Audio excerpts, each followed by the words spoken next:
I declare open this hearing of the Senate Economics References Committee for the Inquiry into the Australian Manufacturing Industry. On 12 August 2021, the Senate referred the matter of the Australian manufacturing industry to the Economics References Committee for Inquiry and report by 24 November 2021. This date has since been extended until Friday, 17 December 2021.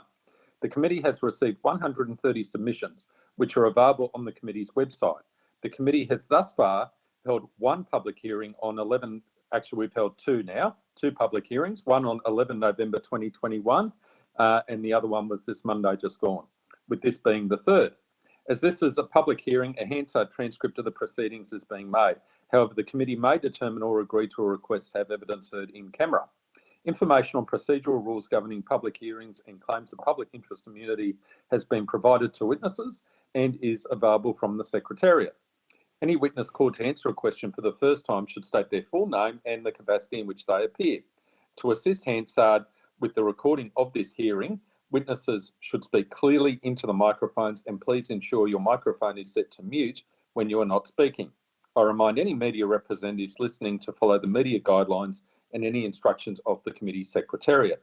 I ask everyone to ensure that they have their mobile phone switched off or turned to silent. I would also like to advise witnesses that answers to any questions on notice should be sent to the secretariat by close of business Wednesday, 15 December 2021. I now welcome witnesses from the Australian Food and Grocery Council. Thank you for appearing before the committee today. I invite you, Ms Barton, if you would like to make a brief opening statement. And for the Hansard record, could you please state your name and the capacity in which you appear? Thanks very much, Senator. My name is Tanya Barden and I am the CEO of the Australian Food and Grocery Council. And thank you, I would like to make a brief opening statement. Firstly, I'd like to thank the committee for the opportunity to appear before you today. And I'd also like to thank the Parliament and the committee for its interest in Australian manufacturing. It is crucial to the Australian economy and to Australians as part of their everyday lives. The AFGC represents food, beverage and grocery manufacturers. We are Australia's biggest manufacturing sector. We supply not only into the supermarkets, but also into institutions such as aged care, hospitals, disability care, prisons, education sector, restaurants and catering, and also into food donation charities such as Foodbank. As Australia's largest manufacturing sector, we employ about 270,000 people, and 40% of those are based in rural and regional areas. We also have a turnover of $132 billion and a gross value add of about $30 billion. So as you can see, a very significant economic contribution that the industry makes. But in addition to that, the sector is also crucial to the lives of Australians every single day. We produce food, beverages, right through to personal care, home cleaning products, things like sanitisers and cleaning products being used through COVID, through to pet care as well. And these are products consumed by all Australians every single day.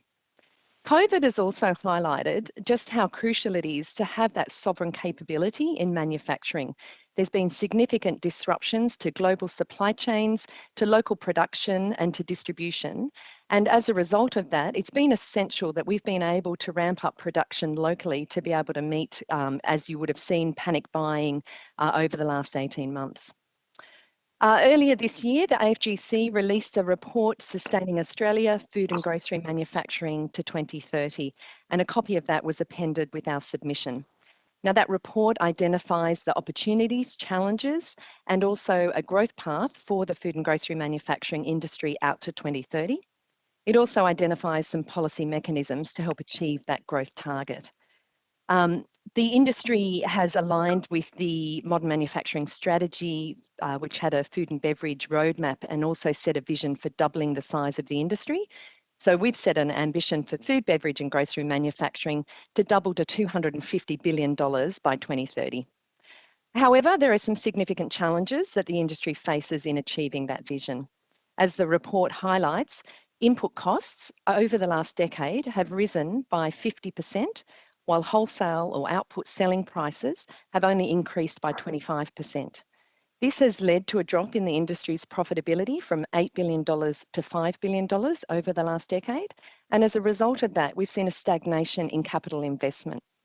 Now, this is quite unique to food and grocery manufacturing compared to other manufacturing industries. While the rest of manufacturing has gone into decline, food and grocery has managed to grow its turnover. But as I mentioned, that divergence between input and output prices is unique to food and grocery. That hasn't occurred in other sectors of manufacturing. And the profitability decline in food and grocery manufacturing is quite different from the profitability in the economy more broadly. So this has resulted in investment being below the level that it needs to be at in order to really achieve the growth, and could impact the industry's performance in years to come. I just wanted to lastly just pick up on some comments that the Productivity Commission made in its submission and also its presentation before the committee. The Productivity Commission makes it very clear that governments should only intervene in supporting industries such as manufacturing where there's a market failure. Now, it's very clear from our report that food and grocery manufacturers are selling into markets that are not performing well. And I'll give you 3 examples. So obviously we have the concentration in the supermarket sector, which does impact directly on food and grocery manufacturers' ability to be able to pass through input costs, and the history bears that that has been challenging. A second example is the uneven global playing field that we face.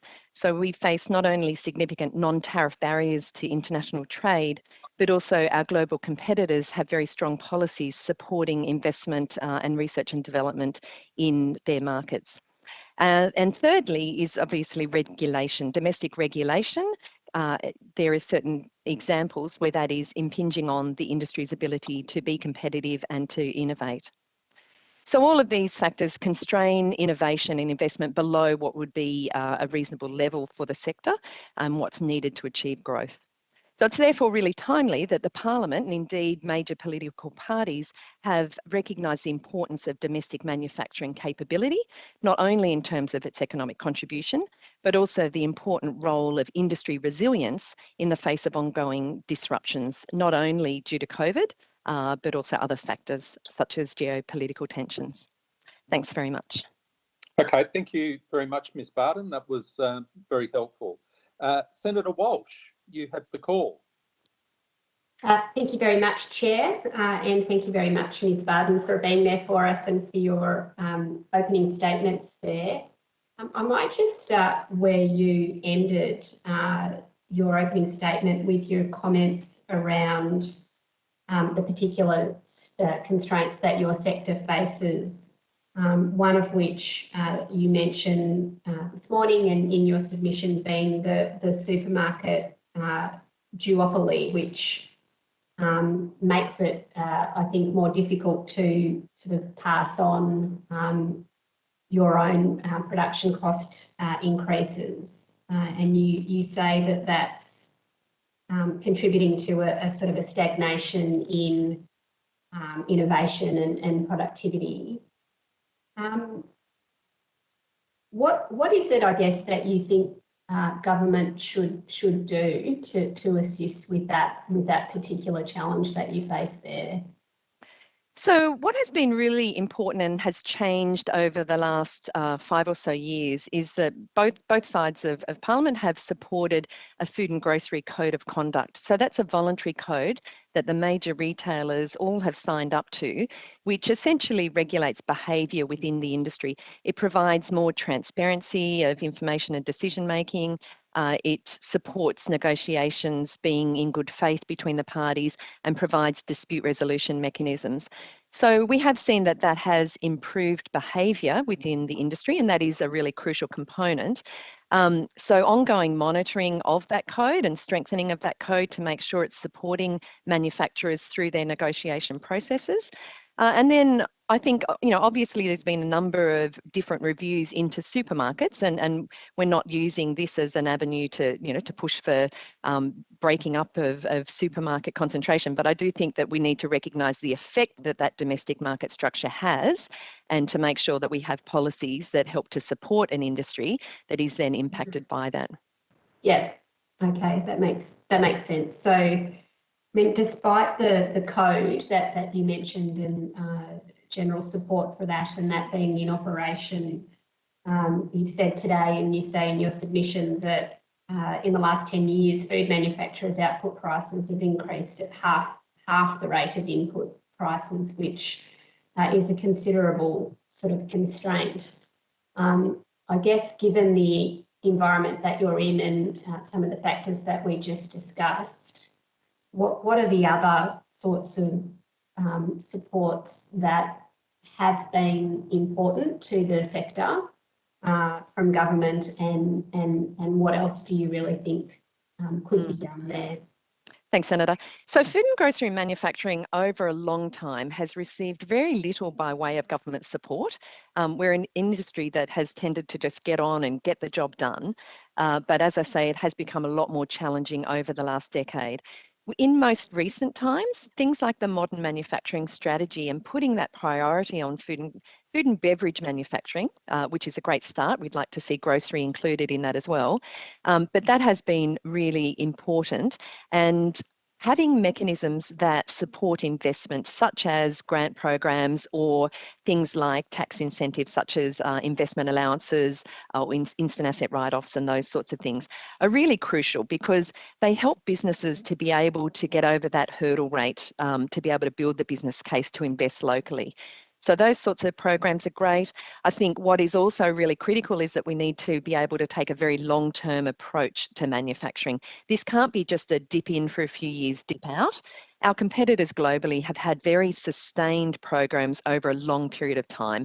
And the way that businesses approach capital investment is not necessarily in one big chunk. It will be many years of doing incremental investments and having sustained approach to programs that gives that certainty to businesses that those sorts of mechanisms there is really crucial. In addition to those sorts of funding type mechanisms, is just really then broader policy. And I think it's really important that as a priority sector, that the broader portfolios then align with that modern manufacturing intent, so that then we're using all of the levers of government across the various portfolios to help drive towards that ambition. And that might involve a coordinated approach within an industry portfolio to then working with various agencies on what can they do to help achieve the industry's aims, whether it's in a trade portfolio or whether it's in a health portfolio and working on sort of deregulatory type mechanisms as well. They're just a couple of the areas I'd highlight. Yeah. Are you able to give us a bit of insight into how the modern manufacturing initiative is playing out in your sector? You know, we've asked sort of questions about it in this forum and also at Senate estimates, and understand that the way that it's sort of being implemented is on a sort of a project by project type basis, and it seems that you know, and that also the funding is just sort of being dispersed, I think, you know, around now. Whereas you seem to be talking about a sort of a broader industry-based sort of approach. And I was just, can you sort of tease out the differences there in what's happening and what you'd like to see? Yeah, look, I would say that the sector has been disappointed. So the pace at getting the dollars rolled out has been slower than anticipated, and the level of funding coming forward has been lower than anticipated. The big call out as a big, you know, centre point for manufacturing policy, and for a sector that currently we have capital investment of around $3 billion per annum, we need to grow that to about $7.5 billion per annum. And yet recently we've seen $33 million granted through one element of the modern manufacturing strategy. So I know many companies are very disappointed and had put a lot of effort into grant applications, and had they have known such a small amount was forthcoming, they may not have bothered. So there has been disappointment around that. I think the other aspect of it is, I think we need to recognise that food and grocery manufacturing as a fast-moving consumer goods industry is very different from the rest of manufacturing. And so some elements of that program, I think, could be improved to align better with the nature of food and grocery manufacturing. We are consumer facing and have significant challenges and consumer and government and community expectations around health and wellness and sustainability, for example. And there are significant changes that need to be made in those areas, as well as providing greater transparency of information to consumers about where products are made, how they're sourced, etc. And that requires a lot more digital technology through supply chains. If we don't keep a pace with this, we will fall behind and we will see more manufacturing moving offshore. Okay, and when you talk about the sort of investment, the scale of investment that needs to come in and some of the conditions that need to be there, are you sort of describing a role for government around, you know, a sort of a financing corporation or a sort of a co-investment type model? Or are you more sort of talking about things like, you know, R&D tax credits, where your members are able to kind of go to the global market and say, look, we have, you know, we've got a good business model, we've got good government support, invest in us. What are you seeing is the more useful role for government there? Yeah, so obviously aware of the National Reconstruction Fund and some of the ideas that the ALP has around modelling on the Clean Energy Finance Corporation and trying to de-risk investment. I think there is a role for that, but it's more around SMEs. When you think about the fact that the food and grocery industry, the large portion of the production comes from some significant global companies. So access to capital in a low interest rate environment isn't so much the hurdle for those sorts of businesses. It might be for an SME, and so that de-risking might help an SME. But for big companies, we need to be able to attract and retain them in Australia, which comes down to, I think, things like tax incentives for capital investment as well as R&D, as well as grant programs, because they actually affect the hurdle rate, the rate of return that a business needs to achieve in order to make the business case to invest. It's not so much about the access to the capital, it's about that business case for investment. Yeah, thank you. And sorry, and that's just really one component. So that is very much focusing around the financing and the incentives for investment, but recognising that the broader suite of policies around international trade and export strategies to achieve 10% growth per annum in international trade, and working continuously on free trade agreements and non-tariff barriers to trade, having a concerted approach to industry regulation and looking at that. You know, we know that the food standards regulation is being reviewed right now, and it's a great opportunity to be able to look at those roles and responsibilities between states and federal government, and to be able to really focus on how the regulatory system can be used to enhance innovation and competitiveness of the sector. Okay, great. I might just shift to the area of skills, and obviously there's a lot of discussion in the country at the moment about skills shortages, and you do submit that you'd like to see support for a food and grocery manufacturing training centre, and I'm wondering if you can tell us a bit about that, but also in that why I think, if it is the case that you're proposing a sort of a bespoke training centre, and if so, why you're going in that direction as opposed to potentially doing this through for example, the TAFE system? Yeah, so food and grocery manufacturing has a need to upgrade its technology to smart manufacturing, digital technologies, and there's a lot of technology that is quite bespoke to the industry. So we think it would be really important to be able to do an audit and understand what the skills needs going forward for the industry are, and to design some programs that allow the sector to be able to do some dedicated training that really is focused around the unique uses that the industry has of particular technologies. And so we certainly would support working with the TAFEs and designing up programs through that whole vet sector. That is actually a really crucial part. I don't think there's just a one avenue. So I think there is absolutely a role for strengthening vet programs. There is a role for something like an industry training centre, and there's also very much a role for on-the-job training and programs that can be provided in-house, and that sort of partnership agreement between industry and government on those sorts of programs. When I talk to manufacturers in a range of sectors, they often say to me that, you know, we have these pretty good jobs that are there that pay quite well, but we just are unable to talk to students in schools about coming and learning the skills and you know, accessing what can be pretty good and secure jobs. And there's, I am told, a bit of a sort of a reputation about manufacturing still amongst young people, that it's something sort of from the past, and it might be a bit,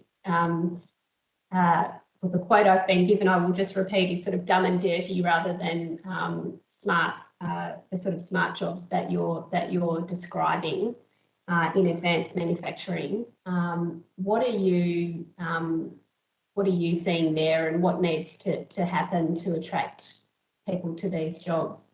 I wholeheartedly agree with your view there, Senator. There's multiple parts to the food and grocery manufacturing industry. So you've got the manufacturing jobs, and as we say, you know, a lot of those are moving towards more digital and smarter tech, but you will also have a need ongoing for just really core skills, whether it's fitters and turners and welders, and some of those sorts of roles are also in short supply, and also commercial roles within the industry and marketing and all of those sorts of roles as well. So when you think about that manufacturing supply chain, sort of the curve, the SMILE curve, that sort of pre-production and post-production skills is also an issue. You're right that there is an image problem, I think, for manufacturing, and that there is a need for programs that help raise the profile of, you know, fantastic opportunities and manufacturing for advanced skills, but also just for long-term, stable, well-paid employment. Our sector very much operates in that space.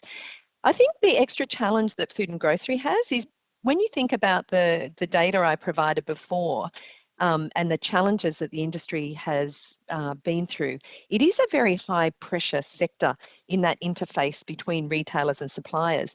So that also can hamper people's willingness to come into the sector, because it's a very difficult, tough negotiating environment every day. So I do think that programs that can help you know, attract talent and raise the awareness around the benefits of working in food and grocery manufacturing, I think would be really welcomed. Okay, thank you. And I've just got a couple more questions. I'll just alert the chair that I've just got a couple more questions, and one is around energy prices and what your members' concerns would be about energy prices. Obviously, you know, Labor's released its plans about reducing energy prices by 26% by 2030. How important, I guess, are energy prices to you, and what else do you think needs to be sort of put in place for that input cost? So if you look at our 2030 report on page 25, we show that energy prices, energy costs makes up about 3% of costs of goods sold. So even though it's a small proportion, the industry's profitability and the margin pressures means that even small changes in that can have a significant effect. I think the other factor is not just the high level of energy prices, but it's also the volatility and the uncertainty around energy pricing. That becomes a lot more difficult for businesses to be able to manage, where they're used to being able to, you know, procure it in a way that provides a lot more long-term certainty. That volatility is a lot harder to manage. So energy is something that the industry uses in a multitude of ways. So, you know, it uses, you know, electricity and gas, not only for production directly, but also for heating, heating up boilers and things like that. And also, obviously, transport fuels is another kind of energy use within the sector. And in some areas, it's used as a direct feedstock. So energy can be used as a feedstock going into manufacture of certain chemical-based products and also into packaging. So we certainly, as an industry, do you know, ask governments and opposition to really provide that platform for reliable, renewable, and also well-priced energy. It is really crucial to the sector's future. The industry has very strong ambitions as well around reducing emissions, and you know, we do very much support a net zero 2050 approach to climate change, but we do need to make sure that the industry has access to well-priced and reliable energy as well. But you know, as the report breaks down, energy is just one of a number of different costs impacting on the industry, and obviously, you know, labour costs are significant in Australia compared to other markets. I know one example of a manufacturer based in Vietnam that would love to onshore back to Australia, and their labour costs are $3,000 in Vietnam versus $30,000 in America versus $90,000 in Australia. And that's where it becomes really crucial that we invest in smarter manufacturing technology, which is not about replacing jobs, but it's about making industry more productive and more competitive so that as we grow, we're growing the number of jobs, and some of those jobs might change in their nature. Okay, thank you very much. Thanks, Ms. Barden. That was really insightful, and I'll go back to you, Chair. Thanks, Senator. Sorry, Chair, you're on mute. It might surprise you, that's not the first time I've done that. I want to give you an opportunity to give your best pitch, and I'm looking forward to it, as to why the non-food grocery manufacturing area of your council should be prioritised under the modern manufacturing strategy. So you've made the point. Food and beverage, as we know, is one of the priority areas. Why is it that we should prioritise the non-food grocery manufacturing sector? Look, I could in jest simply say toilet paper. If you reflect back on the pandemic, panic buying of toilet paper was a massive issue, unforeseen, and local production of that was actually really crucial to being able to meet consumer demand. But seriously, you know, there is, you know, or there are a number of products like that local manufacturing makes sense when you've got some bulkier products to be able to make those locally. And also there are some areas in non-food manufacturing where we actually have some real advantage and growth potential. And I think in particular something like vitamins and supplements, and there's some big export opportunities. We've seen significant growth in that through Asia already. And I think that whole reputation Australia has as clean and green applies not only to food, but we see that translate to non-food products, whether it's cosmetics and personal care products or non-pharmaceutical medicinal type products as well. And also, you know, cleaning type products. You know, consumers increasingly looking for that kind of clean, green, sustainable, and they often see Australia as very aligned with that. Okay, all right, that's very good.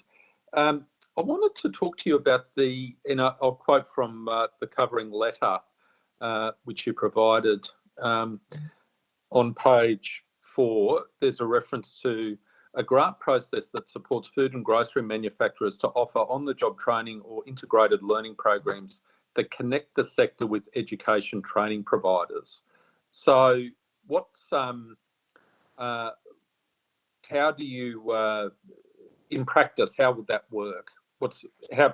Draw us a picture as to how that would work in practice, what the vision is in that regard. Yeah, look, that's something that we need to do a little bit further work and further thinking on, and we will be doing that in the lead up to our pre-budget submission, and obviously in the lead up to the election, we'll be fleshing out further details around that. But what we're hearing from businesses is that, you know, while institutions obviously have a really important role to play, there needs to be that co-design with industry so that programs are very much targeted to meet the needs of the industry. And that's why we've called for an audit of the skills that the industry needs for the future. And then being able to co-design with institutions programs that in some instances you may decide to send your workers out to, but in other instances you may decide to have that program run in-house, because that can actually utilise the technology that you've got that might be bespoke and that might actually make that training more relevant to the individual business. Yeah, okay, all right, that makes sense. Now, if we can have a bit of a discussion in relation to regulatory reform, and in particular, the area of food standards and our regulator taking apparent adequate notice, if you like, or giving adequate attention to international assessments. What are the major issues there in terms of regulatory reform that the sector would like to see? We would like to see more harmonisation of regulatory approval processes globally with markets that have a very similar sort of approach to regulation and regulatory outcomes that you would expect in Australia. So, there's many countries, through Europe, through America and so on, where products will be approved already and have been for sale on shelf, consumed by consumers for many years. And yet we have to go through a lengthy additional regulatory process to get those sold in Australia. But what that means... Sorry to interrupt. No, you're right. I just really want to understand this issue because I think it's an important one. What's the argument with respect to why Australia should have its own system, if you like, and start from point one in terms of the approval process, as opposed to relying upon approvals which have been granted, say, in the United States or by the European Union? What's the policy reason for us not doing that? I'm not sure, Senator. It's a very good question that needs to be asked. But the effect of that is that sometimes companies may not bring innovation, they may not bring new technologies, or they may not bring products into the Australian market. And so the consumer in Australia is sometimes missing out because a business won't go through the additional costs and hurdles in getting those approvals in Australia sometimes. Do the overseas regulators adopt the same approach we do? Is it a case where every country is looking at everything from the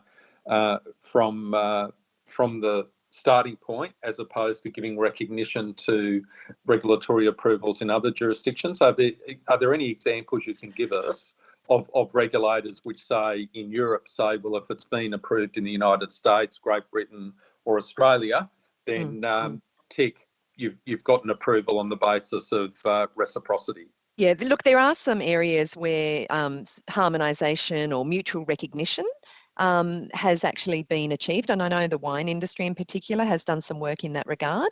And there are some mutual recognition arrangements with the US. So I can take on notice, Senator, and come back with some further details around where we see that has been working and where we see there's a need for further improvement. Look, I think that'd be very useful, and also if I can potentially expand the scope of what you're taking on notice there to include if there's any background material you've got in relation to why we don't do this already. Whether or not there's been any response from the regulator or from government in that regard, and any submissions which have been made. So any previous discussions with respect to this, because I'm sure it's not something that's being discussed for the first time today. I suspect it's been a long-standing issue.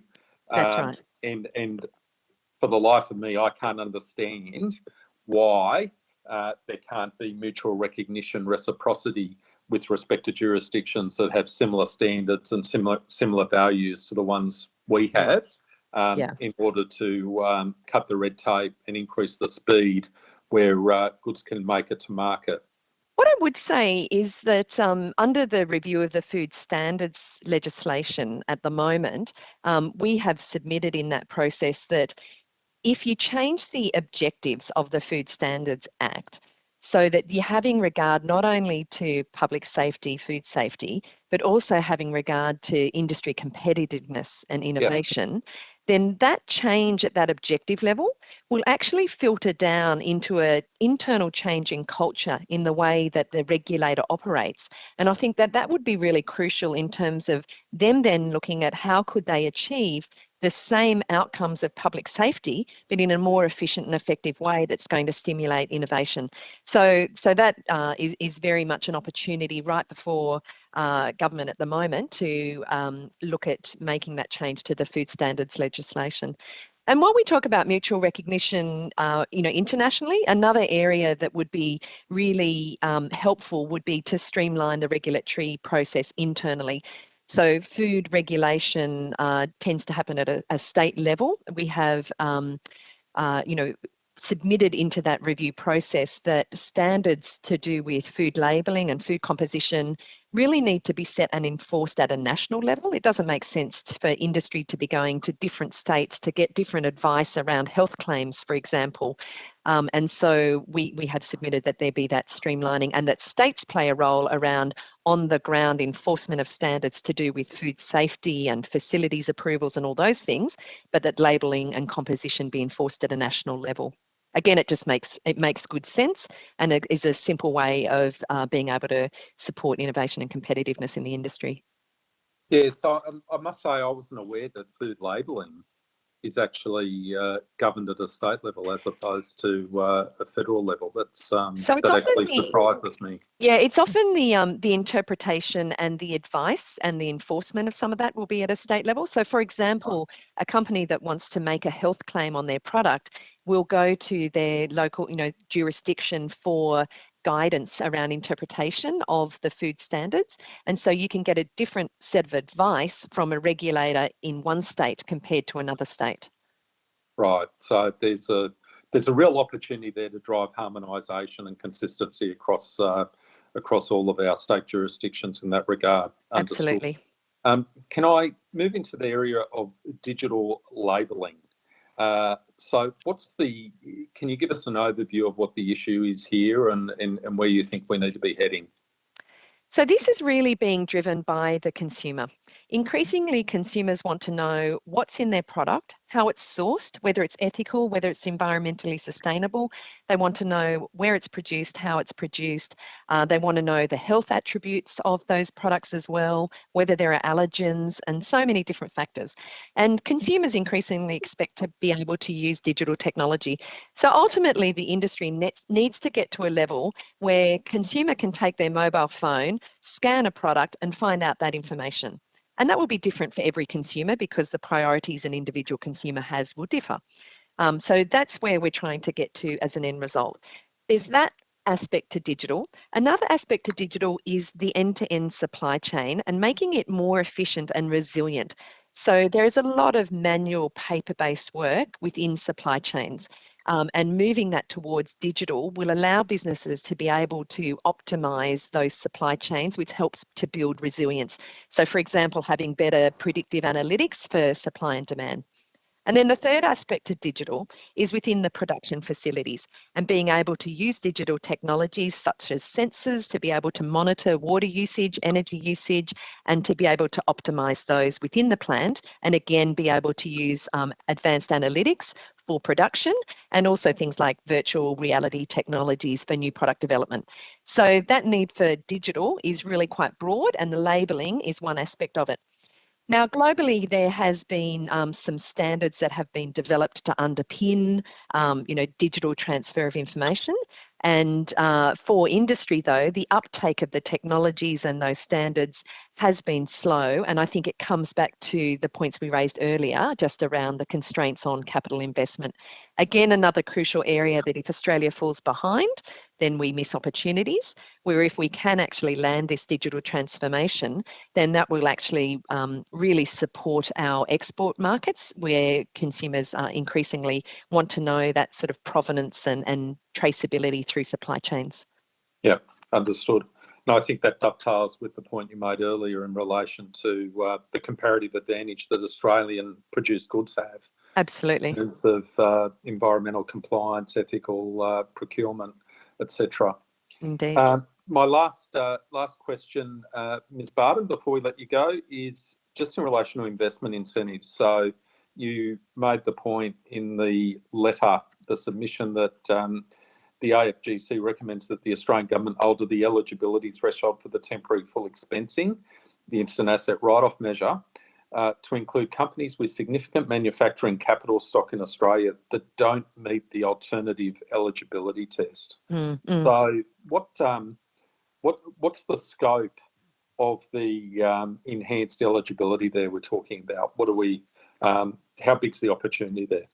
So under the full expensing mechanism, there was a threshold initially set of $5 billion for eligibility. And then there was an alternate test brought in where a company that was over $5 billion globally could still access the measure if they had invested $100 million over the last 3 years locally.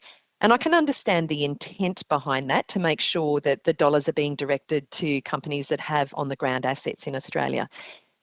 The problem with that test has been that given what we've described in terms of the investment profile of the industry over a number of years, we do have some large manufacturers that are ineligible because their profitability impacts have impacted their ability to invest, and they haven't been able to hit that $100 million over 3 years. And also the profile of investment might mean that they may have invested 4 years ago and need to invest, now. So that test is constraining. So we would suggest either removing that threshold altogether or having regard for the fact that if you've already got capital stock in Australia and they're aged assets in need of upgrading, then they're exactly the sorts of businesses that should be eligible under that sort of measure. Okay, thank you very much. So thank you for appearing as a witness today, Ms. Barden. It's greatly appreciated. I would ask that you now disconnect from the video conference and you can continue to observe the hearing should you wish to do so through the live stream on the Parliament's website. Thank you very much. Thank you very much to all the senators. I appreciate your questions and interest in the sector. Thank you. Thank you. Thank you.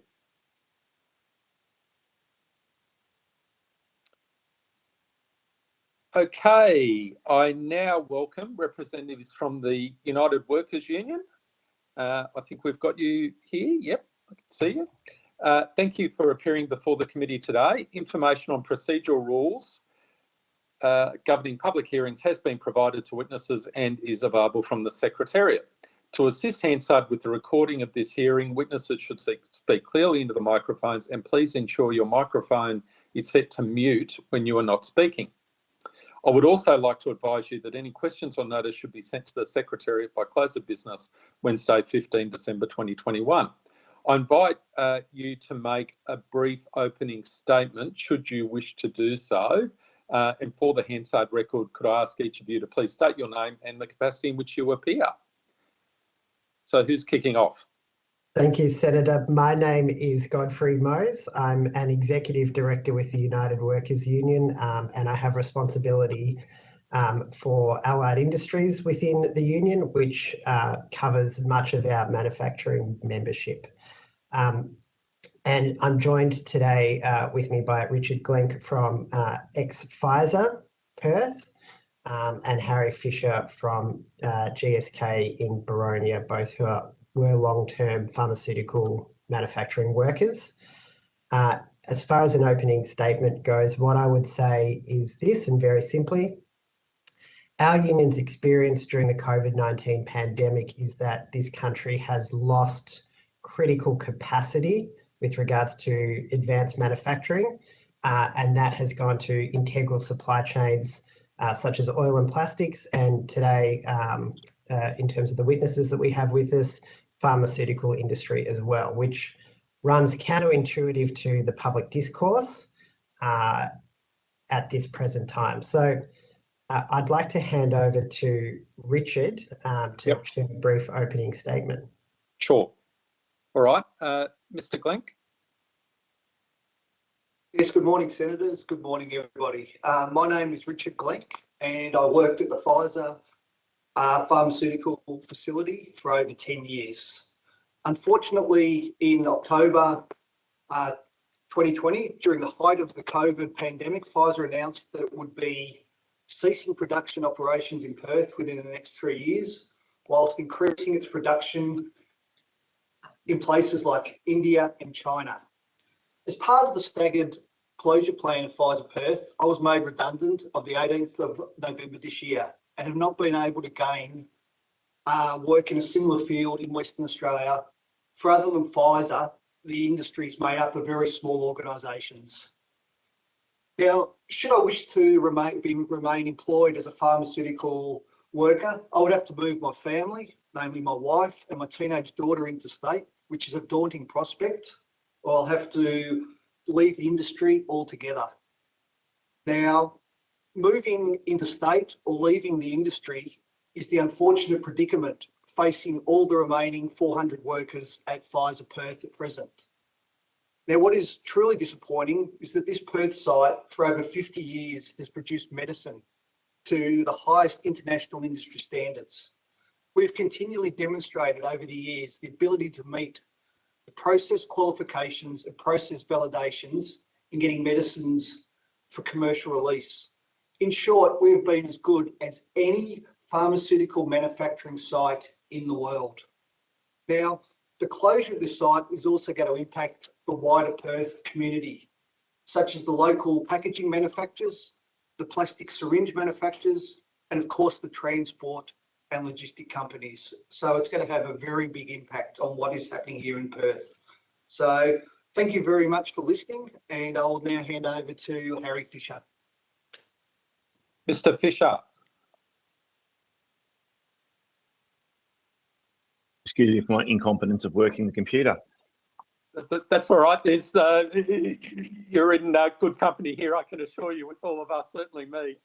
That was quite funny. I Over to you. my son to set me up this morning. It was rather hilarious, really. But anyway, my name's Harry. I work for GSK Boronia for 16 years as a pharmaceutical manufacturer. For the majority of the time at GSK, I was responsible for the aseptic production of salbutamol sulfate into a BSS preparation. And the 3 sites. Mr. Fisher, sorry to interrupt. It's very faint, so I'm not sure what we can do about it. Sometimes witnesses find if they don't use the video and they just use the audio, their voice can come through a bit more clearly. So I don't know if that's an option for you.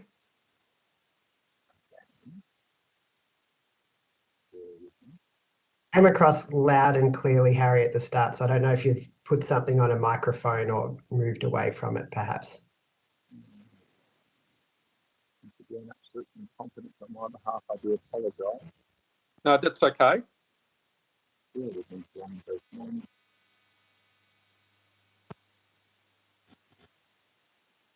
Perhaps if there are any questions, we can therefore give Harry a minute or two to go off video or readjust the microphone. Yeah, okay. We might do that. So we'll come back to you, Mr. Fisher.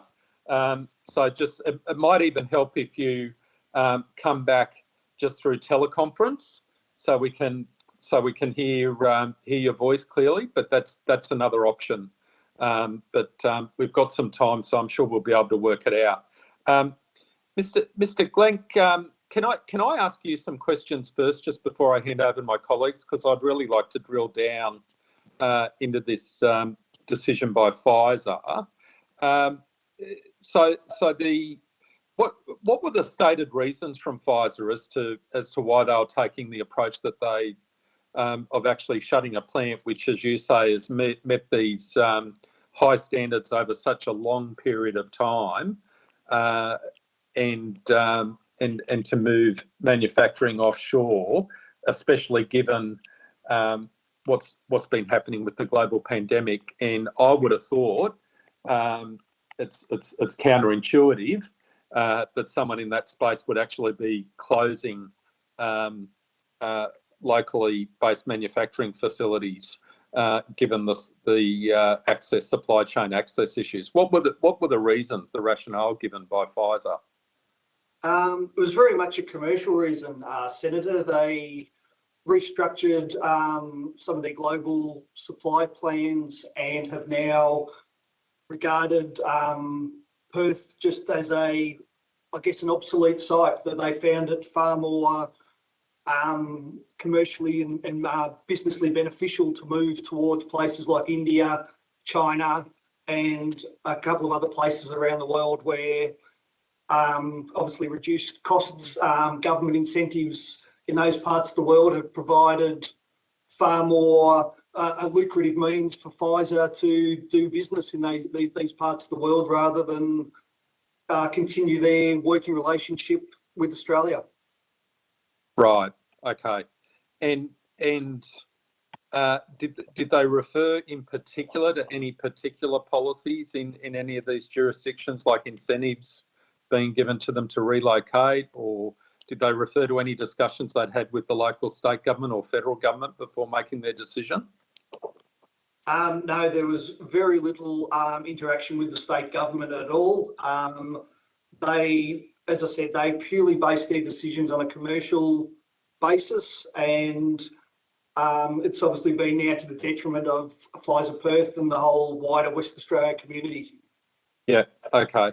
Then I wanted to get a better understanding of the position of the workers themselves, and it's obviously a tragedy for the workers and their families who are going to be impacted by this, who are impacted by this already, and I can try and appreciate the difficult position families are in, like yours, trying to decide, do we move in a state, all the costs involved in that, the breaking of community connection, family connection, or do I stay where I am and try and seek work in other areas? In terms of the skill sets of the workers, how transferable are these skill sets to other industries or other manufacturers? Because I would have thought from the nature of the industry, and you refer to this, there has to be conformance to extremely high standards. So there'd be a big focus on quality assurance, making sure things are manufactured in accordance with a strict guideline and protocol. So a lot of those skills, on the face of it, should be transferable to other contexts. But what are the obstacles, say, in someone moving from a pharmaceutical company to say another industry, be it manufacturing or something else? What are the practical issues?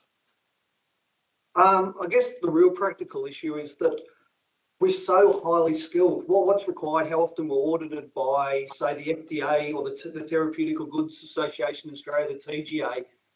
We're so highly skilled and capable. Yes, some of these skills will be transferable to like a food industry or things like that, but it's really that wealth of knowledge that we've now got to actually produce pharmaceutical manufacturing. We are that good at it and that highly skilled at it that it would be just a real tragedy to actually lose that skill base within the state. And that's the real hard part, is we're losing, when we're focusing on manufacturing and being able to produce things, it's a very niche market, and a very highly skilled market that can do this. It's to actually get to the point where a pharmaceutical can be released commercially, it has to pass so many stringent steps to actually reach that point.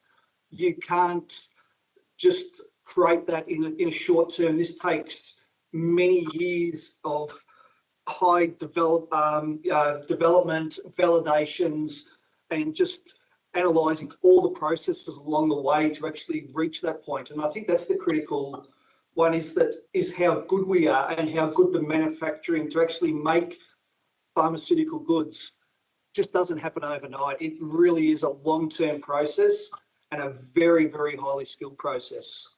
So what that makes me reflect on is how difficult it would be for a new pharmaceutical company, a startup, to go into a jurisdiction or to go into a location which didn't have any of these skills.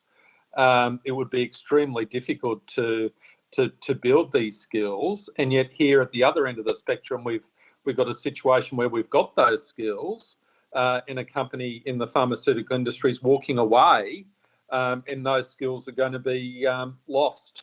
That legacy, all that training, all that investment of time by individual employees, by the business, all those supply chain connections, all those great benefits, that whole ecosystem is going to be denuded and lost because the key manufacturing company is walking away. Is that a fair assessment? Very well summarised, Senator. Yes, spot on. Okay. All right, Mr. Fisher, I just want to see how we're going with you. I saw, I think it was maybe your son came in to offer technical assistance. So let's see how he went. Yeah, that was my technical advisor. Am I coming through clearly? Oh, you are. You are. It's so hats off to your son. He's got a future in the IT industry. Okay. Well, would you like? funny you should say that. He did he's done a Dell course through his school, and he got a award this year for academic excellence. So I'm very proud of my son. What's his first name? Joshua. Congratulations, Joshua. It's now on the Hansard record that your dad's very proud of you and you got awarded that prize. Well done.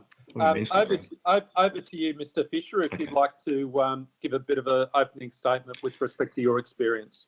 Well, as I said, I've worked for GSK for 16 years as a pharmaceutical manufacturer. And for the majority of my time at GSK, I was responsible for the aseptic production of salbutamol sulfate into a BFS preparation. My role required ongoing. I'm going to interrupt you there. Go. Can you explain a bit more just what that means? I'm so glad you asked. This is actually really, really important because, okay, so BFS is blow-fill seal. There are 3 sites in Australia that have the capacity to put a pharmaceutical preparation into a blow-fill seal package. I'll explain what blow-fill seal is in a second. Just bear with me. Pfizer is one of them, the site is shutting down, and Boronia is the other that is shutting down. So we will only have one site with that capacity in Australia. The reason this is really important is BFS, blow, fill, seal, create a plastic tube, inject medication into it and seal it over. Doing that in an aseptic manner is a really great way of creating a cheap form of pharmaceutical preparation, i.e. you would normally put this into a glass vial. And as you can imagine, doing that same thing in a glass vial is immensely expensive. So we were doing trials in GSK to put vaccines into blow-fill seal, and we successfully proved with the help of Monash University that we could, and we were producing Rotarix for the third world because of the cheap cost per dose of putting vaccines into blow-fill seal, and now we're being shut down. And what do we need? What does the whole world need? Vaccines. Yeah. And what were the reasons GSK gave to the workers in terms of shutting down the site? What was the explanation? The primary reason that we were shut down is because our primary markets, as in the majority, the bulk of our work, was going into Turkey and China. And China and Turkey simply said to GSK, unless you produce your preparations onshore, you will not be able to sell anything into our markets. So GSK promptly said, well, we don't have that arrangement with Australia, so we can shut them down, and we'll just simply move our manufacturing to China and to Turkey. And Turkey and China are now putting in their own BFS facilities for obvious reasons I just spoke of. Right. So those countries basically gave an ultimatum to GSK. Yes, and to further expand on that, there are certain pharmaceuticals, particularly surrounding animal vaccines, which we have a regulatory consideration to have to produce in Australia based on biohazard risks, and those particular parts of the industry are going well because you cannot import animal vaccines into the country, but you can import human vaccines into the country. Right. And considering the current circumstances, that seems crazy. Yeah. Okay. And just going back to that opening point you made, there were 3 facilities in Australia that could produce this type of product, Yes. and now we're losing 2 out of 3. So there's only going to be 1 left. Is that correct? Correct. And the issue, I mean, Western Australia has an issue because their industry will be decimated by Pfizer's removal. But Victoria in particular has been a hub of pharmaceutical manufacturing for a long time. And as we lose the critical mass, we lose all the associated quality parts to that manufacturing process. And like we worked with Monash to produce the Rotarix into a BFS preparation, we then lose the relationships with the universities and the funding from the pharmaceutical companies of the universities for studies into pharmaceuticals. So this isn't just about the manufacturing. Yeah, so it's a vicious downward spiral, if you like, Yes. that has an impact across a number of sectors. Yes, we lose the IP. Yeah, okay, got it. Okay, well, thank you, Mr. Fisher, and thank you, Mr. Glenk, for those that further information you gave on those issues. Before I hand over to the other senator, you and all your colleagues and your families have my very best wishes, and I can try and appreciate how difficult a time it is for everyone. I'll now pass over to Senator Walsh. Thank you very much, Chair, and thank you all for being there. And I might kick off with some questions for Mr. Fisher and Mr. Blank as well, and then come to you, Mr. Mose, if that's okay. I think in answer to Senator Scarr's questions, you've explained, I guess, how really sort of counterintuitive at best and sort of crazy at worst it is that you found yourself in this situation where, at a time when we're trying to build this sovereign capability in pharmaceutical manufacturing, we've got these two plants closing and the potential of your skills being lost. But I think I might just move that to the sort of next stage, really, of where we go from here. We know that the next phase of pharmaceutical manufacturing is going to be, at least in part, centred around mRNA technology. And it's now estimated that we're not going to see that technology to manufacture vaccines here until 2023 at the earliest. What does that delay mean for workers such as yourselves? There's several hundred people, as you've said, who are highly skilled in the ways that you've described, who've been made redundant as part of this. Will those workers be able to take advantage of mRNA, given the time lag that we're currently experiencing in setting that industry up as well? I can say from my perspective, a lot of the issues around the production and manufacture of pharmaceuticals are that in order to do anything, we need to be validated on a whole host of qualifications. And the issue behind that being that my validation runs out in 6 months. So currently I'm unvalidated for a lot of the aseptic work I was performing.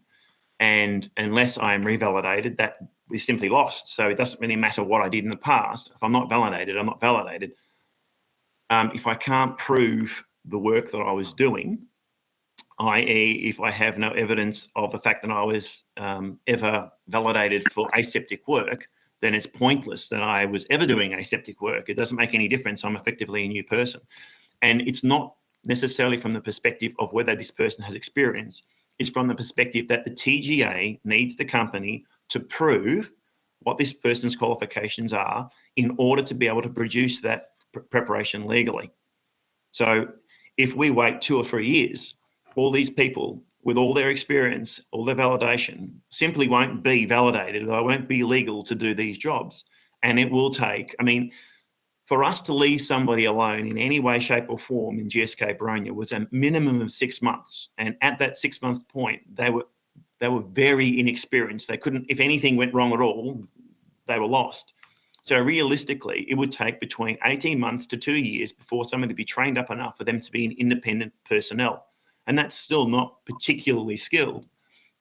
So the point I was making with BFS technology was that I could foresee a future whereby BFS plays a larger and larger role in the creation or manufacturing of pharmaceutical preparations. And we seem to be at a time when it is really important to have that capacity, literally throwing it away.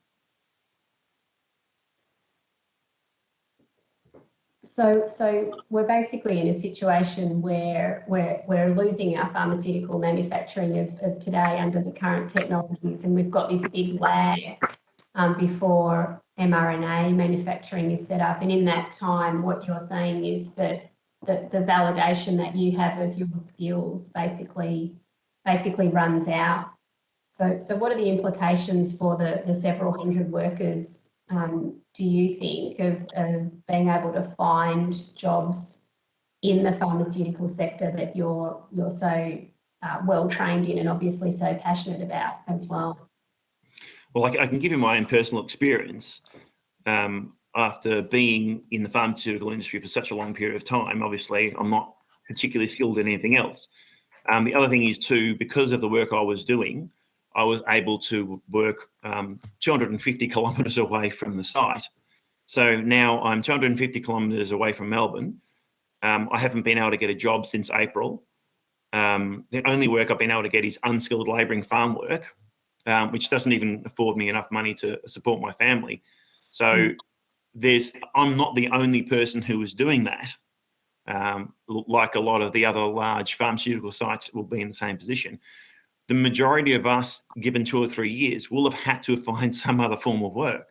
And then you need to ask the question, depending on the sites and the way they're set up, which you need to remember, this is all part of the site shutting down. We all got those jobs because that worked in with what we were doing and our lifestyles, insofar as our ability to attend work. A lot of these people simply will not be there. They will not be available to work. So beyond the validation issue, they won't be there because they will have either found something else or they won't be in a position to attend the new site if it's in a new location or what have you. You've got to remember too, it's not just about the pharmaceutical manufacturers. It's also about all the support workers, all the QA workers, all the relationships with the universities. It's not as simple as just the people who work in the facility. There are larger relationships that will be lost. And I mean, it really is just so extraordinary that you are sort of sitting on the sidelines at the moment at a time that we've got a global pandemic on, that we know that we need to make these pharmaceutical medicines and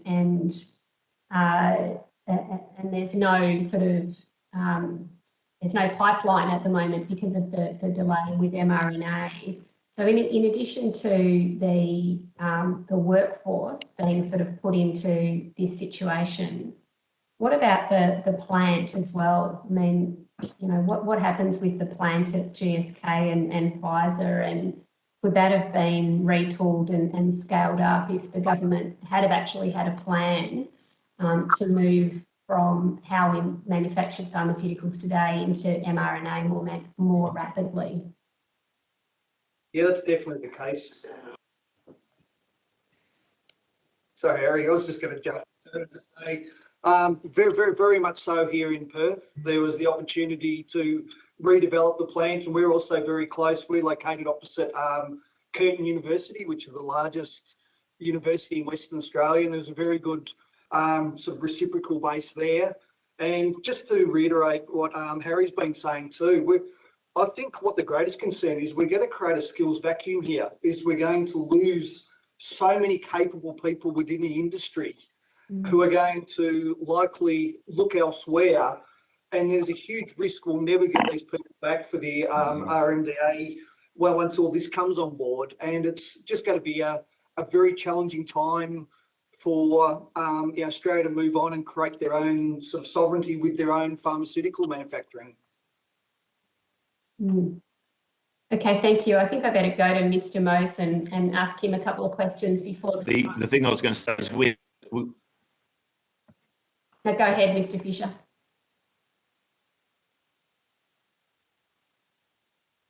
You can go ahead, Mr. Fisher, and finish off if you like. I was just going to say, we had GSK has a 20-acre site. They built.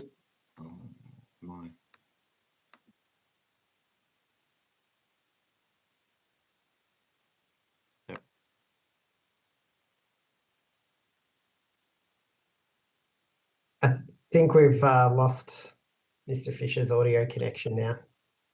Yeah, I think we've lost you, Mr. Fisher, so I might move on to Mr. Mose.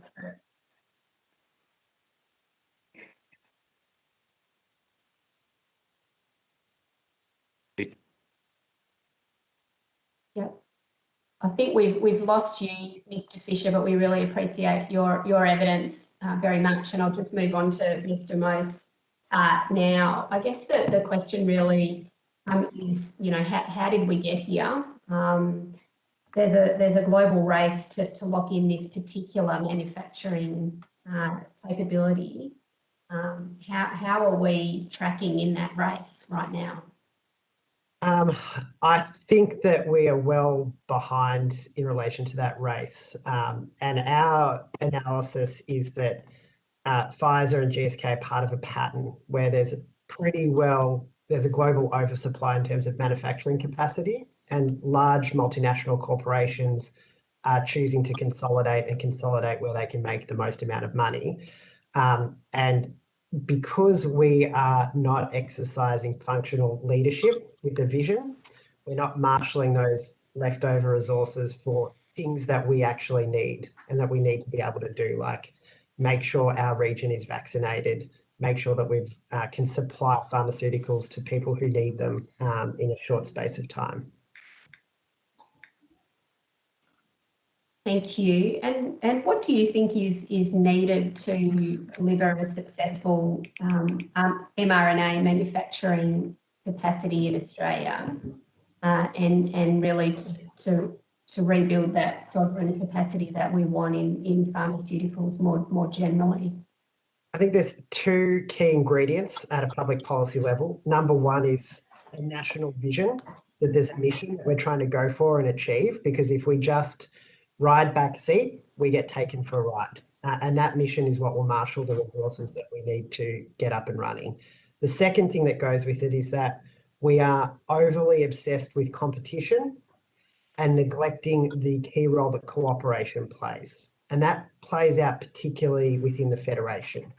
Our analysis as a national union in the pharmaceutical sector at trying to deal with state governments and federal governments in this space is that the states are overly concerned about competing against each other to locate a single mRNA site, and that they've been placed in that position, that they feel that they're bidding for each other. And that is a problem. It's a problem because it's putting a cart before the horse.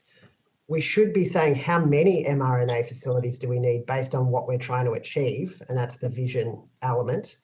And then we should be working through supply chain questions about where's the medical grade plastic coming from, where's the RNA precursor material, where are the other precursor chemicals coming from, who's located with which researchers at which institutions, and how do they all integrate in. And so we are neglecting the thing that really makes us strong as a country, which is our ability to get in, pitch in together and work together. Instead, we're not anywhere because we're trying to compete with each other, and that is a problem. And so what do you see as the core responsibility here for the federal government? And what is it that the federal government is evidently failing to do, given the situation that we have today, where we have these skilled workers giving us evidence today of several hundred people who are currently on the sidelines at the very time when we're trying to rebuild and enhance our sovereign manufacturing capability in this area?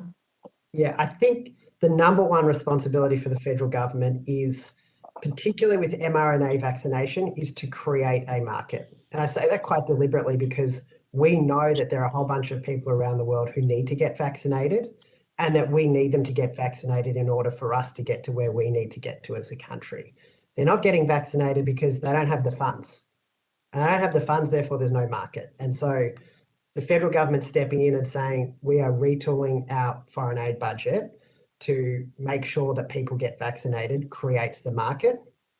And then therefore what flows from that is the lower down, like strategy implementation phase about, well, who does what, when and where we go together, as opposed to the current situation where ultimately we are taken for a ride by the decisions that multinational corporations have to make in order to maximize their profit. We have a transition plan in this country. The transition plan that we have in terms of energy, and this is relevant because GSK in their 2018 submission to tax inquiry to the federal parliament said one of our issues is energy costs. So therefore we're going to they signaled it. So we're part of a transition. It's just that we're not calling the shots in Australia about what that is. Okay. Thank you so much, Mr. Mose, for that evidence, and thank you so much to the two of you as well, Mr. Glenk and Mr. Fisher. I think both Senator Scarr and myself have really appreciated your evidence today. So thank you, and I'll go back to you, Chair. Thank you, Senator Walsh, and if I can just echo your comments, Mr. Glenk and Mr. Fisher, it really does assist us to hear from people like yourselves in your situation. And can I just offer you my my best regards, and ideally hope things work out for you and your families, and wish you all the best. And thank you, Mr. Mose, for arranging that. That was very of great assistance to us, as Senator Walsh said. So thank you very much. So thank you for appearing as witnesses today. I would ask that you now disconnect from the video conference. You can continue to observe the hearing should you wish to do so through the live stream on Parliament's website. And we're now going to break for 5 minutes, and we're going to come back at 11 o'clock. Thank you. From the Australian Workers Union, thank you for appearing before the committee today. Information on procedural rules governing public hearings has been provided to witnesses and is available from the Secretariat. To assist Hansard with the recording of this hearing, witnesses should speak clearly into the microphones, and please ensure your microphone is set to mute when you are not speaking.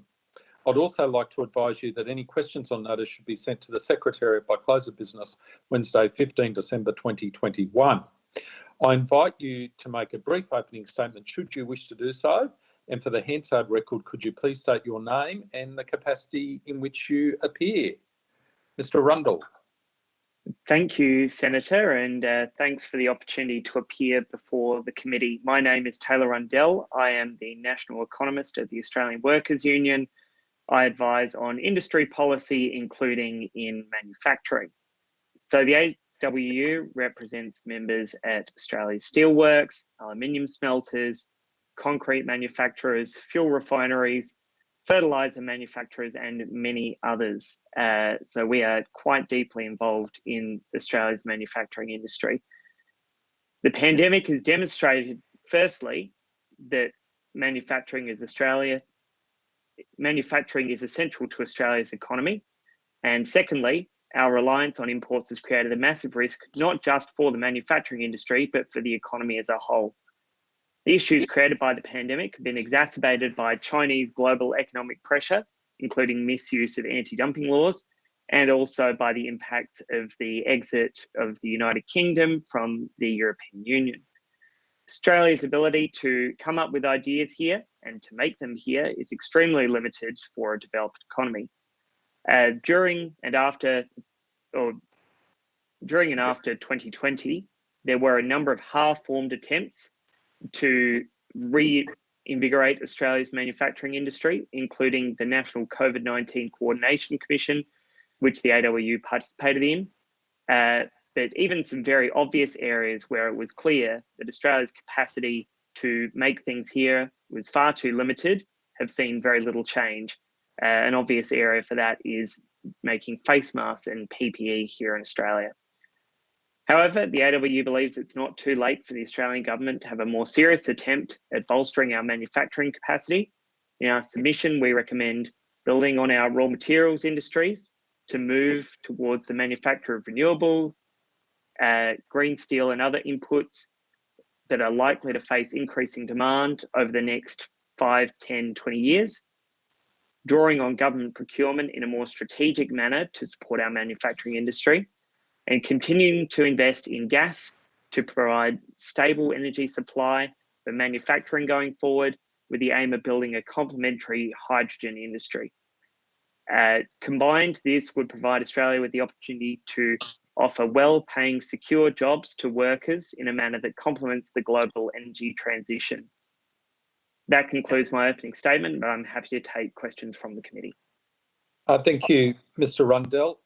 One of the things that struck me from the submission from the AWU was the importance of gas to our manufacturing industry. I'm just wondering if you can perhaps expand on that. How important is it that Australia have a vibrant gas industry, including onshore gas exploration, so we can provide gas to our manufacturing sector? Oh, look, it's incredibly important. Gas is king in manufacturing, firstly, because it's not just used as an energy supply, it's used as feedstock, in products like fertilizer. In several industrial applications, it's more useful than having electricity, being able to, have a combustible gas. And it also plays an important role in peaking and firming in the electricity supply. So until storage on a mass scale of electricity becomes cost competitive and a useful option for a range of different manufacturing industries, gas is going to continue to be very important. And I should note that the International Energy Agency, in its net zero modelling released earlier this year, didn't see the end of gas for quite some time. In fact, if I am not mistaken, they said that gas use globally doesn't significantly decline until 2040, that oil and gas will still be part of the energy supply in 2050 alongside carbon capture, storage and abatement, and also that a large part of the hydrogen that will be in use in 2050 is likely to be made with oil and gas and combined with carbon capture and storage to make a zero emissions product. So whether it is in the current circumstances where we're still looking for alternative energy supplies, or in the future where it plays an important role in the general mix of energy, gas is essential. So is it fair to say that those in the community who are calling for an end to gas exploration, who want to shut down our gas industry, at this point in time, given where we're at in terms of technology, etc., that's a misguided view, and if it were put into practice, that would actually hurt our manufacturing industry and all the workers employed in it?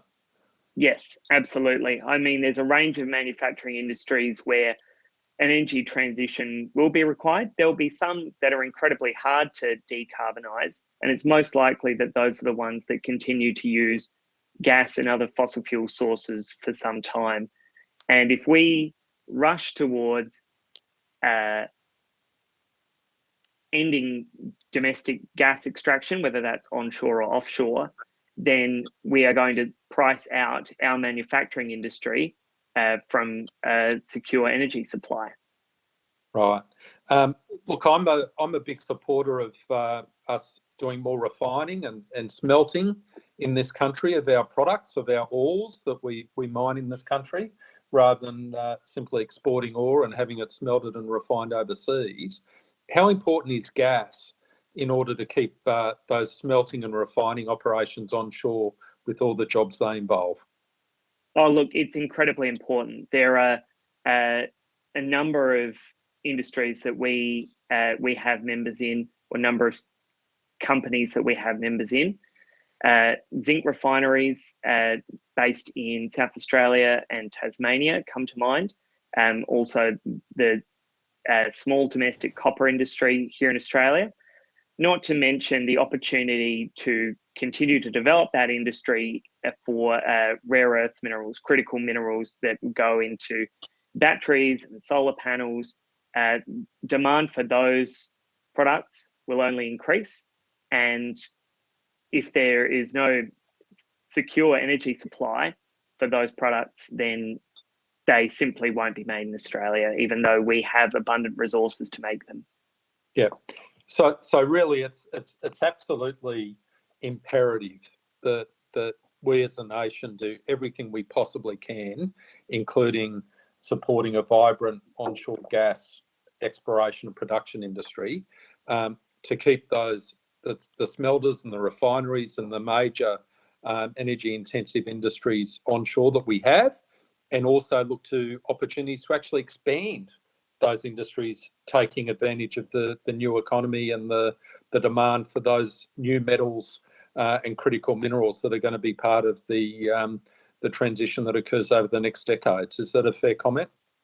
Yes, agreed. The AWU has been very supportive of continuing to explore for and extract gas onshore here in Australia. So developments like the Beetaloo Basin in the Northern Territory, as well as ongoing developments in Queensland, some opportunities that are still on the table in New South Wales under their Future of Gas plan.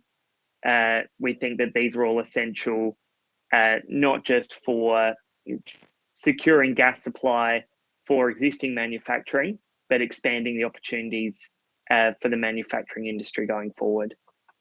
Okay, and just my last question, could you tell us how important that gas peaking generator is in relation to supporting the Tomago aluminium smelter?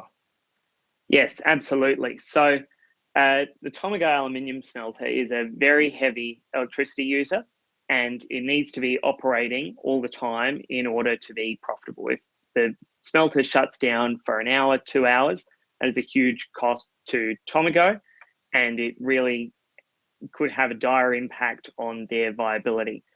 Several times in recent years, the smelter has been forced to shut due to high draws on the electricity network.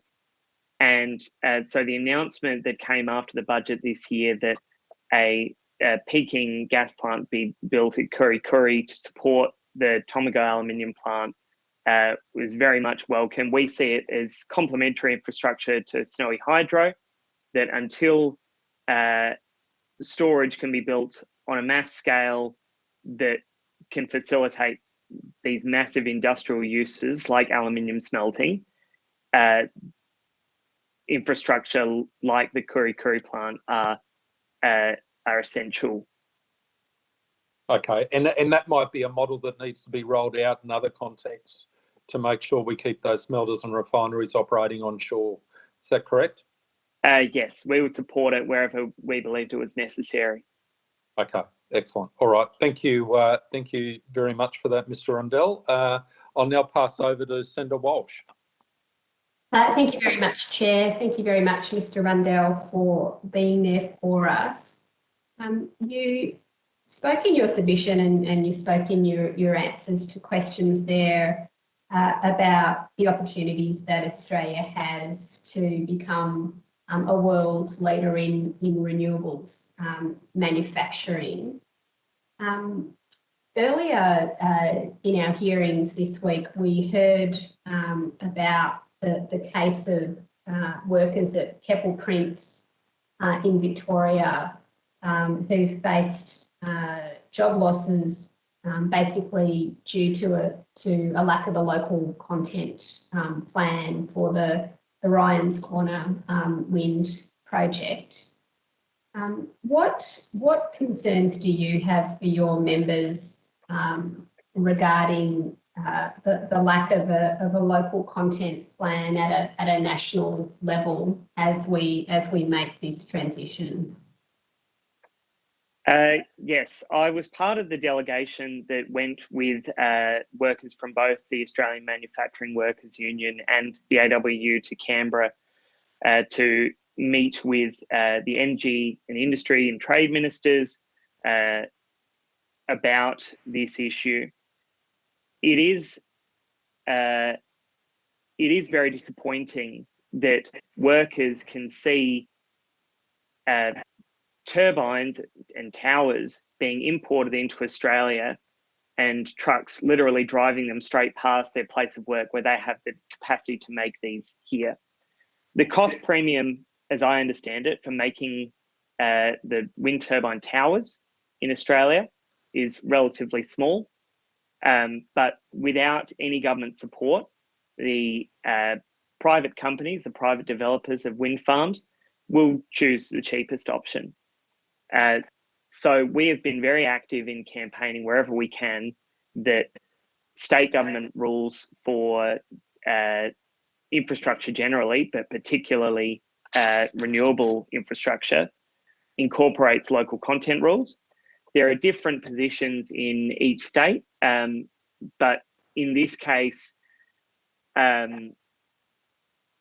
the funding that was previously there under the Victorian Renewable Energy Target, the VRET, is no longer there. So there was simply no incentive for the private developer to take up local content. We had conversations with them separately as well, but they were unwilling to basically do it voluntarily. They said that they needed to be part of a government scheme to make that happen.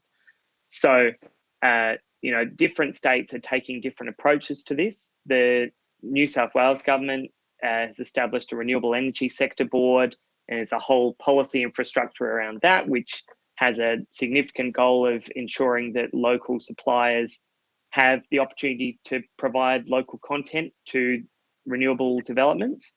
But it's a very nascent area, and we would like to see both state governments and the federal government do more. One opportunity for the federal government would be to lower the thresholds that currently exist under the Australian Jobs Act. So only $500 million or more major projects need an Australian industry participation plan. We would hope that that threshold could be lowered significantly to cover a broader range of projects. Right, thank you. And I was going to ask you whether you did have any insights for us into how we could go about ensuring that we do support local content and local jobs through the federal policy levers that we have. And we've had some discussion in this committee about whether it's the case that our free trade arrangements prevent those sorts of mechanisms, or whether in fact there are opportunities of the kind that you just described, designating projects as being of strategic nature, looking at the involvement of SMEs throughout the supply chain as well, who are sometimes exempted from free trade arrangements. Are you able to assist us with your assessment of how we can navigate our free trade arrangements to ensure local jobs and local jobs via local content can be a priority? I mean, I'm not a trade lawyer, but it does seem like there are several exemptions that are specifically set out in the government procurement agreement, which is the sort of largest trade instrument that covers these issues, as well as the specific trade agreements that Australia has signed up to, particularly around national security and environmental issues. I mean, when we're talking about wind towers, surely environmental opportunities come from making them here that would enliven that particular exemption.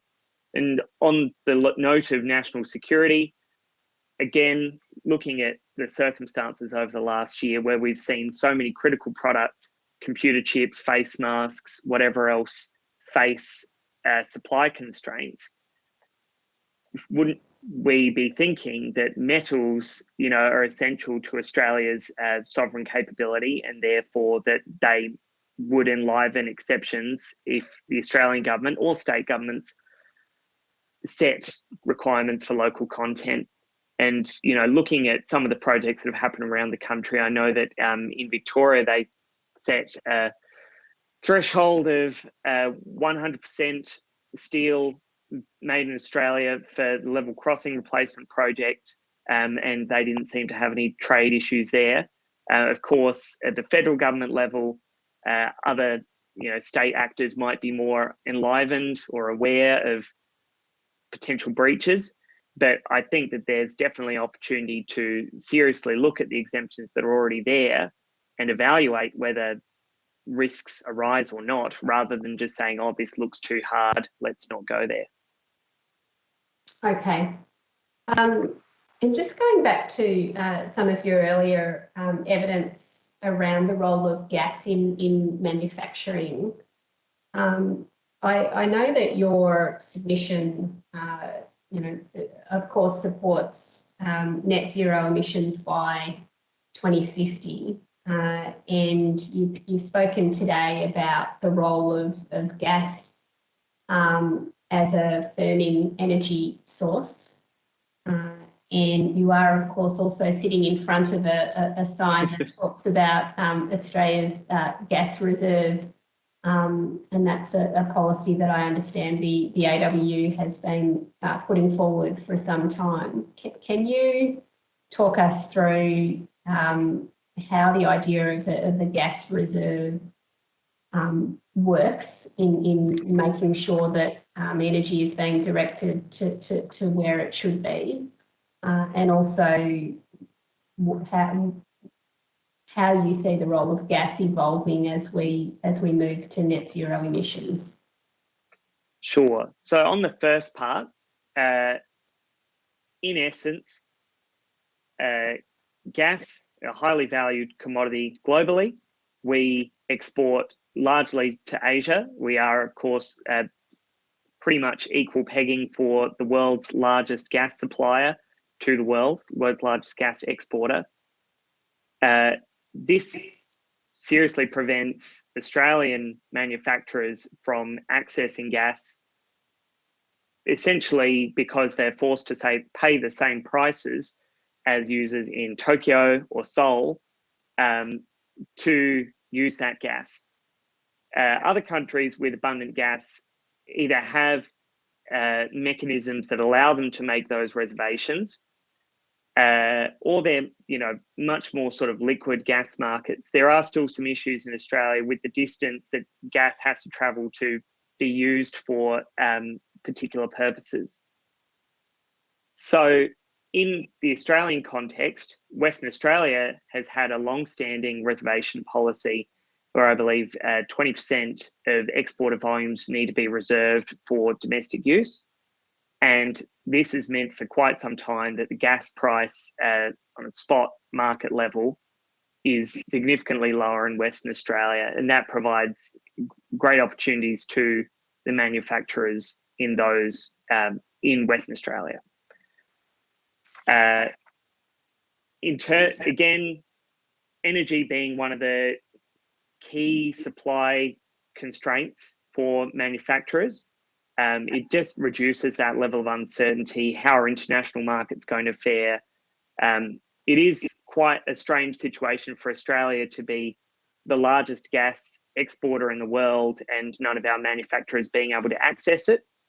And again, if we want this sovereign capability, then I think the appropriate adjustment to the energy market is to make sure that not all of our gas is exported. Obviously, in any circumstance, significant amounts of Australian gas are likely to be exported for some time. On the second question about a role of gas and gas reservations into the energy transition going forward,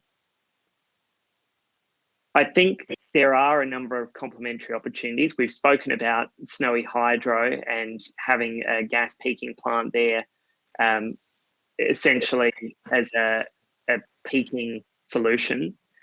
The other key opportunity is in hydrogen and manufacture. So hydrogen is likely to be a replacement fuel for gas and coal in a number of contexts, including steel making in the next 10, 15, 20 years. There are two ways of making hydrogen, essentially. You can take oil or gas, undergo a process called steam methane reforming, and extract the hydrogen atoms, if you will. Or you can use a process of electrolysis and take water and take out the hydrogen atoms from that. And that can be done either with conventional, fossil fuel electricity or with renewable energy. The AWU has essentially taken a technology neutral approach to our hydrogen policy, which is, will it reduce the amount of emissions and will it be cost effective for manufacturers to use? It looks like by the end of the decade, green hydrogen will be a very cost viable solution. And there's still some technological development to go with both. But if appropriate carbon capture and storage mechanisms are used, then we don't really see any reason why you would outright oppose the use of gas in the development of a hydrogen industry here in Australia. I should also add that the opportunity with hydrogen is that workers who are currently in gas industries are familiar with dealing with gas. They're familiar with dealing with pipelines and so on. So all of those trained technicians can move into the hydrogen industry considerably more easily than into other sectors. Yeah, I think that's a really important point. Perhaps to finish up there, Mr. Rundell, thank you so much for your evidence, and back to you, Chair. Thank you, Senator Walsh. And Mr. Rundell, I just want to tease out a few more points on this gas issue, because I think it's very important. Is it fair to say that if Australia as a country ends up importing LNG and gas from overseas, that will represent a gross failure of public policy across our political system? Yes, I would completely agree. The proposed import terminal at Port Kembla does raise some concerns. As I indicated before, it's an absurd position for Australia to have abundant gas supplies and to be importing gas. Okay, next question, just in relation to the gas reservation policy, and I come from the mining industry, that's my background.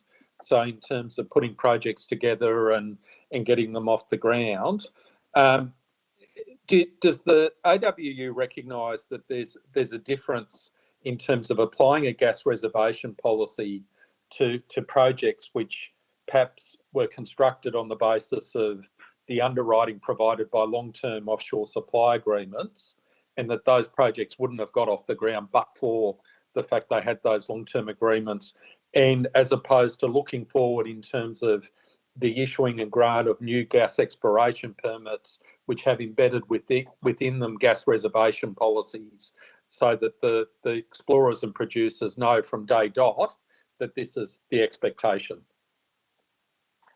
Yes, there are a number of different mechanisms that are being used for gas reservation. I've highlighted the Western Australian example. You've highlighted the tenements approach. Other times, there are not legal mechanisms that are used. So I understand that the Narrabri development in New South Wales, Santos has made a commitment that the gas will be used for domestic manufacturing and other consumers rather than for export. Of course, we would like to see that, spelled out in some form of policy or regulation.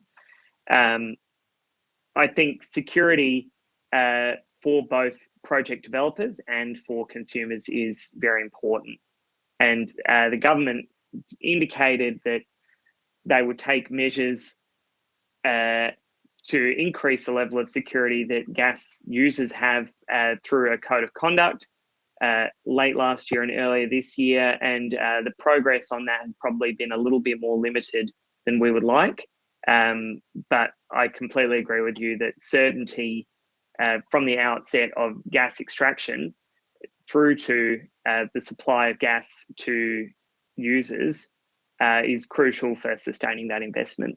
Yeah, and I welcome Santos's announcement in relation to the Narrabri development. Another way of looking at it, Mr. Rundell, is this is really part of the social license to operate. If you're going to explore for gas and take advantage of this country's natural resources, then part of your social license to operate is to take into account our country's and our people's requirements with respect to gas or whatever it is you're doing. Is that a fair comment? Yes. The resources that all resources companies extract are owned by the Crown originally, and they impose licensing and other regulatory requirements on those who extract them, including the payment of royalties. The retention of some of that gas for domestic use really falls in line with those other types of requirements. So it could be considered part of the cost of doing business, essentially. Yeah, okay. Thank you very much, Mr. Rundell. Thank you for appearing as a witness today. That was most helpful. I would ask that you now disconnect from the video conference, and you can continue to observe the hearing should you wish to do so through the live stream on the Parliament's website. Thank you very much. Thank you, Chair. Okay, so we're now going to move on to our next witnesses. So I'd like to welcome representatives of Medicines Australia. Thank you for appearing before the committee today. Information on procedural rules governing public hearings has been provided to witnesses and is available from the Secretariat. To assist Hansard with the recording of this hearing, witnesses should speak clearly into the microphones, and please ensure your microphone is set to mute when you are not speaking. I would also like to advise you that any questions on notice should be sent to the Secretariat by close of business Wednesday, 15 December 2021.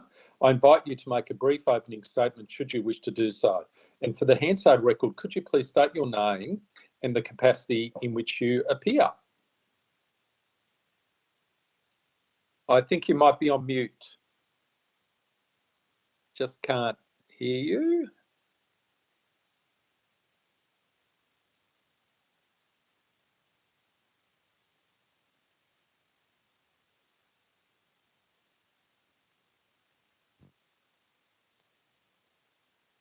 Try again.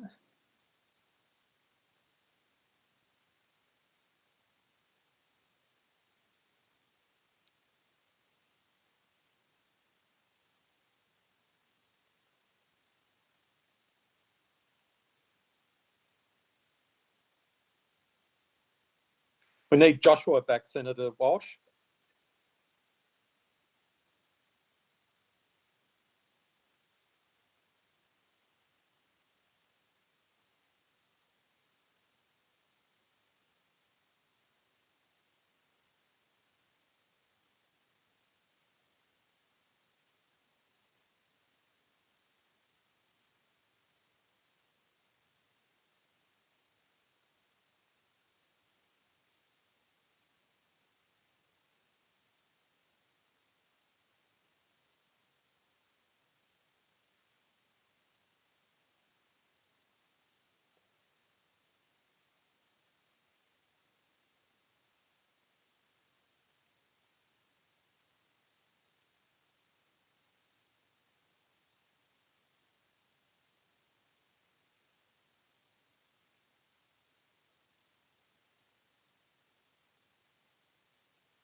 We can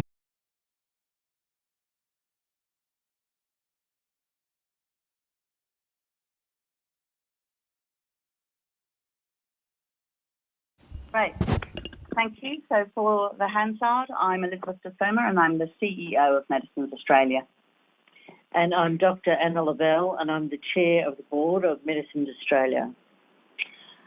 We're not going to make a formal opening statement, but just to say that Medicines Australia is the peak industry body representing the research-based pharmaceutical industry in Australia.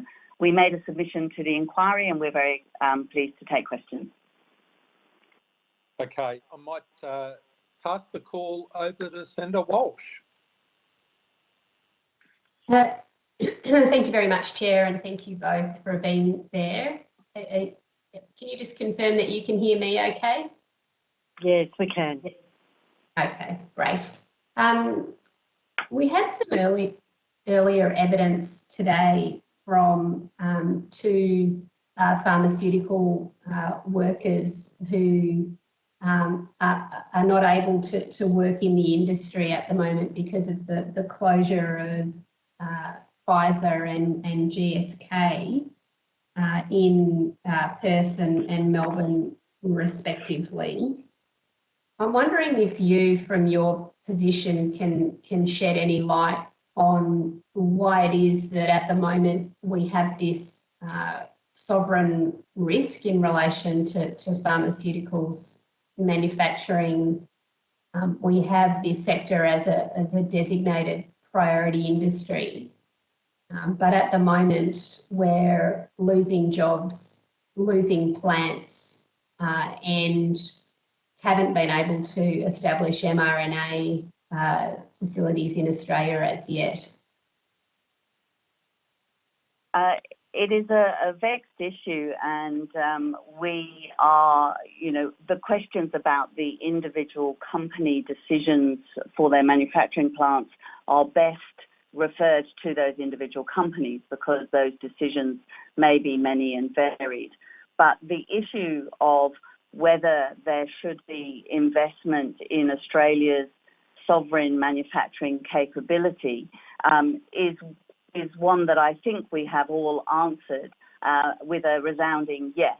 But manufacturing capability can mean many things to many different people, and across the whole ecosystem and the whole value from early discovery through to patient access and supply incorporates very many elements of supply chain resilience, research translation, intellectual property, commercialization, and very importantly for this sector, clinical trials. And clinical trials is an obvious area where manufacturing capability at a clinical trial level is something that Australia might consider investing in. The idea that Australia can invest in every new technology's end-to-end manufacturing capability at full scale in Australia is probably unrealistic. Dr. Lavelle, do you have anything to add on that? Only to say that the decisions probably were made prior to COVID and have been mounting globally for some number of years. So again, I think to get the details, one should refer back to the specific companies. But I am aware also that the plant that GSK was involved with in Boronia, there is an attempt at the moment to have a health precinct remain there and to try and provide necessary activities such as fill and finish for the local biotechnology sector and for our sector generally. Now, one of the things that's probably not well understood in Australia is the ecosystem, the connectivity between Australians and the global companies, and they are seen quite separately at times, but there are many connections, and probably if we're talking about manufacturing and we're talking about mitigating sovereign risk for Australia in the area of medicines, making those connections tighter and better is probably a very worthy thing to consider going forward for this country. Okay, thank you very much for that answer. And I guess just to tease out what you've shared with us so far, you've mentioned there the important role of the broader ecosystem, including research facilities and the health sector and so on in supporting pharmaceutical manufacturing. And you also talked a bit about the potential for Australia establishing an advantage in relation to manufacturing associated with clinical trials. I'm wondering if you could just give us your thoughts, your analysis of what it really takes for federal government to support those ecosystems and to support the potential to develop that sort of clinical trial manufacturing capacity. And I note in your submission you talk about the work of several states in establishing those sorts of ecosystems towards mRNA capacity. But I'm wondering if you could assist the Senate inquiry with some analysis or comments on what you see as the important role of federal government in this. Thank you. I think, well, the overarching recommendation is for national coordination of things of significance. So, we've seen with the mRNA manufacturing, we think it's critical that there is a nationally coordinated approach to that.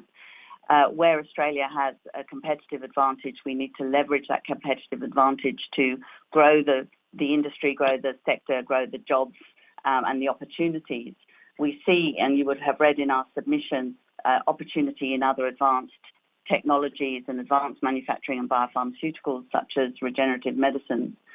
And particularly when we talk about clinical trials, harmonisation of systems at a national level will make us much more competitively ahead of other countries that are moving ahead of us. In the clinical trial environment, for example, we lead the world in our punch above our weight, in our scientific endeavour, in our research institutions, in our healthcare provision. However, each state and territory has a competitive advantage to have different regulatory systems and different ethics approval systems. And in Australia, that creates a delay and a barrier to actually setting up, initiating and starting to recruit patients into clinical trials before you even get to how are you manufacturing and supplying those clinical trials with product. So national coordination and national harmonisation across the entire clinical trial environment to enable a single measure or single approach to ethics approval, regulation and initiation of clinical trials would be the first step. And it is something that the industry and both sides of government have been agreed on for a long time, but actually translating that into agreement across the states and territories has been more difficult. So if we think about this area, Senator, there are two chains that we need to consider. One is the supply chain, and you and others would be very aware of the difficulty during the pandemic of supply chains being seen to be fragile, especially for an island continent such as Australia, where companies that were supplying essential medicines, including medicines that had nothing to do with COVID, that were things that Australians use every day, they had to pay well above the rate to buy freight space to get those medicines into Australia. And so we've seen the fragility of supply chains. What global companies do is they mitigate that risk by having a lot of redundancies. And just to give you, for example, if we talk about an mRNA vaccine, the current mRNA vaccine that perhaps Pfizer produces, to give you a rough idea, there are over 280 individual ingredients or components that go into that vaccine. It comes from 80 areas and is manufactured in 19 countries. So you can see the high degree of redundancy there, but also you can see the high degree of risk. If there's a bottleneck in any of those raw materials, that is going to have a serious knock-on effect.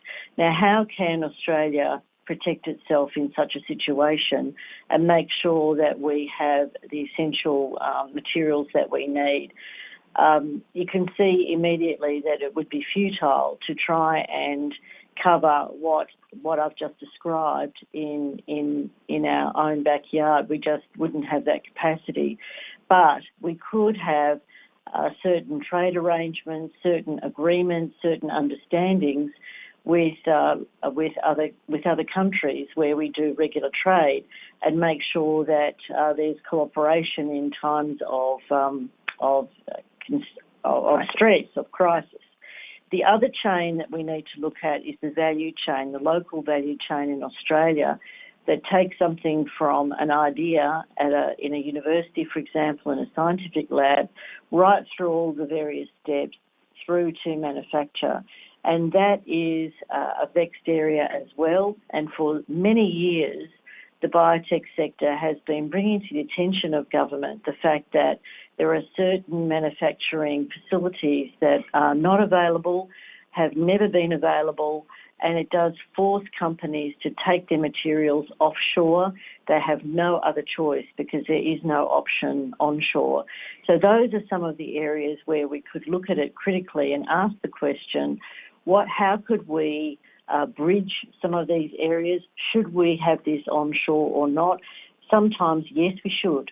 We should invest in it, and we should invest in it to mitigate sovereign risk, because it gives us an opportunity to take those ideas further down the value chain. Other times we might say, no, it's a high-cost, very niche area which would be rarely used, and that would be better served by having an arrangement with an international player. So there's not a single answer. I guess it's a case-by-case situation, which makes it complex. But the reality is that having an awareness of those two inputs, the value chain and the supply chain, and how we can best to our ability make sure that we're equipped to respond in a rapid way is absolutely a fantastic topic for this inquiry to be looking at, and very important. I'd just like to build on as well some of the analysis we've done on clinical research.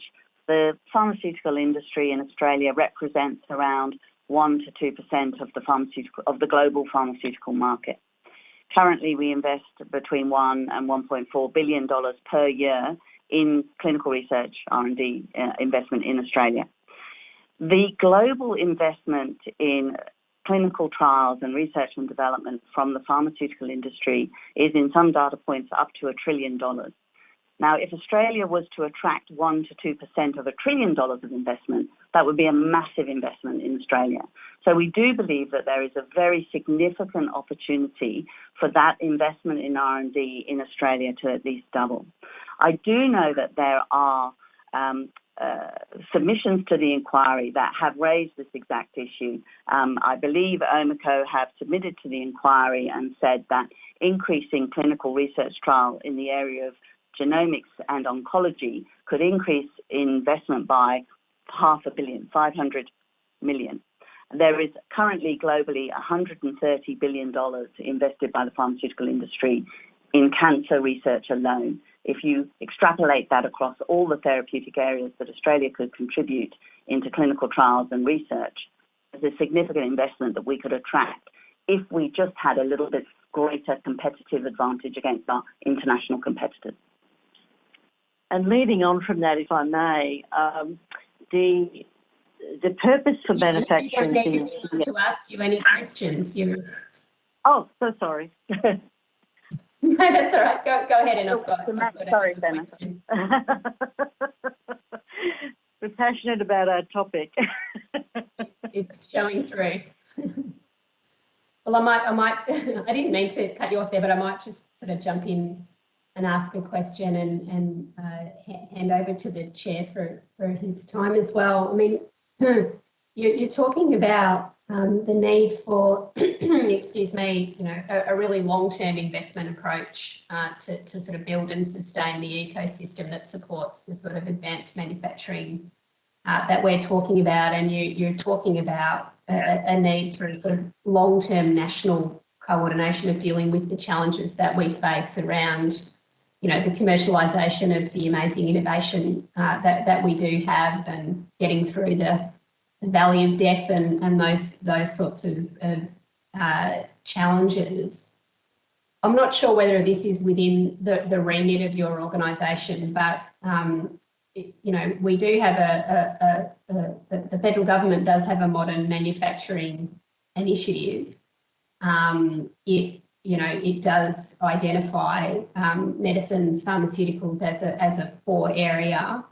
We've had some evidence earlier today from an entirely different sector, which talks about sort of the problems with short-term funding for sort of site-specific efforts that people have to sort of apply for, and, you know, may or may not get, and the amounts that then come through may or may not be sort of significant enough.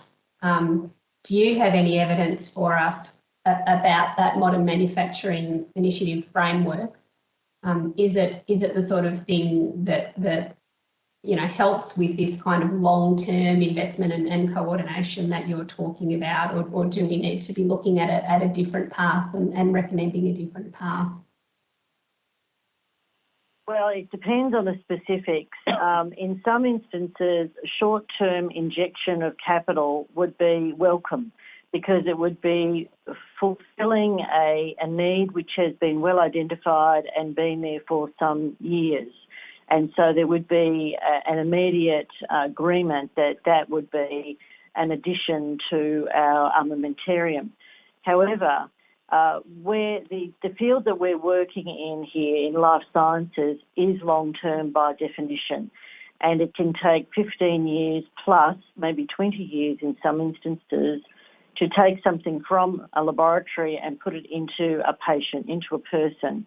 And therefore, often governments are better equipped than private investors at the early stage of setting up infrastructure that would allow that process to mature. I think looking for quick wins, which is something that the market looks for at times, can be a false economy, because there'd be an investment in something that fully understood, that it's an initial investment, say for a feasibility study, but to really get to the manufacturing and to the market may take another $100 million for an example. So it's understanding the full size of the investment and what the outcome or outputs will be, rather than looking just at the short-term next step part of the investment story. Now, one thing I should say is that a lot of the plant that is in Australia currently was generated by federal government investment that was programs such as Factor F and P3. They haven't existed for many years, but their existence back in the 90s, was it, Liz, or 80s, was where a lot of the initial plants were generated at that time through that program. And we are now in 2021, and we're still seeing those plants like AstraZeneca is still functioning here in Australia. So there is an argument for an injection which is going to have stickiness that keeps the companies in the country and really provides support for what we're doing. The thing that I think that we should not forget at any point in this discussion is, why would people be manufacturing? Well, the manufacturing has to be of something of value. And what gives it that value is intellectual property. And the valuing the strong intellectual property support that a country has is a great sovereign asset, because it does mean that it's a factor, it's a magnet saying we can go to that place. There's black letter law. There is strong IP protection. It is something that I can trust. It's something that I can invest in, knowing that my investment will be for the long term, 2 decades or more, usually. So they need to know there's some protections in place, and IP is extremely important for that. Sorry, Senator, you're on mute. Thank you. Just finally from me, you've been talking about the sort of the long-term investment and the long-term development of the ecosystems that we have. And I know that people in your sector in general are very sort of proud of that and Australia's position there. At the same time, you know, there is a global race going on to try to attract and retain these sorts of facilities, obviously with, you know, mRNA being the particular race that countries are in at the moment. What do you see as the risks of Australia missing out on establishing ourselves in that global market? And you know, are we doing enough right now to make sure that we're at the front of that race? I think that's a conversation that you and I could probably have for a long period of time. But one thing that is obvious is that right now there's a global recalibration. The pandemic has raised these questions in many countries, and there are many conversations taking place all around the world around sovereign risk mitigation and about recalibration in the life science area. And yes, it is a race, and yes, it is competitive. And one of the things is that Australia has to think of its global competitiveness. Where do we have natural capabilities? And niche areas are really, high value niche areas are really where Australia should place its bets, because that is where we can compete globally. The high volume, low value things are really not where we're ever going to be able to compete against some of the larger countries with large populations. So I think that medical science, medtech, the whole medicines area is something that we could focus on and be very confident that we would get some reward for our investment. Thank you so much, both of you, for your evidence and the passion that you have for this sector, and I'll hand back to the chair. Thank you, Senator Walsh. There's just 3 areas I'd like to tease out in the time we have left, if I could. The first is in relation to an issue that you've raised in terms of Australia's concessional tax rate under the patent box. And our concessional tax rate is 17%, and the point is made that that does not compare favourably with some of our competitors in this space. I'm wondering if you can provide some further detail in that regard, and how important it is that we actually have a competitive concessional tax rate in that space. Yes, certainly. Some years ago, the UK put in a patent box, and their rate was 10%. After that, a large list of countries we would normally compare ourselves to from an economic point of view and a health standards point of view followed suit and also put in patent boxes. And the rates varied, but 10% was plus or minus 1 or 2 points was the average. I think if Australia's coming late to the party, which we are, and also our rate is significantly higher, then we have to ask the question about, will capital find that attractive? It is a factor. It is not going to be the only thing that influences a decision about capital coming to Australia or staying in Australia. But certainly we have to think about how we are rated next to other countries that are providing not only the patent box, but other incentives as well.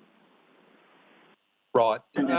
Maybe you can maybe you can take this question on notice, but I'd be interested to see, and it might, there's a footnote I see referred to here, and maybe it's in that information, but I'd be interested to know what the comparative rates are for patent boxes in this space in other jurisdictions, not just the UK, so we could actually refer to some of those comparative jurisdictions. Would that be possible to provide us more information in that regard? Yes, no problem, Chair. So we can will do take that on notice. Okay. So the second area is in relation to our IP system. And I was interested to note, and I quote from your submission, there is an opportunity in the current environment in Australia to strengthen the IP system to better align with other jurisdictions. The current system of 5 years data exclusivity and an average 12 years of effective patent life are less attractive than comparable innovation investment-driven systems in other OECD countries with whom we compete, end quote. And I must say that that submission surprised me, that our IP system is different to that material degree in this space. Could you just expand on that, please, and how important it is that we calibrate our IP regime so it is competitive? Yes, thank you, Chair. This is specifically referring to the elements of IP related to data and data generation. So your actual patent regime is comparative to other jurisdictions. However, our intellectual property related to data and data protection is quite short. When a product is finally registrable for market access, at the point of market entry, registration by the Therapeutic Goods Administration, the data exclusivity period is 5 years.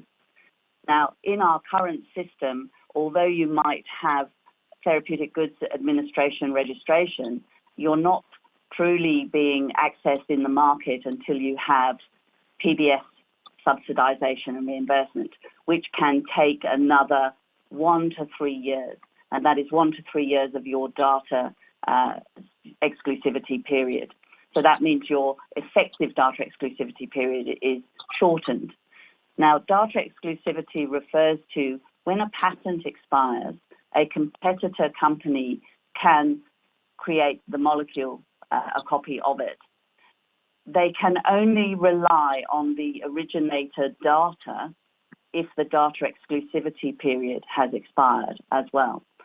So in the instance where you have a patent that is coming up to expiry, but it has taken the full 15 to 20 years to bring this product to the market to a point where it is actually going to change people's lives, then a product or a company may be relying only on the data exclusivity in order to recoup that significant upfront high-risk investment that they've made in bringing that molecule to market.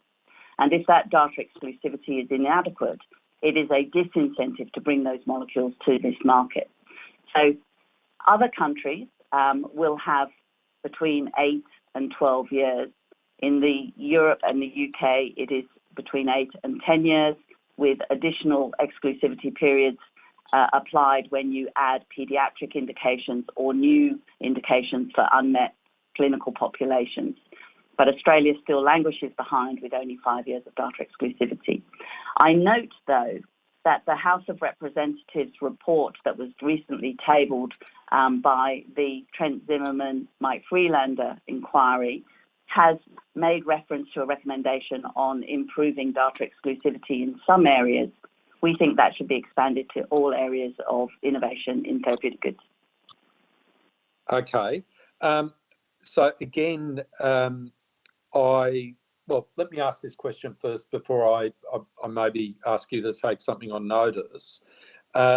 Is the reason why, to use your word, we're languishing because our IP system, our regime, has not caught up with international developments, or is it because there's a considered philosophical difference in approach?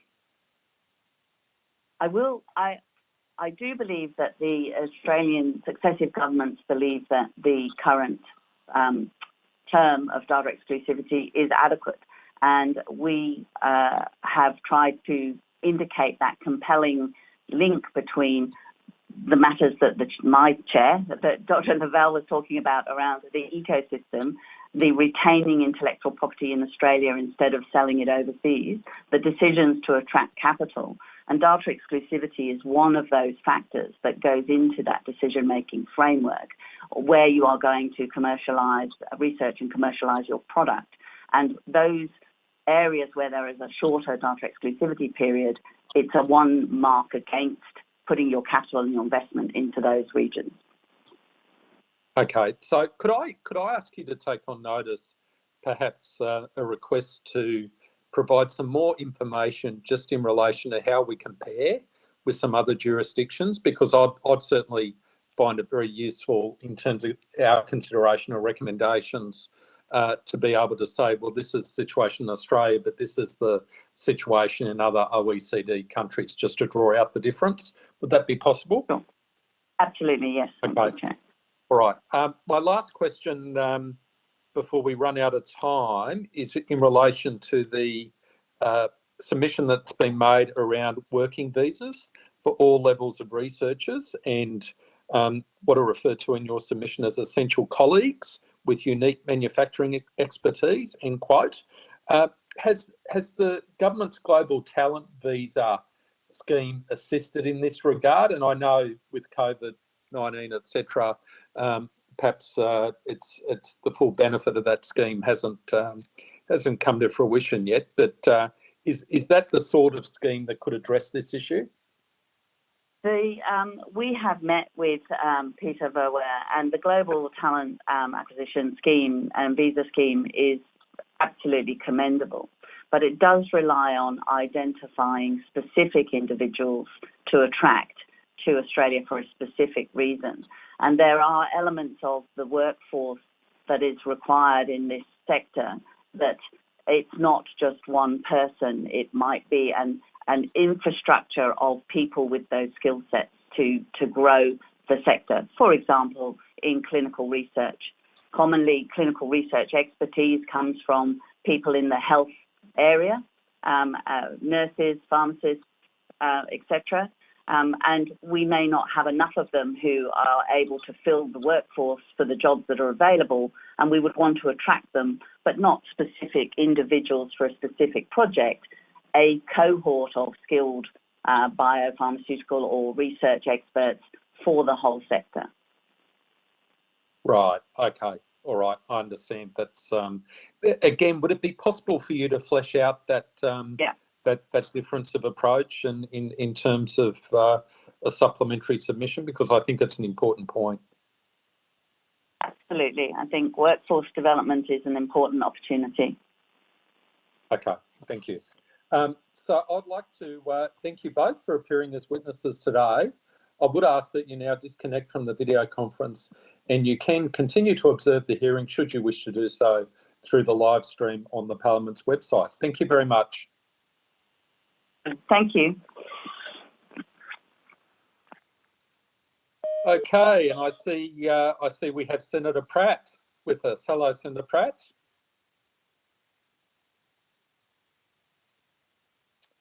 All right, our hearing will now. Sorry, we're still going. Sorry, I'll get my correct blurb out to read.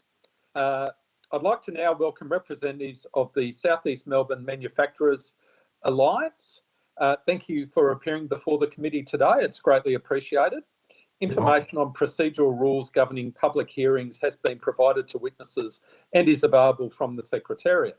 To assist Hansard with the recording of this hearing, witnesses should speak clearly into the microphones, and please ensure your microphone is set to mute when you are not speaking. I'd also like to advise you that any questions on notice should be sent to the Secretariat by close of business Wednesday, 15 December 2021. I invite you to make a brief opening statement should you wish to do so. And for the Hansard record, could you please state your name and the capacity in which you appear? Okay, thank you, Senator. My name's Peter Angelico. I'm appearing here along with Vonda Fennick. I'm the President of South East Melbourne Manufacturers Alliance, and Vonda's our CEO. And we certainly appreciate the opportunity. You've received our paper, our submission and our brief note already, so hopefully everybody has read that. Look, we're a fairly small organisation, but we're full of manufacturers. All of our board are manufacturers.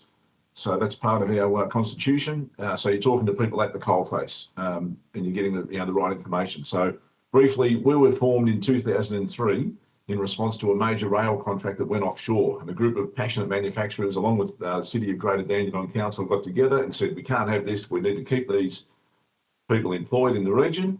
And out of it came SEMA. So 18 years later, we're still going strong and hopefully kicking a few goals. So we've now got over 200 SME manufacturers, a couple of big ones, people such as Jayco, Caravans, Nissan Casting, a few of those sort of bigger employers. So we, as I said, 200 manufacturers employing about 16,000 people all up, and with about $3 billion in GDP. Now, primarily located in the southeast of Melbourne, and our membership is probably typical of most manufacturers, but we do actually spread out a little bit wider. But our mantra is that we've got to keep manufacturing here in Australia. Whether it's in the southeast of Melbourne, that'd be great, but it's a broader manufacturing community that we're trying to promote, of course. So there's a lot of work to be done.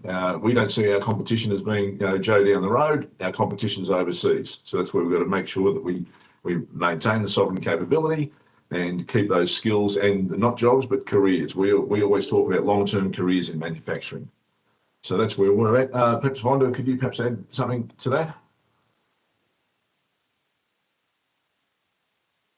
I think you've covered the history of SEMA quite nicely, Peter. I don't know whether or not the senators want us to go through the 5-minute overview statement, or whether or not they're happy just to put questions to us regarding both the statement and the submission that we've provided earlier. Yeah, I think Ms. Fenwick would be comfortable to go straight to questions, so we can maximise the time. I might just kick off. How important has the alliance been in terms of drawing together the local manufacturers and assisting each other and building that manufacturing industry in the relevant region? Because I note that I was very impressed with the submission, and obviously you've been in existence since 2003, and I'm just interested in the model that's been used as an advocacy organisation. Thank you, Senator. I might start off with that because I was on the inaugural board. So I was one of the people that got very upset about the fact that we had lost railway work to overseas.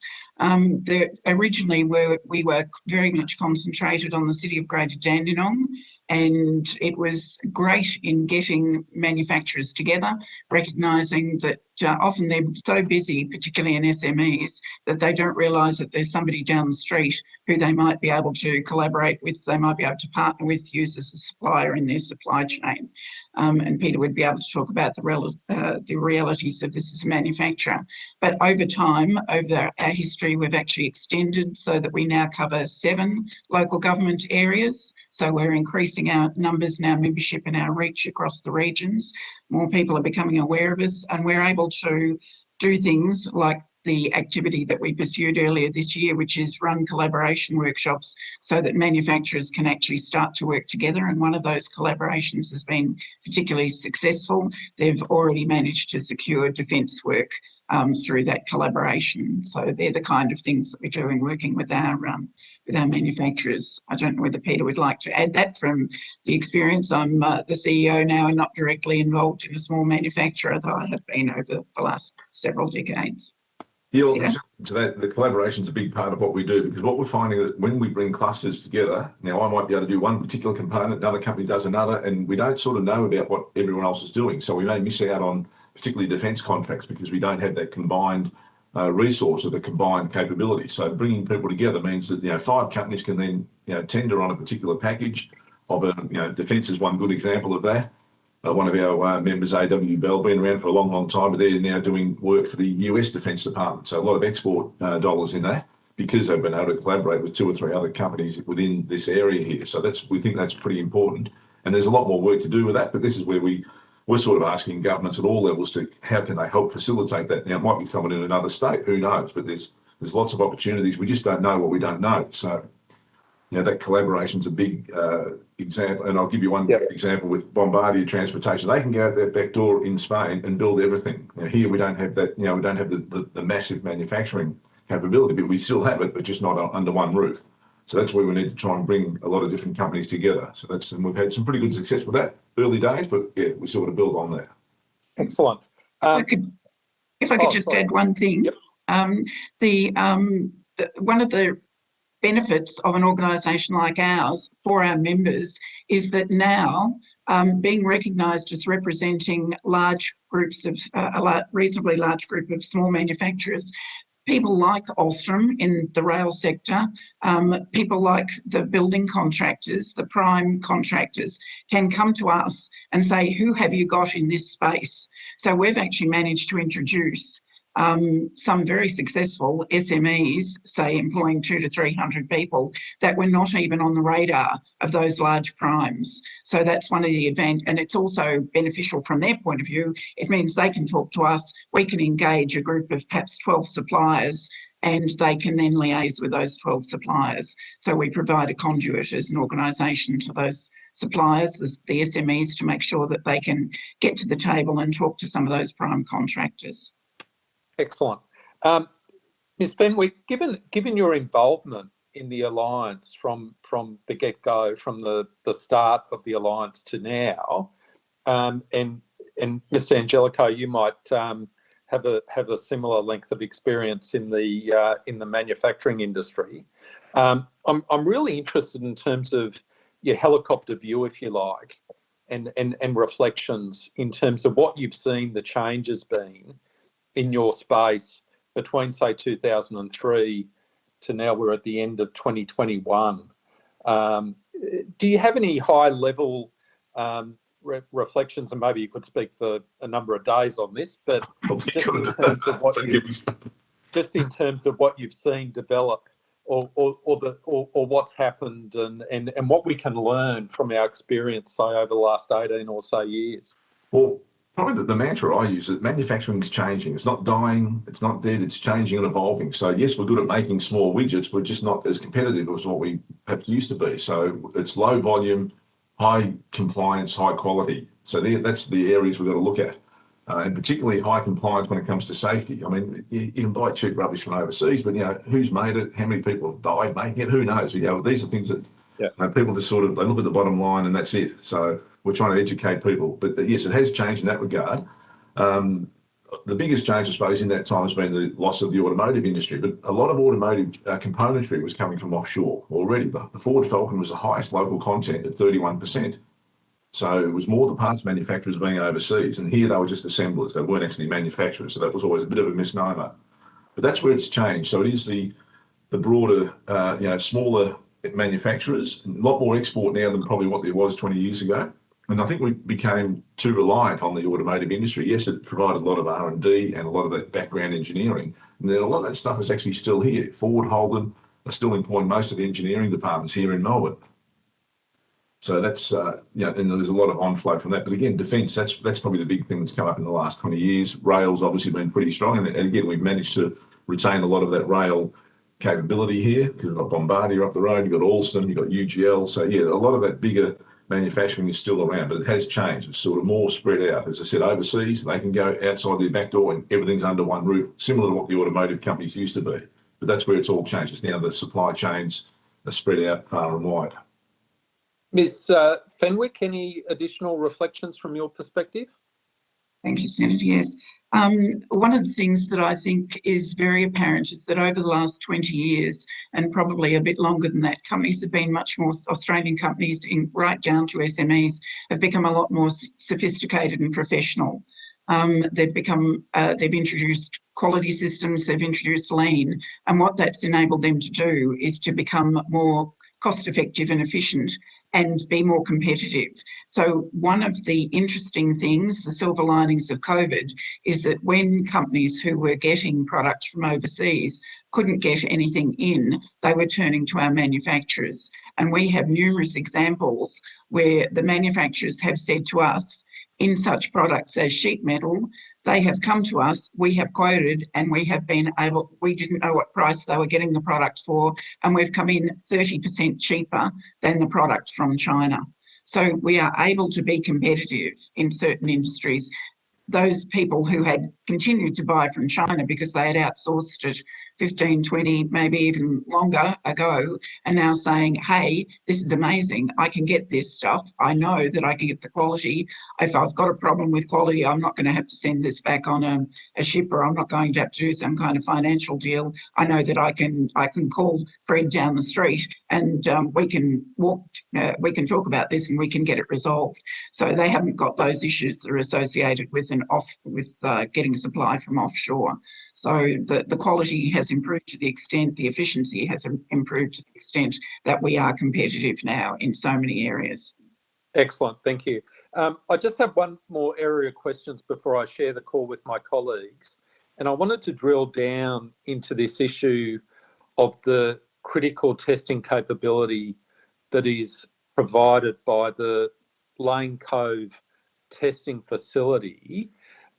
Could you provide some more background in relation to that facility, who owns it, who operates it, and why it's so essential, and what we need to do in order to maintain that capacity within Australia?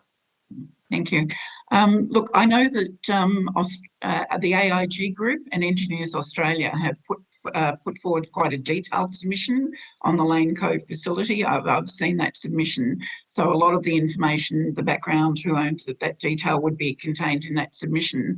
I think what I'd probably like to speak to is the criticality of that resource. I have worked, just to clarify, I've worked in a number of electromechanical high-tech assembly manufacturing companies, one in aerospace and one in scientific equipment. So this is the kind of equipment that people need to get tested. What it would do to companies like that is it would cause their development cycles to be a lot longer, because with the testing that needs to be done, you need to get your equipment sent it off to the facility, have it tested. There may be quite an iterative process of equipment going backwards and forwards with design changes. So having that resource in Australia is vital. I think there's also the confidence in the quality of the testing that's actually done. So there are a number of aspects to the critical nature of that. There's also the skills in terms of the staffing and the engineering capability and the understanding. We would lose that, and it's the kind of thing that's not easily replaceable. You can't in 5 years' time go, hey, that was a mistake, we ought to bring this back. It is vitally important to our electronics industry. So if we're talking about having 6 sectors that are important to us, and those things include space and they include defence, then we can't afford to be letting that facility go. It's that simple, really, in terms of the argument for the Lane Cove testing facility. Okay, thank you very much. I'll now give the floor to your local Victorian Senator, Senator Walsh. Thank you very much, Senator Scarr, and it is nice to see you both again. I wanted to go to some of your evidence about procurement. You talk about the importance of procurement in helping to maintain demand and confidence. And I was wondering if you could talk us through how the Victorian government's local content provisions have assisted some of your members with that demand and confidence.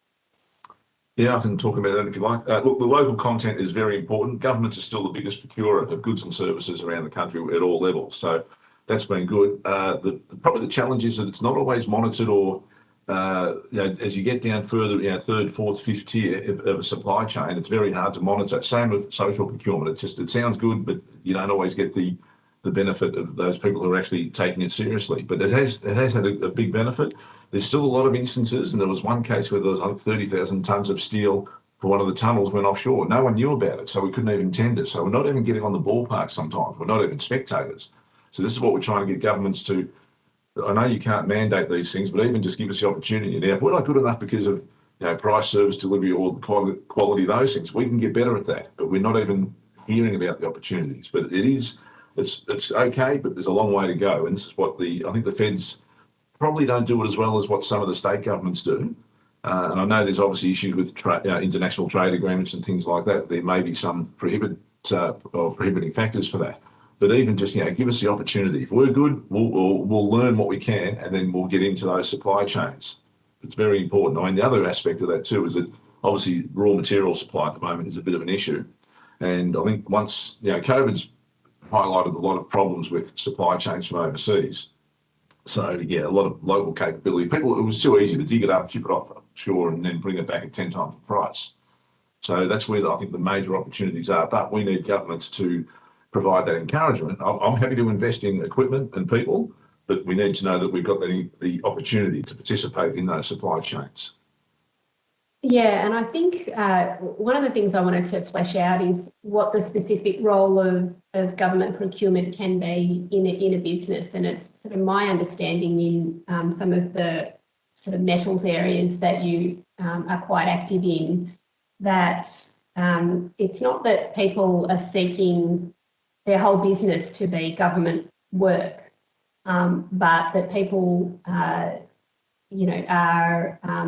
sort of grateful for the opportunity to do that government work, because it can help sort of even out the issues that they may have with demand, and help them sort of build a long-term workforce, because there is some level of guaranteed government work. Is that sort of how it works? Is that how those sorts of procurement strategies are important for sort of managing demand and managing confidence and retaining staffing levels and so on? It certainly goes a long way towards that. I mean, I'll give you an example. I've picked up some work from the BAE Hunter class contracts. And again, we invested in some equipment, so we won some, it's a 10-year contract. So it's hard to quantify, will I employ 10 people, 50 people, 100? I don't know. It's a bit of an unknown at this stage, but at least we're prepared to invest in those areas. It's always one of the biggest problems certainly with infrastructure. Most of the major builders, in fact, I think all the major builders, the John Hollands of this world, they're all owned by offshore companies. I mean, they do have obviously a big presence here, and a lot of them over the years have bought out Australian companies and absorbed them into their international operations. And so, of course, they'll look to their ongoing supply chains offshore. So that becomes a bit of an issue where, how do we get into those? It'd be great to get into the international supply chains. Mm-hmm. But they do tend to just go to the same old. So that's where maybe there's going to be some sort of mandate. I mean, the ICN do a great job. There's still a bit of work there to do, but the theory behind that is excellent. But we're not always getting the second, third, fourth tier. That's where the back or the gaps come in.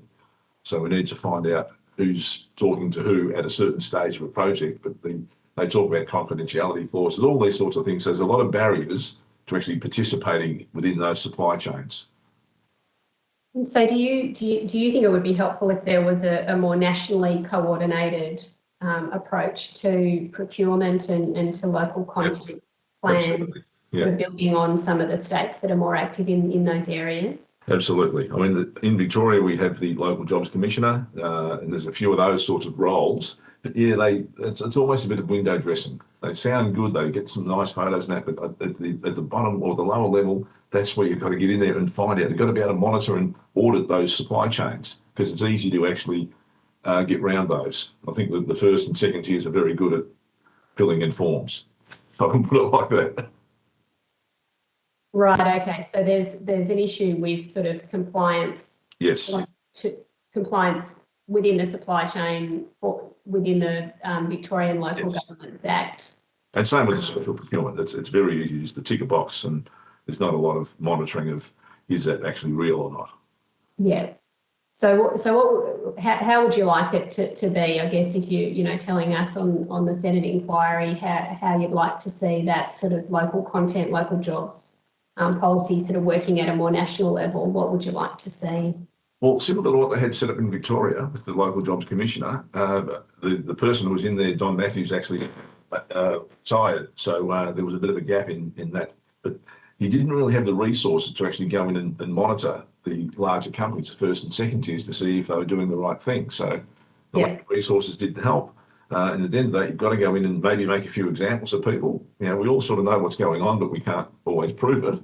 But that would be great, just a bit like the tax office. They can't go and audit every company or every person, but it's always a bit of a scare campaign. They're all scared of, oh, yeah, we've got to do the right thing. So that's where maybe governments can coordinate that a bit better, so that we know we've got a lot of confidence. Yes, if we do the right thing with local content, with social procurement, then we know that we'll be rewarded by getting those opportunities. We don't want to, a free kick, but we just want to be in there having a Yeah. And just before I hand over to Senator Pratt through the chair, I just wanted to ask you about some of the evidence in your submission around energy policy and your concerns about energy pricing, perhaps costing jobs and businesses. So can you take us through a couple of the examples from your members where basically energy prices have cost jobs in those businesses, in those affected businesses? Yeah, well, I'll give you one example and I'll throw it across to Vonda. One of our members, Nissan Casting, and they're doing stuff, they export most of their product. Their gas bill went from 1 year, I think it was about 500,000 to about 1.2 within the space of 12 to 18 months. And their Japanese parent just said, well, you've got to cut 50 jobs. And that was their simple solution to that. And they employ, I think, 300 to 400. So that's where you can see the bigger scale. On a smaller scale, with someone like myself, I don't really sit there and look at my electricity. It's not like sort of 10, 15% of my cost. So I don't see it that much. And so it's not as big an issue for someone like me. But certainly the bigger manufacturers, yes, it is. It's one of the things that does keep a lot of our members awake at night. So Vonda, do you want to perhaps add something to that, please? Yeah, the one that I would add is the one that I've referenced in the submission. That company, I won't name them, but they make insulation. They employ quite a few hundred people, but their energy costs went from 4 million to 11 million between 2017 and 2020. They're a 24/7 operation with their product, and they have to heat up the glass to get to a certain temperature. So power utilisation for them is a significant issue, and as a consequence of the costs going up, they closed their Sydney facility, and 50 people were out of work in Sydney as a consequence of that. So that was a direct connection between power prices and the loss of jobs, the closing of a plant, and now the only competition they have in Australia, they don't have any competition in Australia, but there is increasingly competition from overseas, and there's a new plant being set up, I believe, in a low-cost area in Asia. So they are very concerned that if prices keep going up, or if they can't be reduced in some way, that it's going to be increasingly hard for them to keep their Australian operation going. So that would mean we would not have any local supply of that product. If I could, Senator, would it be possible to pick up on the procurement? Have we got time for that? I think so, yeah, and then I'll go back to the chair after this answer. Yeah. Okay, I just wanted to pick up. Peter's absolutely right about the audit and compliance. Having national policy would be brilliant, because we've found that does cause issues. That it means that suppliers of, say, buses have to do different things, given that there are different local content requirements in different states. Otherwise, they would be able to make one nice bus that could go around Australia nationally. They can't do that because of the differences in local content requirement. So to have a national policy would be great. I think meaningful percentages of local content will make a difference. And there's also the definition of local content, because what we find is the definition of local content is such that it doesn't necessarily translate to a 60% of locally produced content. There can be services, there can be other things associated with that. So we need clear formulas for purchasing decisions, and we need a much better, more robust definition of local content that's actually going to contribute to manufacturers being able to supply their product. Thank you. Thank you both so much, and back to you, Chair. Thank you, Senator Walsh. Senator Pratt, you have the call. On mute. Thank you. I wanted to ask, in the context of your submission and broader skills and training issues. And sorry, it's been a while since we've caught up. Hello, it's terrific to see Sema here, and I look forward, once COVID restrictions ease, particularly from WA, to being able to catch up in person, and perhaps we can do that online in the meantime. I wanted to ask, as a region with a strong manufacturing sector, what does your local education and training landscape look like compared to other non-manufacturing regions? Is there enough focus on the skills that you need, and what input do you have into that? Vonda, do you want to perhaps talk about the welding course? Look, I'm not sure whether you're aware of it, but we've actually, and I may have mentioned it in the submission, we've developed a welding program, short course I saw that in the submission. Wanted to hear a bit more about that. Yeah. We developed that. We're an advocacy body and a business support group. We are not a registered training organisation. We never wanted to be a registered training organisation.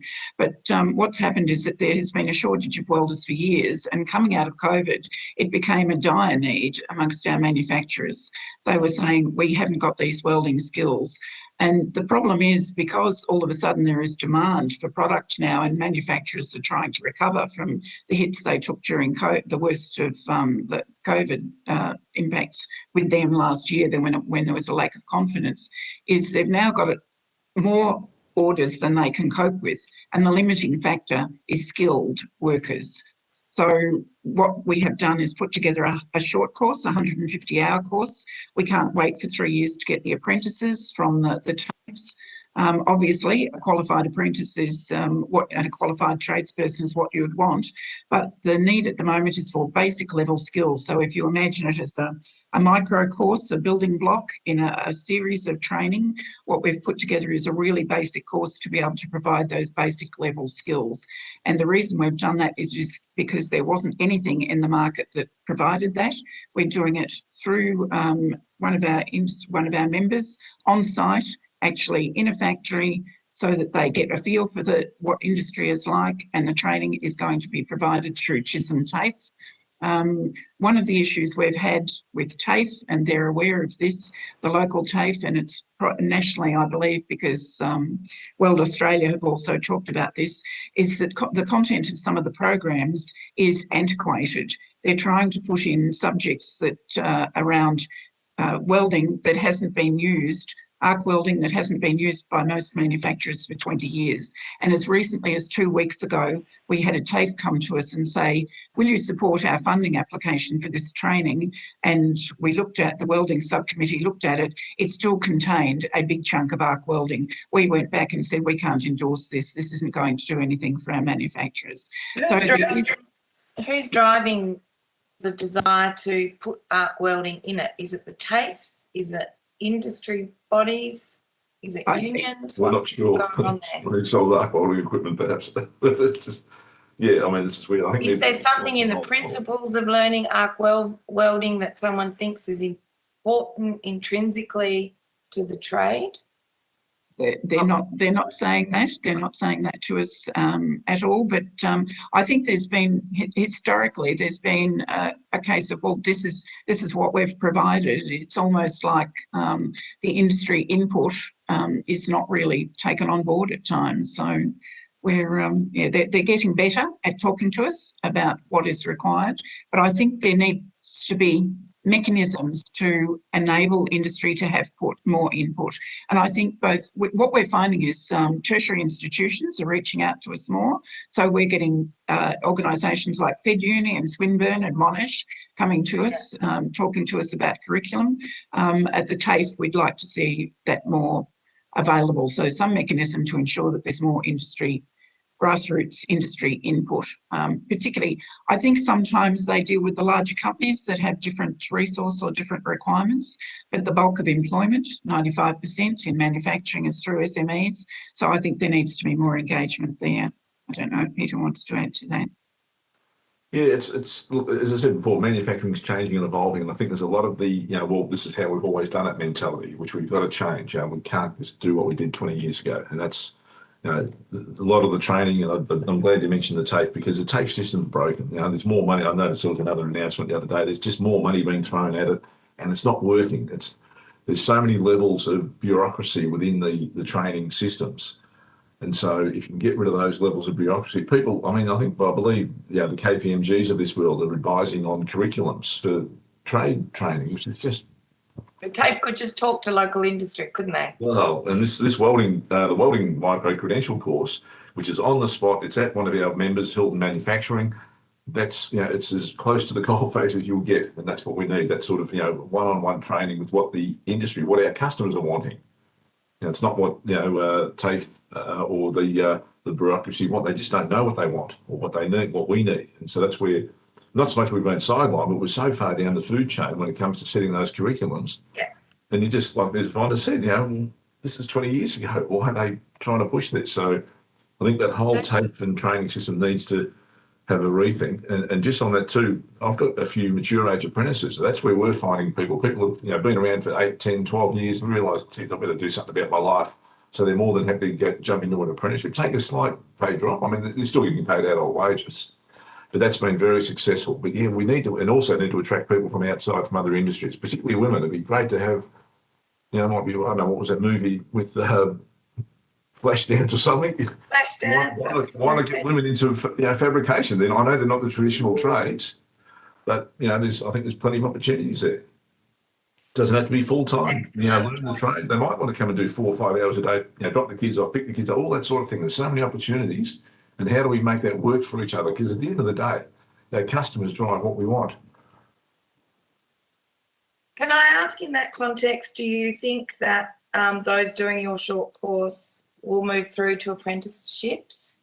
How do we prevent them from being locked into the less flexible version and less adaptable version of that qualification, so that they're able to resiliently adapt across other companies to meet, or within the company to meet needs? Well, it gives them the chance to see what it's like and say, yeah, I do like this. Okay, then they could go on and become, full-time or, full-time apprentices, and who knows, maybe start welding submarines. They can't do that on day one, of course, but at least it gives them a taste of what it's like without, making a massive commitment.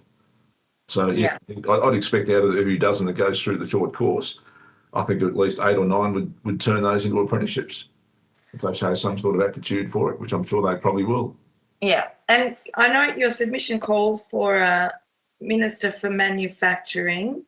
Can I ask, in the context of all the government departments as an industry that you need to deal with, I know, for example, the Department of Industry, when I ask them questions, they say, oh, you'll have to go and talk to the Department of Trade, you'll have to go and talk to Skills. How bad is the siloing when it comes to being able to set an agenda that says, well, we've got to pull the levers on trade, we've got to pull the levers on interstate duplication of regulation, we've got to pull the levers on industry, and skills, just as a couple of examples. What is it that you need in order to cut down that siloing so that departments are responsive not only to industry but also in a cross-departmental way? Well, probably, leave us alone. We'll go and find the revenue, and we'll find the customers and find the people on that. So yeah, there's probably a bit of over-regulation in that, particularly, as I said, with the skills and training and the curriculums, because it's just not working. Simple as that. So I don't know. How do you think a Minister for Manufacturing would look like, or what's your? Well, it worries me that the Department of Industry, when I ask them about trade issues, will say you have to go and talk to DFAT, or that if I want to ask them about migration and skill shortages and developing our own. Yeah. If I ask the Department of Training about, or the Department of Immigration about skill shortages, they can't answer that question about the demand for overseas labour in the context of what's happening at a local level to develop the skills that we need. And the same goes with who's who's got the opportunity to expand an export market, it's not responsive to the real world needs of a region like yours. Yeah. Well, and that's where I think, the top end of town have the ear of government. They've got, lots of lobbyists, and, we're not trying to match that. But as I said earlier in my opening remarks, you're talking to manufacturers directly with SEMA. So I think there's a benefit there. So that's something we'd love to work on over the next year, few months or years, whatever, to get that right. But yeah, it's a very important question. And yeah, how do we make it work better and simplify it? I mean, manufacturers are good at simplifying things. Whereas I think public service, bless your hearts, they're all complicated sometimes. So yeah, no, I think there's a lot of opportunities there to improve those things. But no, look, I'm sure we, between Vonda and us and the board, we can put together a roadmap of how that might look like, and then let the bureaucrats come along and say, no, it's not going to work. But we'll, I think, and this is where the welding course, we can prove, yes, we've got 10 people, a dozen people, bang, they're now fully employed, paying tax, looking forward to a career. Yeah. For a long-term career. So I think that's we certainly can prove how that can work. Next step is to make it, try and get that into public policy development. In the context of welding, those fundamental skills that are important to the areas identified in the modern manufacturing strategy, for example, is there a gap in that strategy that says we're not doing the fundamentals that support the manufacturing sector as a whole, e.g. welding skills? Why did you want to perhaps jump in? If I'm understanding your question correctly, Senator, talking about the current manufacturing strategy, it's looking at 6 sectors, 6 priority sectors.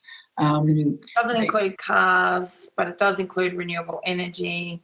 Yes, yes. I mean, that plan, from our perspective, I mean, it's great that, the federal government are putting money into manufacturing. It's wonderful that they've identified those critical sectors. We have argued, though, that there are sectors that are missing out badly as a consequence of that. And if we had had more time, I can take you through some examples of that, and where funding under that scheme has resulted in situations where I think it could have been spent more effectively in smaller companies doing other things, as opposed to allocations that I don't want to identify because they've gone to specific companies that may not appreciate it. But certainly if I was looking at food, for example, and saying, I'll give you $1 million to develop a new confectionery bar and your production line to do that, I'm not sure that we absolutely need a new confectionery bar.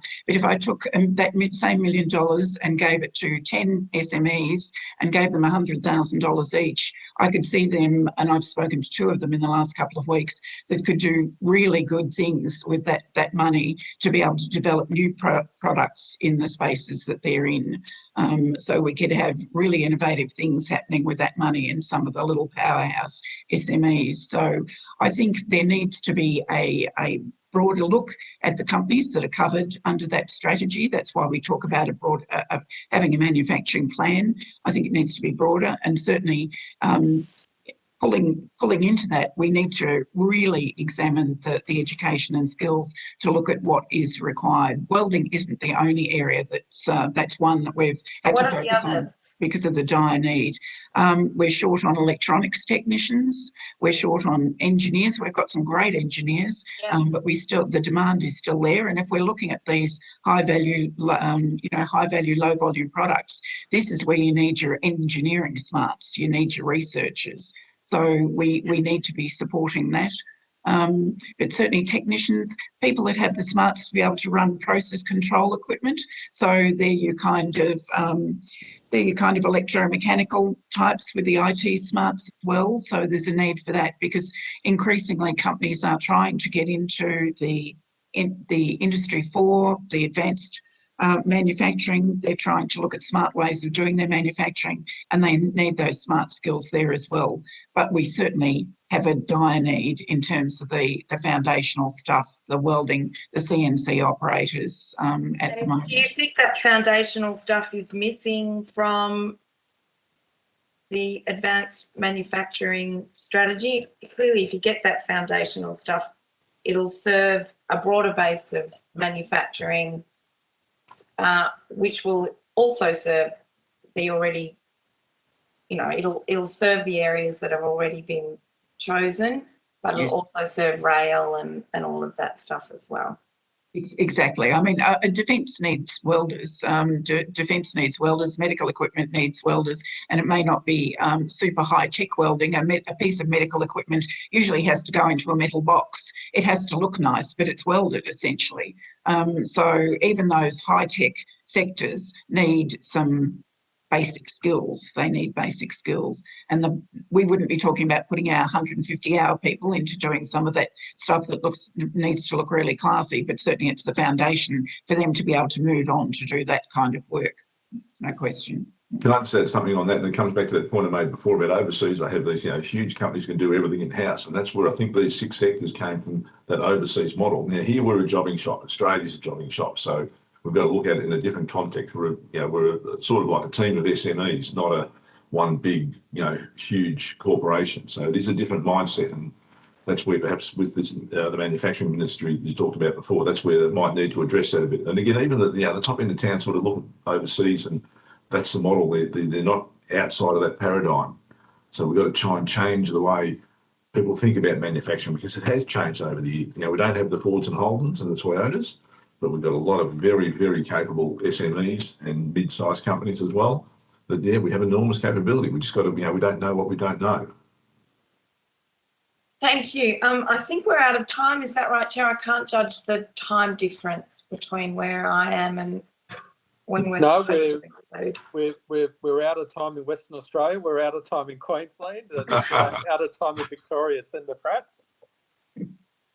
Can I just add one more thing before we close up? One thing that we've set as a goal for manufacturing at the moment, it's roughly 6.9% of GDP. If governments could do one thing, and that's the only thing to do, is try and set a national goal. We want to try and get that to 10% of GDP by 2025 and 15% by 2035. So it'll give people a lot of confidence. Hey, the government are backing this, right? We're happy to invest and make sure that happens. So maybe that's where we need a bigger picture. Sort of look like you asked me earlier about the helicopter view. Well, that's one thing that we're trying to really push. We'll get all the micro stuff at the bottom level done, but people need to believe, yes, manufacturing has a future here. We all believe it, but we need all you people to believe it as well, and push it through your channels and throughout the bureaucracies and all the departments. That's compelling. Thank you. Yeah, that'd be great. Well, Mr. Angelico, we all believe it. I can assure you, every senator sitting on this committee believes it. Can I just finalise with? And I know I said we're out of time, but there are just 2 other quick little points I wanted to cover if I could. Firstly, Ms. Van Wyk, could you take on notice? You made a few comments about the existing modern manufacturing strategy and how that's translating into practice through grants, etc. And you referred to your confectionery bar example. I can assure you I don't need any more confectionery bars. I've had enough for one lifetime. But interested for you to, if you can do it in a confidential way that doesn't betray any sensitive information, but interested in any further thoughts or detail you can provide with respect to how that's translating into practice. Is it possible for you to do that? Absolutely, yes. Thank you. Okay, thank you. And then my last question is, and I've had this raised with me through people who are involved in SME manufacturing, and this trades issue, a lack of diesel fitters, a lack of boiler makers, a lack of welding expertise. And they've raised with me the question as to whether or not we're doing enough to tap into that experienced pool of maybe retired or semi-retired tradespeople who could maybe be given an incentive to come back as mentors or trainers to pass on their skills to the next generation. So there's probably impediments in terms of our pension system, age pension system, superannuation system, in terms of people being incentivised to maybe do a bit more work in retirement as part of transitioning to retirement, or come out of retirement and provide the benefit of their experience and skills to the next generation who are coming through. Do you, I guess first, do you have any thoughts in that regard? And I'm sure over the years you've worked with some extremely experienced and competent tradespeople who have retired and who would be fantastic if they could come back to pass on some additional skills. So any thoughts you have in that regard as to how we might be able to provide a greater incentive to tap into those great skills from people who are looking to retire, or maybe are retired but would be interested maybe in coming back on a part-time basis to provide skills? Do you have any thoughts in that regard? Oh, absolutely. I think that's where, because it is an ageing skilled workforce. And I'll give an example. The Iveco trucks, who have sadly decided to close down, the average age of their workforce is 57. So there's a lot of people there, and I'm sure some would like to retire perhaps, but maybe that's where you might have to walk down the road to the tax office and say, right, give those people some tax breaks, give them an incentive to actually come back into industry. We'll find some young apprentices, and even that, just on that with apprentices as well. This idea of having apprentices do a year 12 or get a year 12 pass is just ludicrous. That changed about 20, 25 years ago, and we got a whole gap in that skilled workforce because of that, I think. And, the tech schools went, and then, either go to university or you get thrown on the scrap heap. So I think there's, I'd rather have a kid at 15 who really wants to be a welder, boilermaker, electrician or whatever, rather than someone who's being forced to stay at school to get a year 12 pass. So that's the other side of that as well, at the other end. But I think that would work very, very well. There's a huge amount of skills out there. And most of those people are happy to pass those skills on. I don't think they're trying to hold it in and say, oh, I'm not going to tell anyone. I'm sure they're happy to do that. Yeah. Ms. Fenwick, do you have any views in that regard? Very definitely. I think trying to bring people back who have that knowledge and skills to act as mentors, to perhaps be trainers on the job, is a brilliant idea. I know it's been discussed, but there are other practicalities, and you're quite right. I actually tried to get one of my retired sheet metal workers to come back at one point in one of the companies I worked in, and because of the way the pension system was set up, there was no real advantage for him to do that, and that was actually to do work rather than to pass on the skills. But I think one of the things about this kind of work, it can be quite hard, heavy work. So they get to an age where they don't want to be physically doing the work, but to have them mentoring if they've got that kind of capability, that kind of temperament, and passing on those skills would be brilliant if we could look at ways to make that possible to do that, and look at ways that the pensions system could accommodate that. And it could be specifically targeted to those areas where we just don't have the skills at the moment, and allows us to tap into an older, unutilised set of skills where probably, and certainly my experience in the mining industry, older workers have the temperament to be able to work with younger workers to pass on those skills in a way, but provided that it's not going to disadvantage them under the pension system or under other retirement arrangements. It might be worth consulting on what that might look like, because we could, for example, enable someone to keep their pension but put their entire salary into their super. There might be some ways where you can offset those pension costs to government later in life if it looks like someone's super is going to be boosted substantially. And it's certainly more cost effective than throwing more money at the tapes. I know the tax office wouldn't like to hear that, but it would be more cost effective if they do the costing. But again, not just silo it, look at it, the whole benefit across the board. Because this is a national imperative where we need to mobilise all the skills we've got in our country for the benefit of the manufacturing sector, and also for the benefit of younger people coming through. So I think there's a lot of merit in that. Is that something, Ms. Fenwick? I've put the idea out there.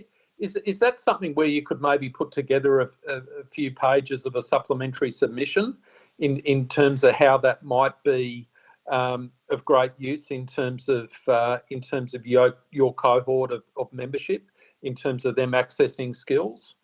Yes, Senator, I can definitely do that. Yeah. Excellent. Okay, thank you very much. Well, thank you very much for joining us today. I think we have gone over time, but that's simply a reflection of how useful we found the testimony from you both. So congratulations to you both in terms of everything you do. And Ms. Fenwick, your journey is inspirational in terms of SEMA, in terms of the longevity of your involvement. So thank you for everything you do. I'd ask that you now disconnect from the video conference. If you can continue to observe the hearing, should you wish to do so, through the live stream on the Parliament's website. And we'll now suspend to 1:30 p.m. I'd like to now welcome representatives of the Australian Council of Trade Unions to our committee. Thank you for joining us. Information on procedural rules governing public hearings has been provided to witnesses and is available from the Secretariat. To assist Hansard with the recording of this hearing, witnesses should speak clearly into the microphones, and please ensure your microphone is set to mute when you are not speaking. I'd also like to advise you that any questions on notice should be sent to the Secretariat by close of business Wednesday, 15 December 2021. I invite representatives from the ACTU to make a brief opening statement, should you wish to do so. And prior to doing that, for the Hansard record, could you please state your name and the capacity in which you appear? Thanks very much, Senator. My name is Michelle O'Neill and I'm the President of the Australian Council of Trade Unions, and I thank the committee for the opportunity to give evidence today on Australia's manufacturing strategy, and I wanted to begin by acknowledging the traditional owners of the lands we're meeting on. I'm here in the land of the Wurundjeri people of the Kulin Nation. I pay all my respects to their elders past and present, and always was and always will be Aboriginal land. And Senators, as you know, manufacturing is vital. It can be the national engine of innovation, of prosperity and of community resilience. And it offers relatively high quality jobs that are more likely to provide full-time hours and above average incomes. It also dominates international trade. No country can get far without a strong manufacturing sector. And Australian manufacturing is still significant. It supports around 900,000 direct jobs and over 1.5 million indirect ones. It's been a path for working class Australians to get the skills, income and job security for a better life for themselves and their families. And it has also been the home to a long and proud history of workers organising and winning better terms and conditions, not just for themselves, but actually for setting the standard for all Australians. And on this very day, actually, Senators, 40 years ago, the predecessor union of the Australian Manufacturing Workers Union won in the manufacturing sector the first right to a 38-hour week, which quickly spread to all workers across all industries. So it's appropriate, and I'm very pleased to say that I have appearing with me today Michelle Owen, a proud AMWU delegate and machine operator from McCain's Foods in Ballarat, and she will speak shortly. The COVID-19 pandemic disrupted existing supply chains and trade patterns, and this disruption reminded Australians of the critical need to preserve a well-rounded domestic manufacturing capability. We are very vulnerable to disruptions in supplies of critical medical equipment, masks, PPE and medicines. And strengthening our domestic manufacturing base must be a critical part of the broader plan for economic reconstruction. And manufacturing in this country is hanging on. When this government came to power, manufacturing was a bit over 7% of GDP. It's dropped ever since, now down to just 5.7%. And the rest of the world is moving often in the opposite direction. Manufacturing was 12.3% of GDP in high-income countries when Tony Abbott came to power, and it's now 13.7% on the latest figures. That's in high-income countries of the world. So why is this happening? Complacency and a belief that government should just get out of the way rather than do things like lead. Just look at our car industry. We have long relied instead on the stellar performance of our raw material exports, but standing still is no longer an option. 8 of our top 10 exports are either fossil fuels or have significant emissions embedded within them. And the 2 exceptions to that in our top exports are education and tourism, both still reeling from COVID. Our top exports are under threat from a world moving to clean energy. But with national leadership, that threat can be turned into an opportunity. No other country in the world has our sun or our wind. The case is so compelling that unlikely alliances are now forming. Earlier this year, we worked with the Business Council of Australia, the ACF and the WWF to commission an in-depth study by Accenture on the potential of 6 new clean export sectors: hydrogen, green steel, critical minerals, battery manufacturing, education and training, as well as other services. And together, they've got the potential to generate $89 billion of gross value and create nearly 400,000 jobs in Australia in up to 2040. And that's good jobs. And they're good jobs, especially in those regions that have been the basis of both powering Australia and many of our manufacturing centres. But these opportunities are not going to fall in our lap. We need rapid and ambitious action to coordinate this change, and government leadership to help everyone play their part. This is definitely a race, and we still seem to be at the starting line. For example, the Morrison government's Modern Manufacturing Initiative is providing $1.3 billion across a wide range of industries, but this is tinkering.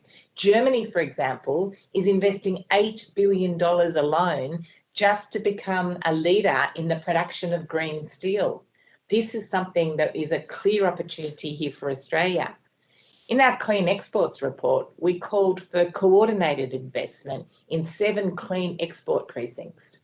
$10 billion co-investment in those industries, $5 billion fund for workers and regions delivered by a new Energy Transition Authority, and importantly, support for low carbon materials in major infrastructure projects, making here in Australia using renewable energy the products we need to include in major infrastructure of the future using our procurement policies of government.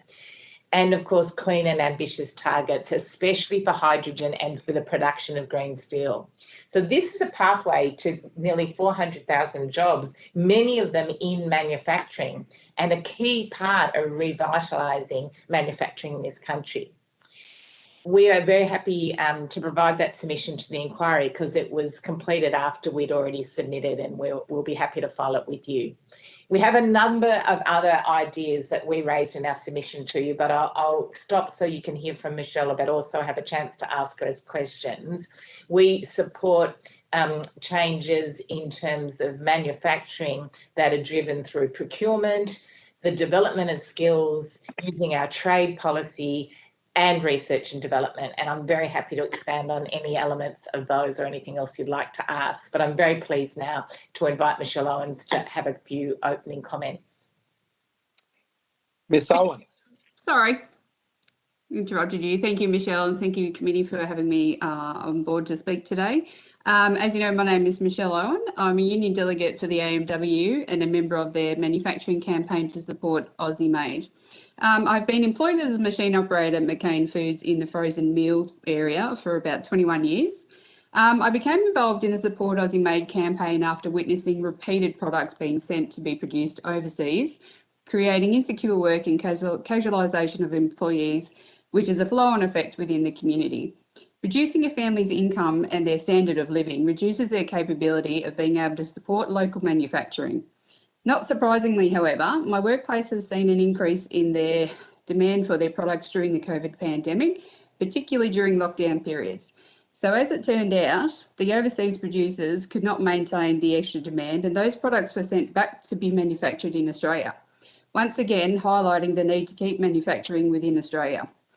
This exercise then led to a discussion with my employer on a mutually beneficial collaboration with the AMW. As it is agreed, we have a common vision to keep manufacturing within Australia. In terms of policy, I believe the government has a role to play in incentivising businesses to onshore supply chains, both for manufactured goods and primary produce. The policy should be with regards to both procurement and supplies. Quite often in my industry, there are issues with lack of local supplies, or the quantities required for particular products. Again, having a flow-on effect with regards to production, staff levels, insecure work, casualisation, standard of living, and being able to support local manufacturing within our community and across the nation. Thank you. Thanks very much, Michelle. And Senator, joining me today, I'll just introduce Ben Moxham, who is our Director of Legal Research and Policy at the ACTU, who may be able to assist with some of your questions. Okay, thank you. That's excellent. And special thank you to you, Ms. Owen, for joining us today. It's greatly appreciated. So, Senator Pratt, you have the call. Thank you very much, and thank you for the excellent submission. Can I ask, in the context of your submission on skills, we have seen advocacy from industry to see a skill system that's more responsive to their needs, particularly where there are short-term gaps in fields like welding, for example, that underpin the whole of the manufacturing industry. And there's certainly an urgent need to fill those gaps. What do we need to do to make our skill system responsive to the needs of industry, but also make sure that people have access to qualifications and courses that mean they're not trapped into jobs that aren't as well paid for as a trade, for example, because they've only done short-term modules in order to fill a skills gap? I might start us off. Thanks, Senator. And you're right, of course. Skills is absolutely essential for manufacturing to thrive and operate at its peak effectiveness. And we are really concerned that investment in the vocational education and training sector is now at its lowest terms than it's ever been since 2008. And that more than $3 billion has been cut out of this sector since 2013. And we've also seen the introduction of what can only be described as dodgy private providers operating in the sector, and a downgrading and undermining of the public TAFE system, which has such a long and proud history of providing the skills needed for workers in manufacturing and also in regional communities, as an example. So one of the other things that's happened is that your point about being responsive both to needs of business and workers is really critical. And over the period of time of this government, the unions have been progressively excluded from the bodies that are designed to advise government about how you align skills that are needed for the vet system with industry. And that's a really big gap. You need, of course, to hear from business, but you also need to hear from the voice of worker representatives, because sometimes the approach to skills is driven only by short-term business need. But if we're going to really develop the skills and capacity of workers and our sector, then people need to have transferable qualifications that they can carry with them from one job to another. And also that's an advantage from the worker, because that means that they have their skills recognised, they're more employable. But it's also an advantage for business, because if you only operate with a short-term idea, you might say, oh, well, we've got this new machine, I just need somebody to learn how to operate it. But of course, ultimately that's short-sighted, because if you don't attract people with a broader range of skills, you have less retention of the workers, and that portability of skills. If you are wanting to employ people and you know you can understand a qualification that a worker has, and they've got a broader set of skills, then that's actually an advantage for business as well, rather than knowing, oh, well, they've just learned how to operate this one new machine in this one new factory that's not the same machine we've got. So we want those skills to be broad, portable, give workers the recognition they deserve, but also help business get highly skilled and qualified people. Michelle, I don't know if you wanted to add to that.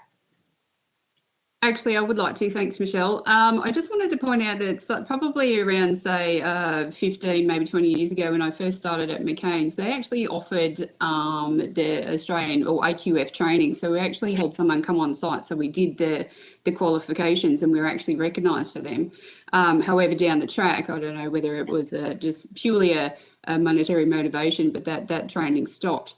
So we've actually been had that placed into our agreement as well, so that we can put more of a focus on exactly what Michelle said, making sure that one, our qualifications are recognised, and two, that they are transferable, because whilst we are doing on the job training, we also are also learning a number of trades that I don't believe are currently recognised if you were to say, yeah, like I said, move to a different employer. That's a really good point, Ms. Owen. So you had to argue to get that included, because clearly McCain's know you've got those skills. It might not serve their interest for you to be able to demonstrate to other employers that you've got them, but it certainly serves the interest of the manufacturing industry overall, as well as you as individual employees. Do you think that's something that government policy should have regard to, as to the extent to which an employer must be prepared to ensure that your work, as it gets through different skills, is actually formally accredited? Yes, I absolutely agree that there should be government involvement. Like if there's an incentive there for the employer to, first of all, put somebody through what necessary qualification training, but then also to have it recognised. I think, like I said, if there was an incentive behind that, it would be probably more fortunate for the people that are actually doing the program if they so choose to move on to another employer. It's one of the reasons why we've actually put it into the agreement, but also our agreement is being reviewed next year. So we're going to expand on that as well, particularly about being recognised for those qualifications. Formally, I guess it's probably the better choice of word, because what I said, they do recognise that we have those skills. However, it's not formally accredited. Thank you. It's been put to us, Ms. Owens, by the Food and Grocery Council that many employers have seen, many grocery producers and food and grocery producers have seen competition from overseas. At the same time, because of those reduced margins, they've been unable to afford to upgrade machinery to, take us to the next transition level for a productive food sector. Can I ask, in your experience, to touch on that, but also the extent to which what you do in the workplace has changed for yourself and your colleagues? Sure. As I mentioned briefly before, I actually work in the frozen meals area of my plants. Now, typically there's 3 plants where I work, mine being the prepared food products plant, and then there's another plant, the potato products plant at the Ballarat McCain site.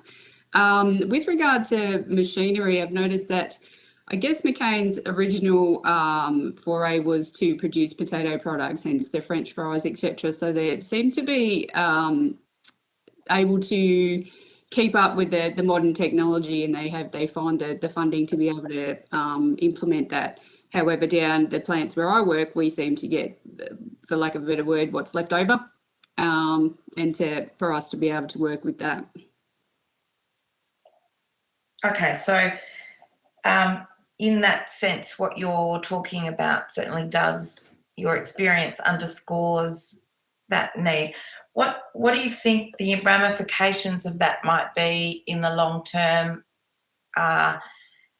when it is time to, do you think you might get locked into redundant technology and that leaves you vulnerable to corporates making a decision to move that work elsewhere rather than to invest in the technology where you are? how do we, I'm interested, I guess, to both Michelle's to look at how we use workers' perspectives to recognise that we need to sometimes take a leap into new technology and new skills, and to make sure no one's left behind in that transition. A bit the same as energy. Do you mind if I speak to that? Go right ahead, Michelle, and then Ben, I think, might like to jump in there as well, Senator.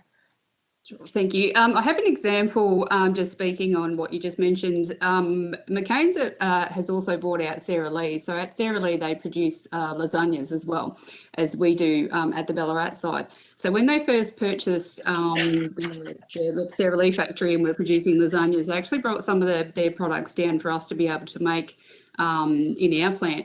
However, the issue was with the lack of appropriate machinery, and that we couldn't keep up with the demand, because the machinery that we had at the time was already something like, say, 50 years old, and it was secondhand when it was purchased. So they made the decision to move it, whilst it was still within the business, they made the decision to move it back up to New South Wales. However, we are still producing lasagna. So along the way, they've actually made little improvements to our machinery when they felt, even for example, the CPU, when they've realised that couldn't actually keep up with the demand and what we were doing. So over the years, like I'm talking at least a decade or so, they've made all these adjustments, whereas I really can't put it any other way apart from management. Had it been, I guess, properly foreseen in the first place and managed, they could have actually updated the entire line and saved themselves the cost that they've used over the last 10 years. So I think perhaps, foreseeing the issues and actually addressing them before they occur. Ben? That's excellent, Ms. Owen. It does add a great deal of weight to having manufacturing employees on the front line of that productivity, giving evidence at these inquiries. So I want to thank you. Ben, did you want to add to that? Yeah, I might add, Senator. One of the biggest items in the last federal budget to deal with the pandemic was letting companies purchase capital equipment and then write off that as on their taxation. But there were no strings attached. And what we've said in our submission is that kind of spending and investment for government should really support and preference local suppliers, regional communities, quality jobs. And there's a lot of positive examples of this happening both at state level and internationally. And that's really how you support and revitalise manufacturing with spends of that scale, rather than, in many cases, letting that money sort of be scattered to the winds. Thank you. That's excellent.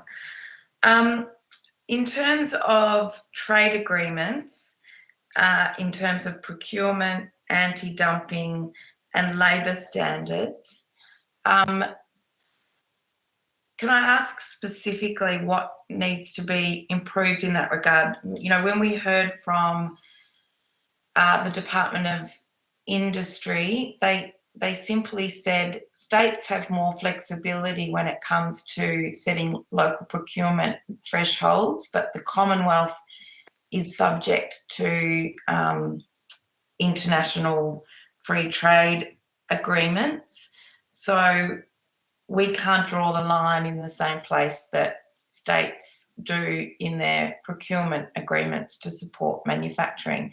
Now, I know Labor's put a different policy where it does want to build on the procurement leverage from the Commonwealth. Where does the ACTU, in its experience, think that line lands as far as our capacity to say, yes, we can support local procurement and supply chains without, in the context of our free trade agreements? Well, the first thing I'd say, Senator, is that it's actually inaccurate for the Commonwealth to portray the states as not having the same obligations. They actually do. So that argument might get you to look at the evidence the department. Yeah, that's just factually wrong. But yeah. The issue, of course, there's enormous capacity for the Commonwealth to be able to make decisions and requirements in relation to procurement that procurement that support local jobs, local manufacturing, particular regions, and other elements of what might be government policy. And there's mechanisms that, you know, Australia has lagged behind the rest of the world in doing this, and you can see multiple examples in the US. And a key one is within trade agreements, it's possible to support small and medium-sized enterprises and be completely consistent by preferencing small and medium-sized enterprises and not breaching any of those WTO commitments. And many countries define small and medium-sized enterprises as those under 500 employees. So we're not talking about micro businesses here. We're talking about, you know, the sort of businesses. I can imagine, I don't think there's less than 500 people working in Ballarat at your business, isn't there, Michelle? Is that right? It was actually closer to 700, but as far sorry, as... I got it wrong. my apologies, but many businesses, you know, are substantial but would still meet that criteria. And of course, preferencing local businesses makes sense, because what it does is generate all that additional economic activity and support for other jobs as well as the jobs that you're preferencing. So if government determines that, well, we're going to have a procurement policy that says that you are rated in a higher way, that your consideration is higher if you have Australian content and if you're supporting local jobs, then that has massive flow-on benefits. The other thing I'd say is that it's not just about, it's a bit like Ben's example of, it's not just about saying there should be money available.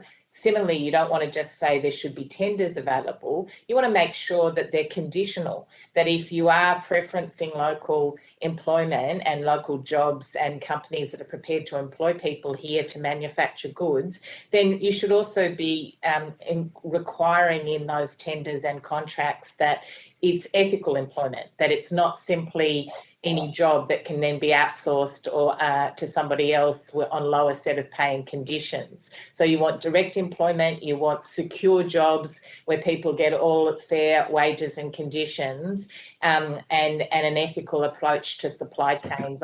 As you know, Senator, I'm familiar with this in the textile, clothing and footwear area, and so it's not just giving it to company A and saying you've won the contract, it's also having clear obligations that supply chains meet the same standards in terms of employment and pay and conditions and safety of workers. So my answer is that government can drive this and it meets multiple policy objectives.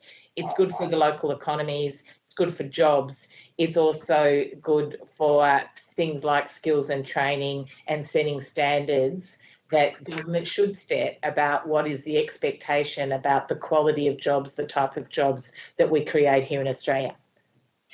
That's excellent, thank you. In that context, the current government says that it's starting, you know, you can see it's starting to talk about supply chains, supply chain security and capability, but it's doing so whilst in absence of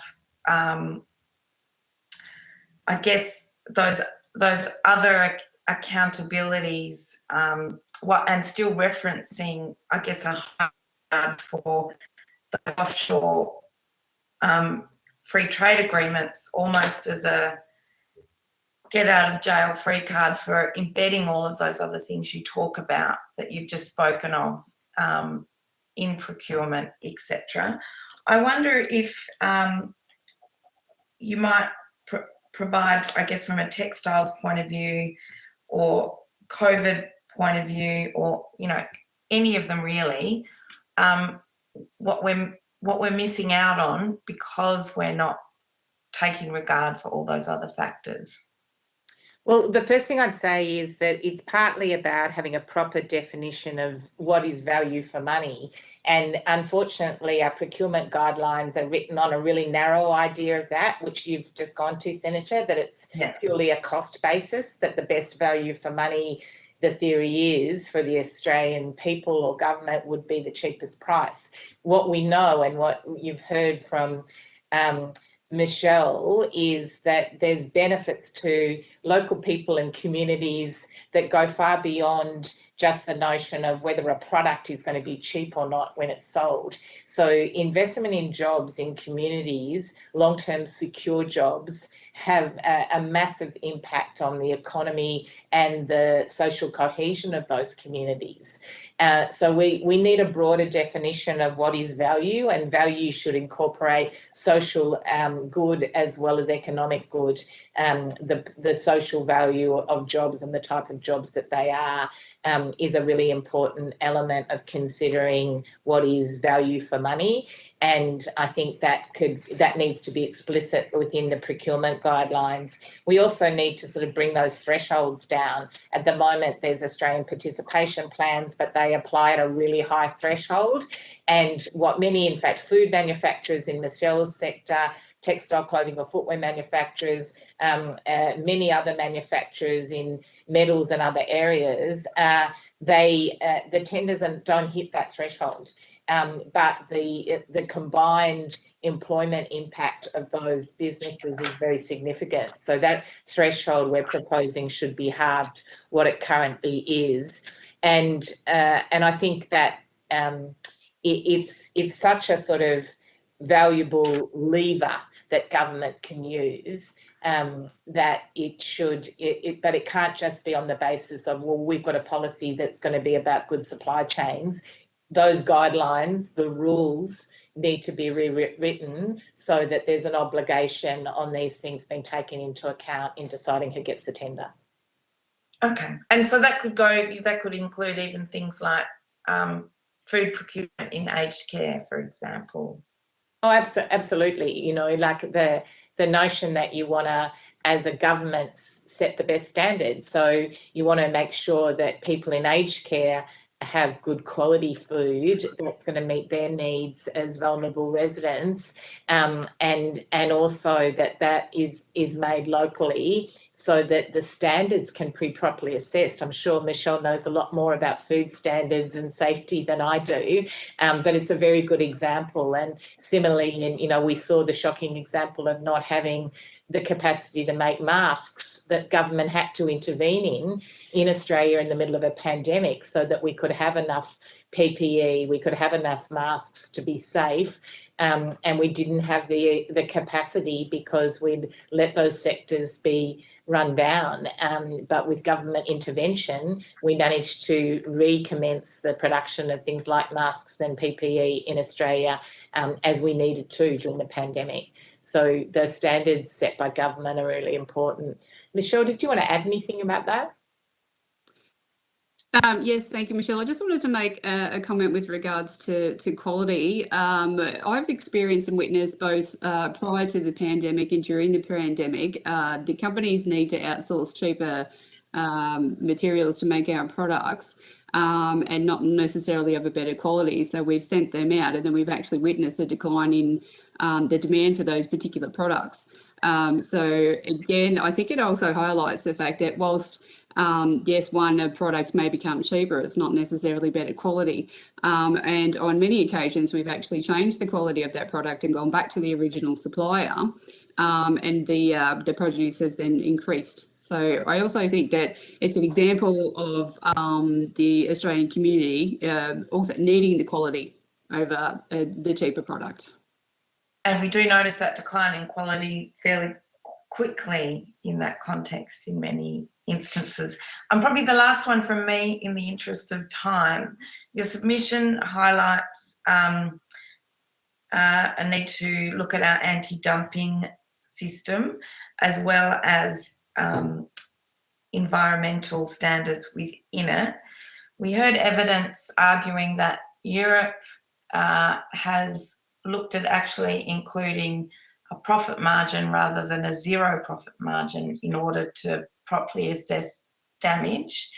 What's the ACTU's current assessment of, one, the principle that's embedded in what was argued about actually putting a small profit margin in, but also your understanding of, and I'll have to ask this to the department this, where are the rules and regulations that actually set the things that our anti-dumping commissioner will actually use the thresholds to determine damage from unfair trade.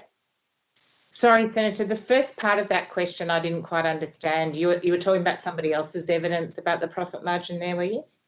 Yes, someone else's evidence where they've said it damage to an unfair trade practice that the dumping commissioner currently sees anything that takes you past a zero profit margin as damage, whereas I think it must have been perhaps the Steel Institute that said anything that precludes you from making a profit is actually damage, and that profit margin is now set in Europe at 6%. Senator, I think we should take that one on notice because I'd rather check what they said and then give you a thorough response to that. So if you don't mind, we'll come back to you in relation to that. No, that's absolutely terrific. In terms of the anti-dumping broader point, Ben, did you want to pick up on that? Yeah, just briefly. Look, in the past we have had progress in having a positive anti-dumping system, but we feel that that's somewhat stagnated, and that's because this is a system that needs constant, scrutiny, vigilance as people seek to avoid the mechanisms or the duties that apply. So our submission does have a couple of ideas in that area, but on that specific question, yes, we'll get back to you. No, and I'll look to those other enforcement provisions as well. Thank you, Chair, and thank you to the ACTU. Thank you, Senator Pratt. Senator Walsh, we've only got a few minutes left, so if you can do your best to keep your questions brief, thank you. Yes, thank you, Chair. Thank you for being there, and I'll try to combine a couple of questions which are really about trying to get your evidence on how you think Australia is currently managing the energy transition and what the implications of that are for our capacity to win the global race that is on right now today for renewables manufacturing jobs that you reference in your submission around lithium batteries, green metals, EVs and so on. So I'll put my two questions together to you. The first is how important is having some strong local content rules to making sure that as that transition happens, we make sure that we're creating good, secure manufacturing jobs right here in Australia. And the second part of that question is what is your assessment of how fast we're moving in our energy transition today under the current framework, and what are the implications for us if we're not moving fast enough to decarbonise and take advantage of the manufacturing opportunities that are there? Thanks, Senator. And look, I would start by saying that it's critically important that we reap every benefit that we possibly can for working people and their families and communities and our economy out of the transition to low carbon emission energy system.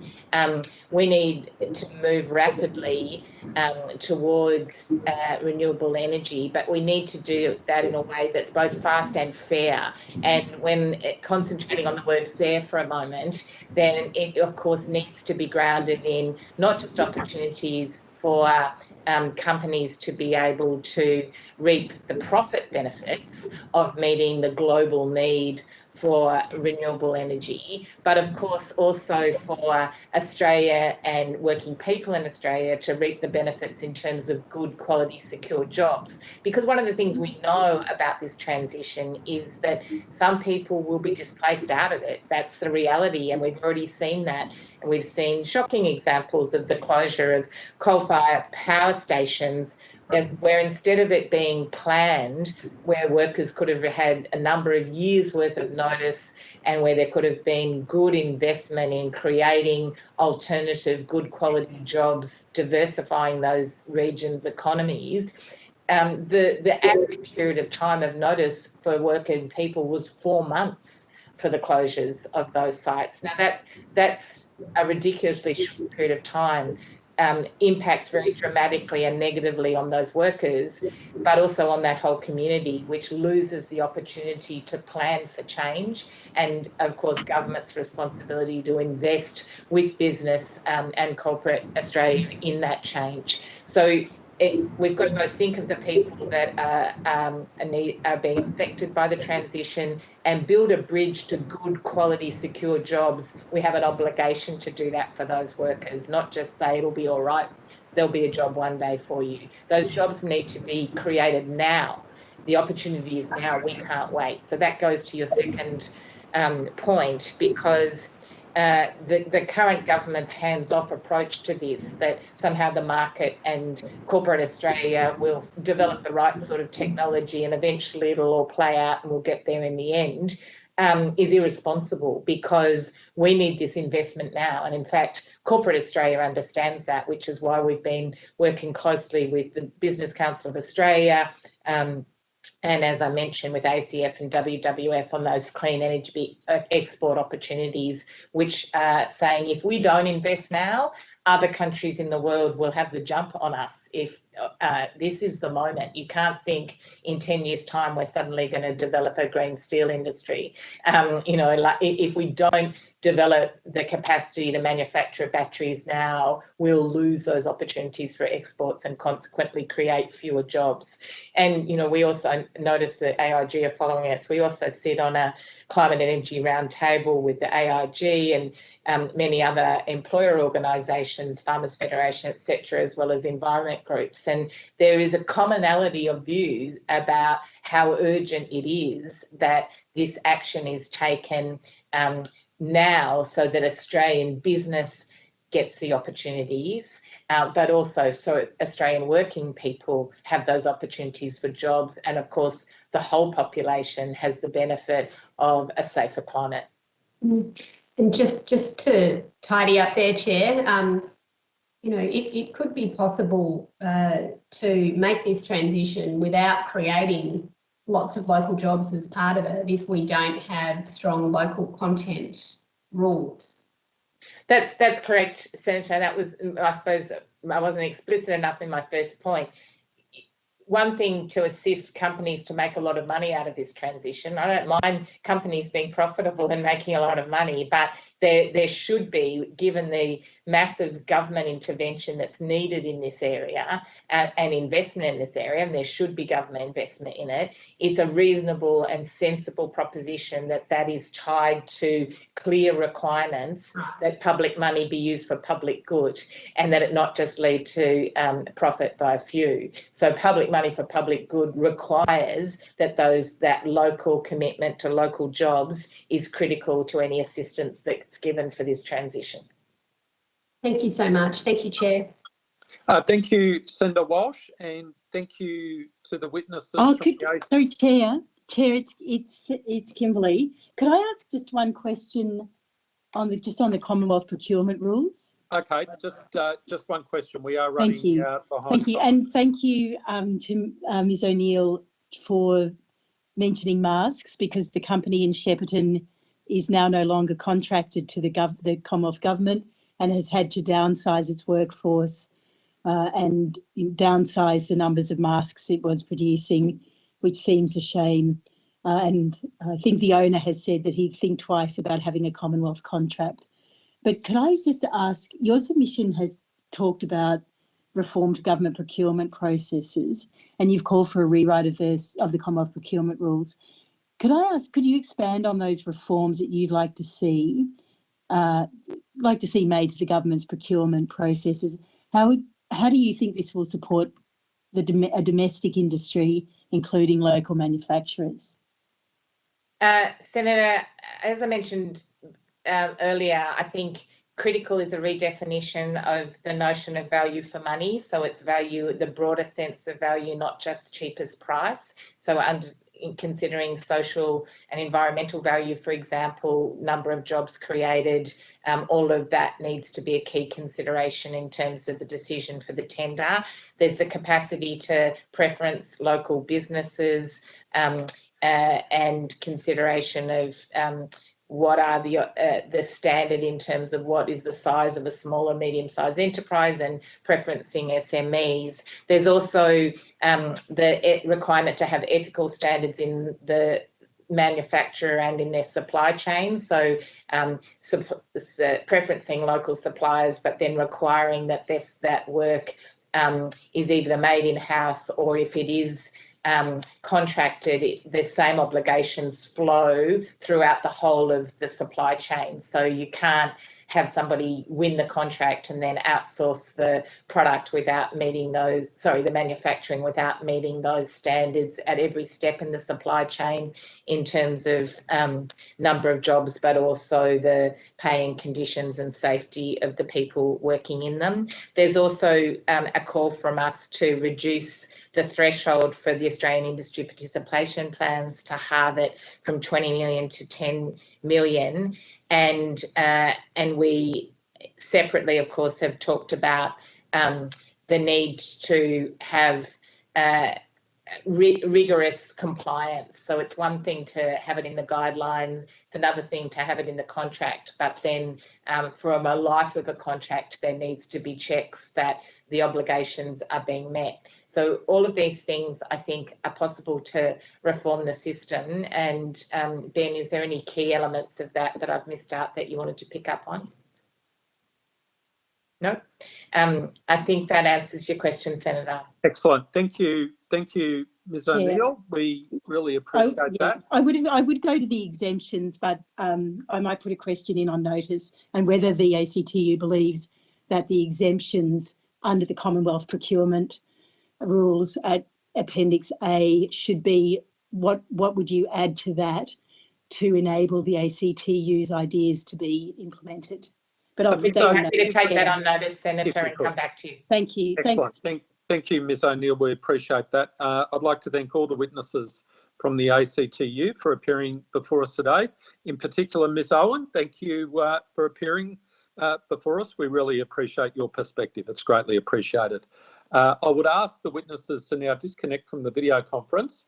You can continue to observe the hearing should you wish to do so through the live stream on the Parliament's website. I now welcome witnesses from the Australian Industry Group. I think we have them with us. Thank you for appearing before the committee today. Information on procedural rules governing public hearings has been provided to witnesses and is available from the Secretariat. To assist Hansard with the recording of this hearing, witnesses should speak clearly into the microphones, and please ensure your microphone is set to mute when you are not speaking. I would also like to advise you that any questions on notice should be sent to the Secretariat by close of business Wednesday, 15 December 2021.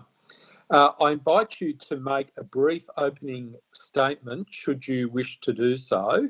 For the Hansard record, could you please state your name and the capacities in which you appear, please? Thank you. My name is Louise McGrath. I'm Head of Industry Development and Policy at AI Group. Thank you, Ms. McGrath. And I'll introduce my colleague when I finish my opening statement. Okay, thank you. The Australian Industry Group, or AI Group, welcomes the opportunity to speak today about the Australian manufacturing industry. AI Group is a peak national employer association representing traditional, innovative and emerging industry sectors. We've been acting on behalf of businesses across Australia for nearly 150 years. Together with partner organisations, we represent the interests of more than 60,000 businesses employing more than 1 million staff. Our members are small and large businesses in sectors including manufacturing, construction, engineering, transport and logistics, labour hire, mining services, the defence industry, civil aviation and ICT. The Australian manufacturing industry has experienced some important rebalancing in terms of its sectors, products, technologies and supply chains in response to long-term and global structural shifts over the last 20 years or more. Rapidly advancing technologies are now producing waves of wider innovation across the economy as businesses and individuals build new social practices and business models upon them. Those manufacturers who are considered to be high-tech and high-skilled have doubled their exports over the last 20 years. The purpose of our submission was to make a series of recommendations that will create an uplift of global competitiveness among Australian manufacturers. These recommendations covered research and development, investment, skills, trade policy, government procurement, supply chain, digitalisation, and climate and energy. I won't detail all these recommendations in my opening statement. However, I will highlight the following overarching principles. Australia should focus on its strengths and take a pragmatic approach to those areas of manufacturing which cannot compete with their international peers. Australia is demonstrating strength in the manufacturing of food and beverage, machinery and equipment, metal products and chemicals. These areas therefore represent an obvious opportunity to invest in and expand further. Government should support manufacturers to leverage areas of comparative advantage further, such as our clean, green and highly regulated image. Similarly, Australia has outstanding research capability, providing scope for growth in high-value, knowledge-intensive industries like medical products and devices. Australia should consider connected targets and goals when making decisions about the direction of investment in manufacturing. For example, Australia's ambitious waste reduction and recycling targets, circular economy vision, as well as climate commitments and impacts. Australian manufacturers should be supported to become more globally competitive by taking fuller advantage of Industry 4 and digitalisation. Australian manufacturers rely on the efficient movement of goods, either as imports, being inputs, or as exports. As an island and a trading nation, we require a globally competitive maritime logistics industry as one of the supporting platforms for a globally competitive manufacturing industry. I'd like now to introduce my colleague, Dr. Peter Burton, who will address one of the other elements required to support our competitiveness. Excellent, thank you.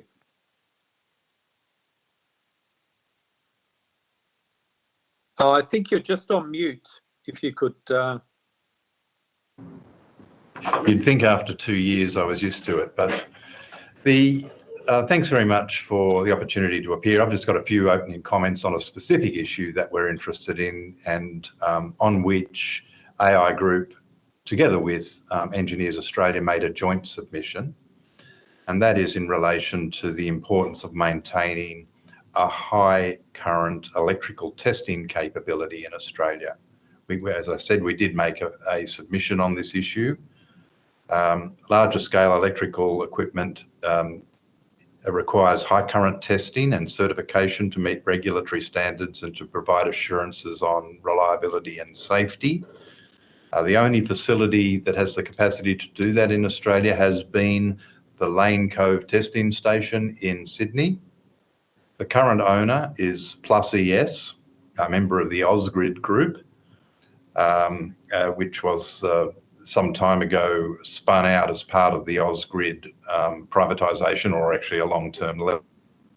And Ausgrid and Plus ES are owned halfway by the New South Wales government and half by IFM investors and Australian Super. But earlier this year, Plus ES announced that they will close the Lane Cove testing station.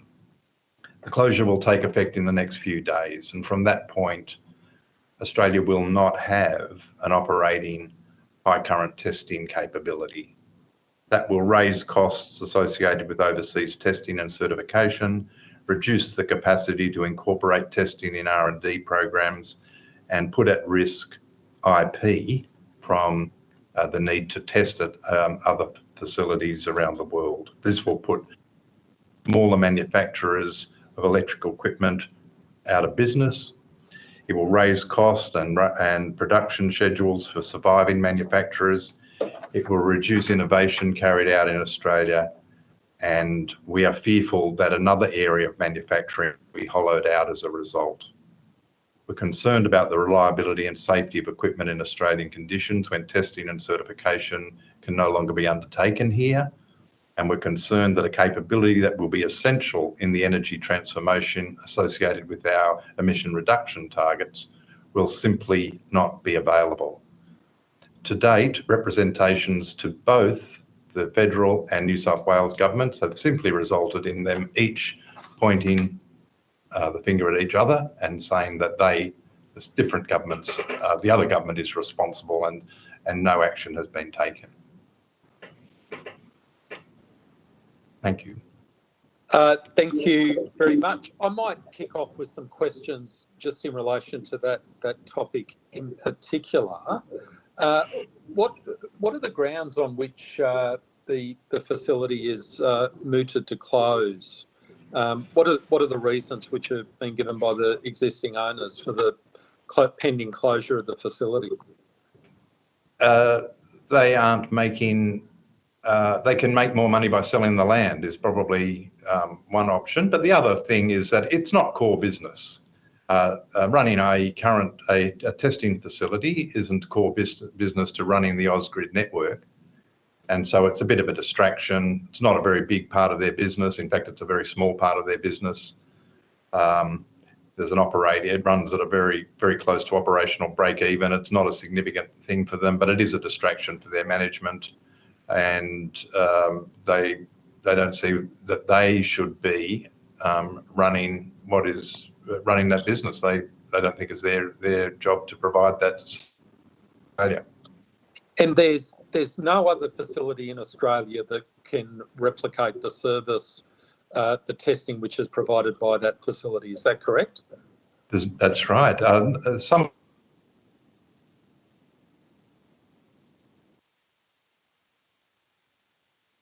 So you've just broken up there. Not sure if you can hear me, but I just can't hear you at the moment. Can Secretariat still hear me?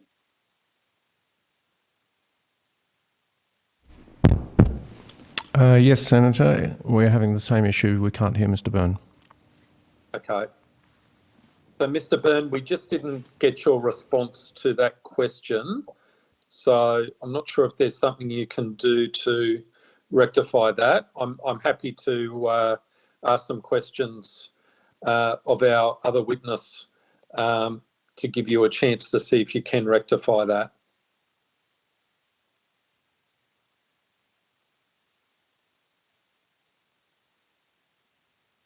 Okay. So if I can just ask in terms of the AI Group's position generally with respect to taxation policy. So it was a clear part of the submission, and I refer to page 14 of the submission that, and I quote, "While all taxes are relevant in international comparisons, Australia's relatively high recourse to income taxation and taxes on profits stands out as the key tax policy priority. We are among the very highest in the OECD in terms of income and profits to GDP." So the question I have is, if Australia is to increase the size of its manufacturing sector to become a preferred destination for the investment of capital in the manufacturing sector, how important is it that our company tax rate is calibrated at an appropriate level? Well, I'm happy to have a go at answering. Unfortunately, it is what Peter, that is his topic of expertise, but I can only, so I'll try. Hopefully he might be able to add some more. But of course, it's a globally competitive environment. Everyone is searching for capital. We need to make ourselves an attractive destination as best we can. There's many factors working against us, not least our very small market size, our distance from other key markets. And so any cause of friction, such as a taxation regime that's out of step with the rest of the world, will make us less attractive. Yeah. Okay. Mr. Byrne, can you hear us? Yes, I can hear you fine now. Sorry, I couldn't hear you on the video, but we're going by telephone now. That's fine. That's okay. So I just asked a question in relation to the importance of our company tax rate and how important it is that we calibrate that at the right levels. in order to be an attractive destination for capital. I'm wondering if you can provide some thoughts on that. Yes, I can. Australia has a comparatively high company tax rate, and you'll be aware that the OECD figures released just this week show that Australia is among the very highest, has one of the very highest reliances on company tax in the OECD. We're consistently in the top 3 or 4. Investment is very sensitive to tax rates. We have very high, comparative high rates of tax, and there's a significant sensitivity of investment and to after-tax returns. The lower the company tax rate, the better the after-tax return. Okay, so this isn't just a theoretical or ideological argument. The rate of company tax, if it's too high, it has a negative impact in terms of capital investment in this country and on the jobs that are created in this country. Is that correct? It has a negative impact on investment, that's right, and that will generally result less in also have an implication for jobs in those industries. Okay, thank you. I just want to loop back to our testing facility at Lane Cove. Yep. So I put the question to you and we couldn't hear your answer as to whether or not there's any other site or facility that provides a service similar to that which is currently provided by the Lane Cove testing facility and which we're shortly going to lose. Not in high current testing. You must have lost your, or you must have lost me earlier than I lost you. But no, not in high current testing. There is some testing that's undertaken at Lane Cove, or has been, that can be undertaken elsewhere in Australia. But the high current testing can't be undertaken anywhere else in Australia. Okay, so this is absolutely time critical that the state government and the federal government work together to resolve this issue and make sure this high current testing facility continues to be available to Australian industry. Is that correct? Well, whether it's this actual facility, but certainly the capability needs to be retained in Australia. Right. So how easy or how practical is it to replicate the facility or the capability at another facility? Is this something that can be done on a reasonably short lead time, or does it require a long lead time? It would require several years. So that what needs to happen is that the current facility, or the land on which the current facility is located, should be purchased and with a business government partnership. Okay, and the New South Wales government is currently a 50% owner of the facility. Is that correct? More or less, it's a 49.5 or something like that. Okay, all right. Thank you for that. The other, I've got 2 more areas of questions I wanted to ask. The first is in relation to Australia's ports. Who should I direct that question to? Louise. Yes, me. Yeah. Oh, okay, thank you. So I noted in AIG's opening statement that the emphasis on, quote, the efficient movement of goods, end quote, and the fact that we are a trading nation, 98% of our trade comes through our ports. How important is it that we have an efficient port system and that's effective, efficient, and isn't too overly expensive? And what are the barriers currently in relation to achieving that outcome? Yes, well, as you may well know, through the COVID crisis, there has also been this shipping crisis, a global shipping crisis, which has increased prices astronomically, and as well as really constrained supply of space for containers and for exports. And we can't, as Australia, we can't necessarily control the global shipping market, but what we can control is what happens port side, land side. So what happens within our own ports. And the World Bank recently released a report where they had assessed that all our major ports, bar Brisbane, are in the lowest quartile globally in terms of efficiency and productivity. Brisbane, That's the lowest. We're in the lowest quartile. Yes. Brisbane isn't, but it's number 26, so it's at the bottom of the third quartile. Right. Now, there's a number of consequences from that. One is, of course, it makes it more expensive for shippers in terms of time as well as the actual cost. But secondly, it makes us a less attractive destination for shipping lines. I mean, they can simply go wherever the market takes them. They can also go where they, for them, time literally is money. If they are sitting waiting for product to be loaded or unloaded, it costs them many thousands of dollars a day. So if we're not responsive enough when ships arrive and help them get it back out to the market fast enough, that compromises our ability to attract these ships. The investment in our ports is also lacking, which means that we're not equipped to take the larger ships, which would make it obviously a bit more efficient and give us more space. So we recently have done some surveys of our members on the impact of these problems with our shipping system and port system. And there's a number of things that alarm us. One is that over half of our members that we've surveyed have said that it will change their business model for exports and or imports.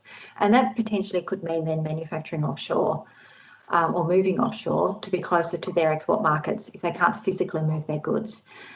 The other strategy many are taking is just increasing their inventory of inputs, which means just storing more of their inputs for longer, which of course has an impact on cash flow and space and ironically creates a shortage of things globally as well. And finally, the exports, what our exporters have told us this year is that they are not looking to expand their exports simply because they can't be guaranteed space on ships, which means that business decisions are being made right now that we could be regretting for many years in the future. Okay, so the inefficiency of our ports, the fact that all of our ports except for the Port of Brisbane are in the lowest quartile in terms of efficiency, is actually having a material negative impact in terms of Australia's manufacturing industry. Is that correct? That's correct. Okay, thank you. The last question I wanted to ask before I shared the call with my colleagues is the submission refers to, and I thought this was quite poetic turn of phrase, a reimagining of the apprenticeship system. And we've spoken during the course of this inquiry about the need for appropriate skills and the shortage of key critical skills in terms of the manufacturing industry. Why do we need a reimagining of our apprenticeship system, and what does our reimagined system look like? So this reflects our interest in Industry 4, and we identified that the traditional apprenticeship model, well, it could have a role still within Industry 4. It didn't have that higher degree, as we'd like to say, the higher diploma of digitalisation and those digital skills that are required. The current apprenticeship model, obviously gives fantastic on-the-job skills training, but we actually want future skills training, and which we piloted an apprenticeship model that combined on-the-job training as well as university-based training. I think, does Peter want to say something? I think the Industry 4 example is exactly that, and that can be applied more broadly. The apprenticeships are still very rigid, and they're governed within the industrial system, whereas we could have much more flexibility and a broader application of training and work-related training that could come under an apprenticeship model and be much more widely used. Okay, excellent. Thank you, Mr. Byrne. I'll now give the call to Senator Walsh. Thank you very much, Chair, and thank you both for being there. I wanted to go to the question of energy prices, which you go to in your submission, and you talk about the need for clear energy policies, and at the time of your writing anyway, that you refer to the lack of clear energy policies or net zero plans as being a barrier to investment and confidence. How will policies that reduce energy prices help the industry to attract investment and protect jobs and business? Just how important is it for us as a country to get this right? So I think, as we outlined, certainty creates an environment where industry can invest in new technology as we transition to a net zero economy. Electricity or energy price is obviously a significant input in manufacturing, particularly heavy manufacturing that requires that security of supply. So any input that where the price is unstable and unpredictable will have an impact on investment, on the future of individual companies, which will of course have an impact on jobs and security.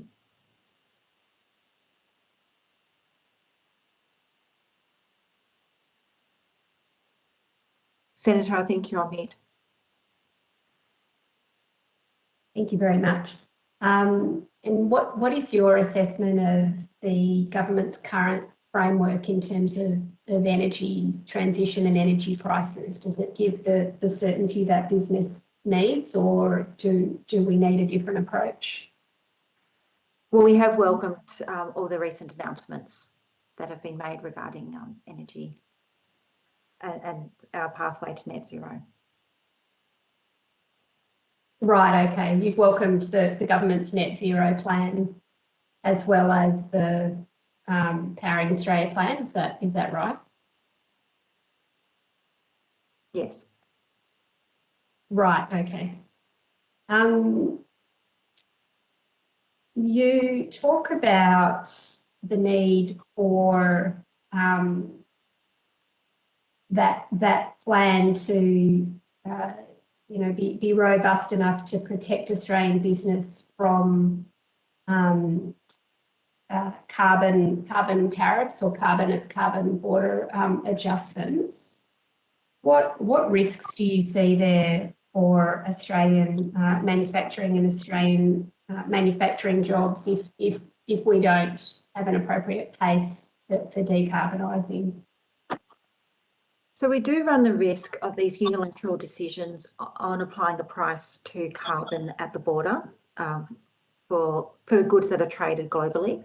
If we look at the EU model, essentially what they are doing is applying a price at the border that already applies domestically. So it's evening up the market.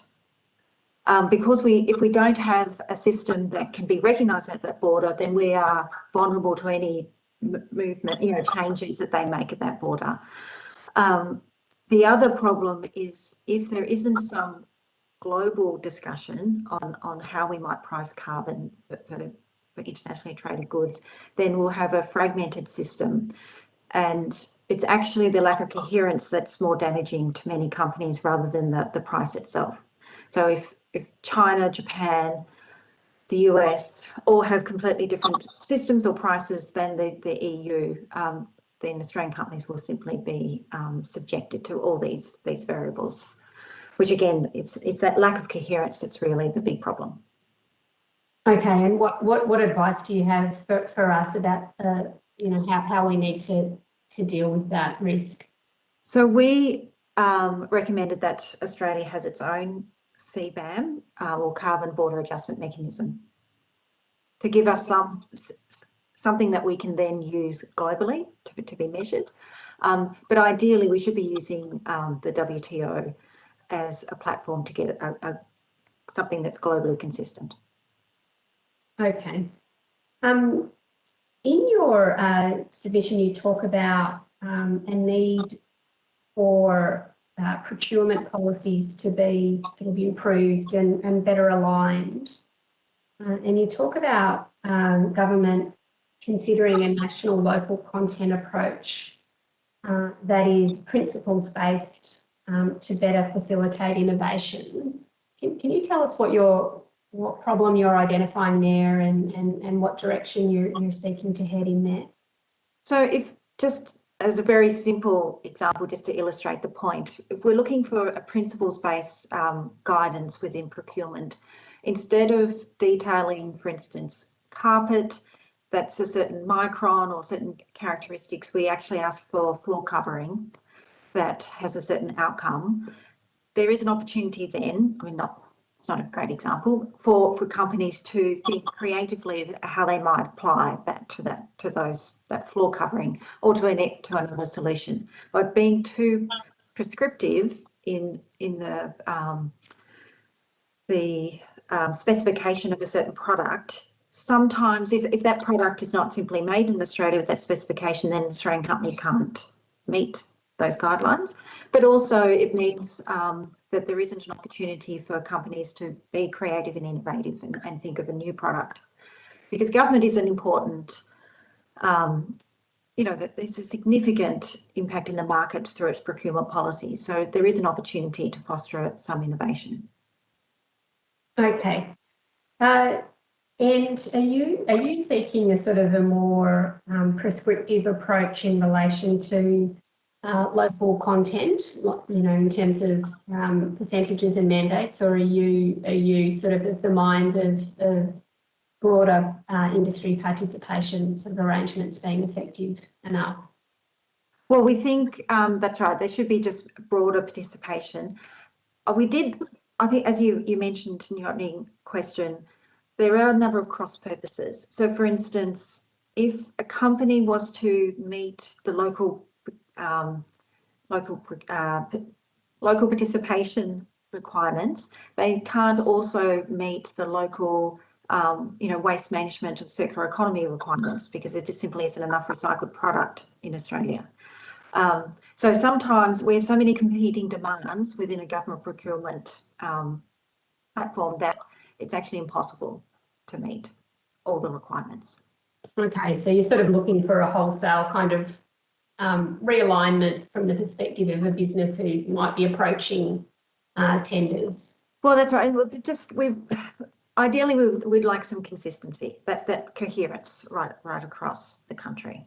Okay, and just going to the discussion around shipping costs and the impact of shipping costs and so on Australian manufacturing. You mentioned, I think, the sort of massive increase in shipping costs due to, I think, associated with COVID, with sort of increased demand. There's been sort of reports of price gouging by, global shipping companies as well. What can we do about that? Is there a role for the ACCC there, or how do you see us moving forward on those high shipping costs? So the ACCC, so we do have Section 10 within the ACCC, which gives some protection to shipping lines to sort of, for want of a better word, to collude, but to coordinate. That's been in our interest for some time. I think the problem is that shipping lines have not been profitable for a long time.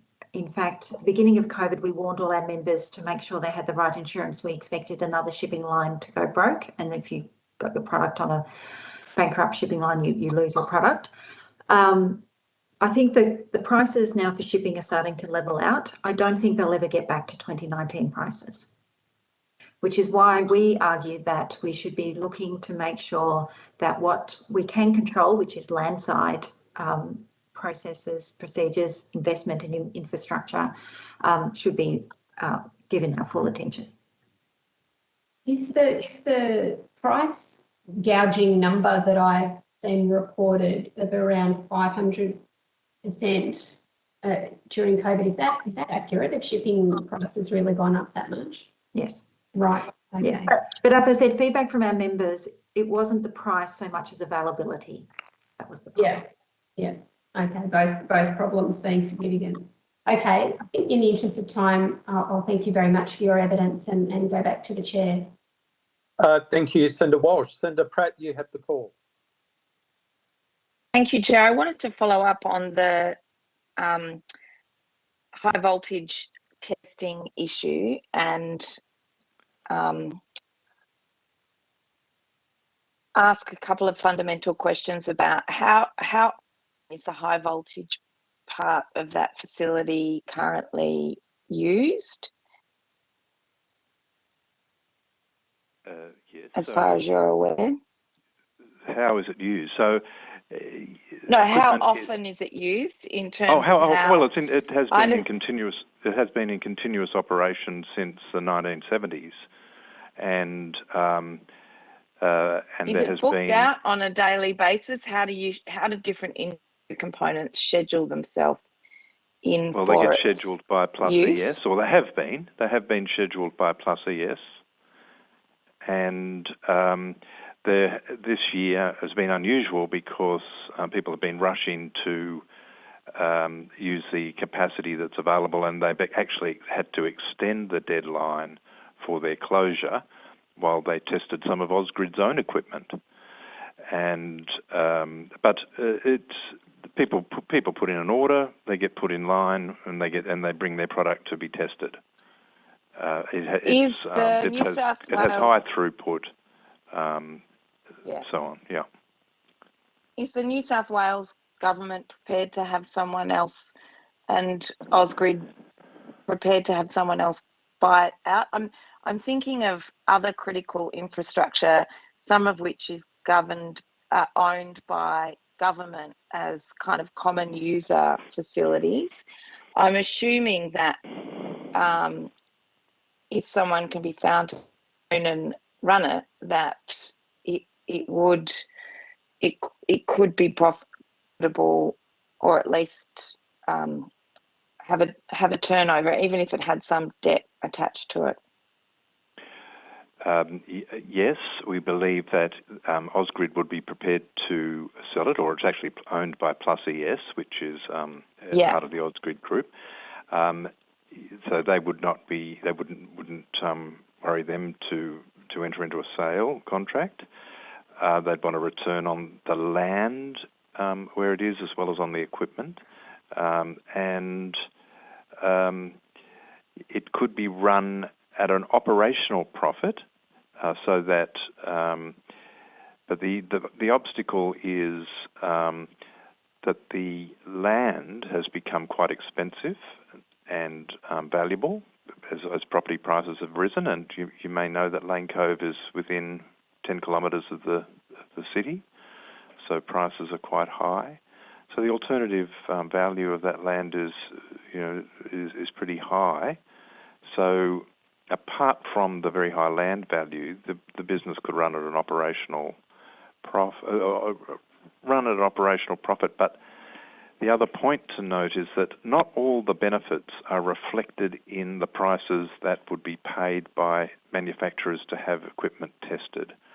So the safety, the improved safety, the improved reliability, the role in the innovation system are all external benefits for which prices wouldn't be paid in the market. So this is a fundamental reason why a private sector takeover, which has been contemplated and discussed with Ausgrid, just couldn't be brought to add up. So it requires some public ownership. Yeah. But if government were, like an alternative government were to say, so for example, Labor's National Reconstruction Fund, which is along the same lines as the Clean Energy Finance Corporation, but could be broader. Could it be run as a common user facility that is able to, realise the land value for the current owners, take that on board, but then sell it at a later date once there's an alternative in place. Governments can be reluctant to take this on because it's just seen as rather than being a capital cost, it becomes a cost on the bottom line of government debt, as opposed to something that can be, recovered with interest if it were, for example, had a common user facility type framework around it. A good example being the Australian Marine Complex in Western Australia, where you've got different industry groups using what is a government-owned facility. That was set up a long time ago and is government-owned, but governments these days are reluctant to kind of say, well, here's however many $100 million to get that started. We could still hypothetically use a debt facility to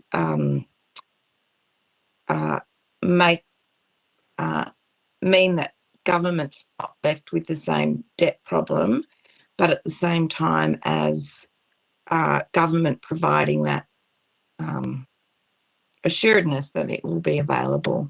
Is this something you've looked at? Yeah, we think that's a sort of model that could work very well. Generally, in many other jurisdictions, so overseas jurisdictions, these sorts of facilities are operated under a public-private partnership of some sort or other, and certainly, and often the users are charged a commercial fee. So that's not very different from the model you're describing.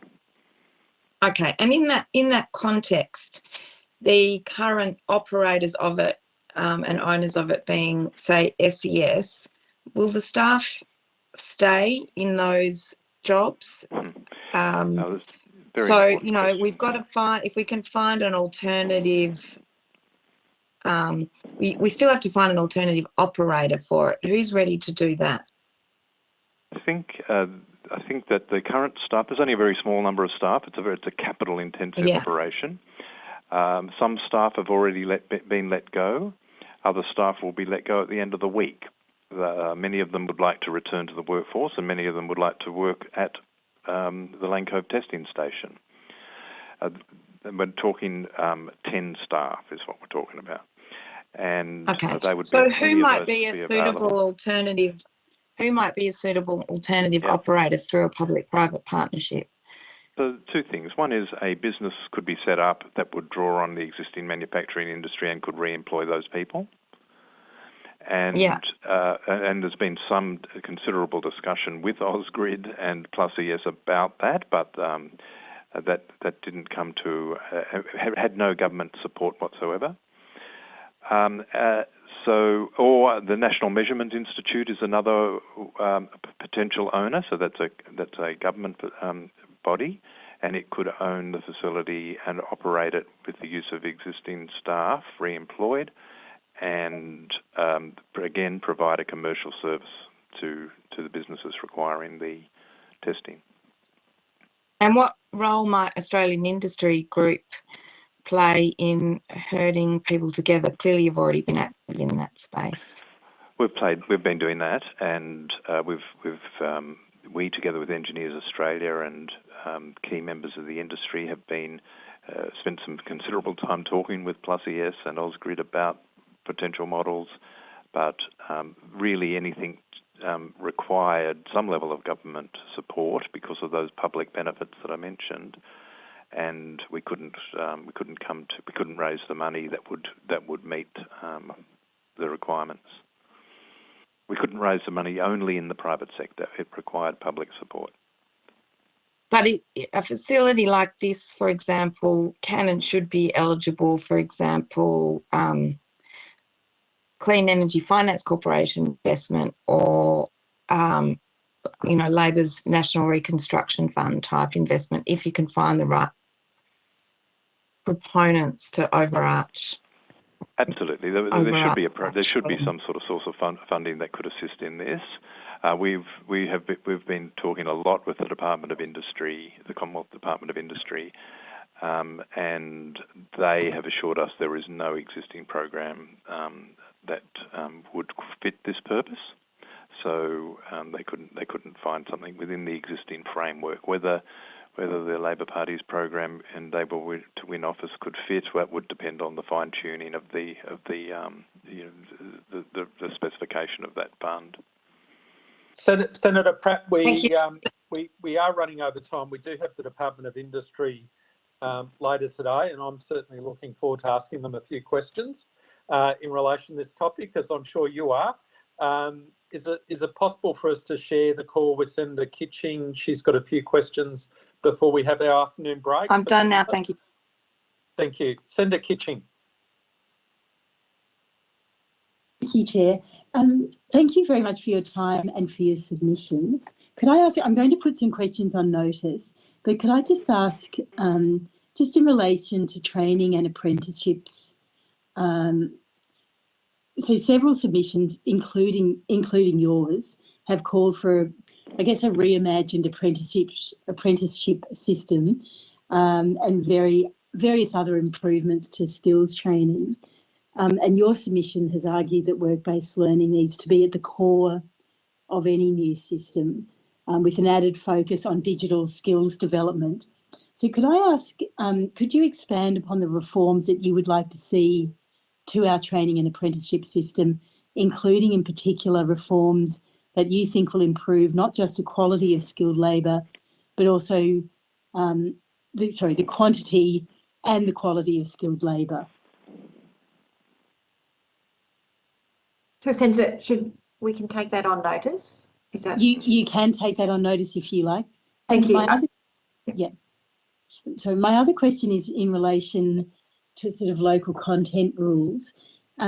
So we've had quite a few submissions talk about local content rules, and there's been, I think it's fair to say, a variety of views on that.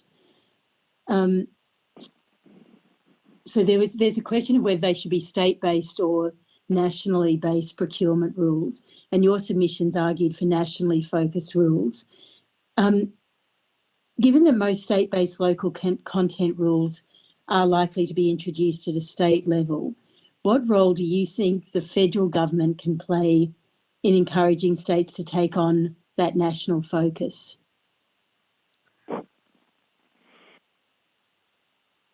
Well, I might add to this perhaps on notice, but if there is federal funding, of course, that is an important tool. But the reason why we want this, not standardisation, but coordination, is it enables companies to get scale. As I said, Australia is a very small market, and when we fragment it further, it makes it very difficult for companies to invest in innovation and to scale up to then go out into the world and be globally competitive.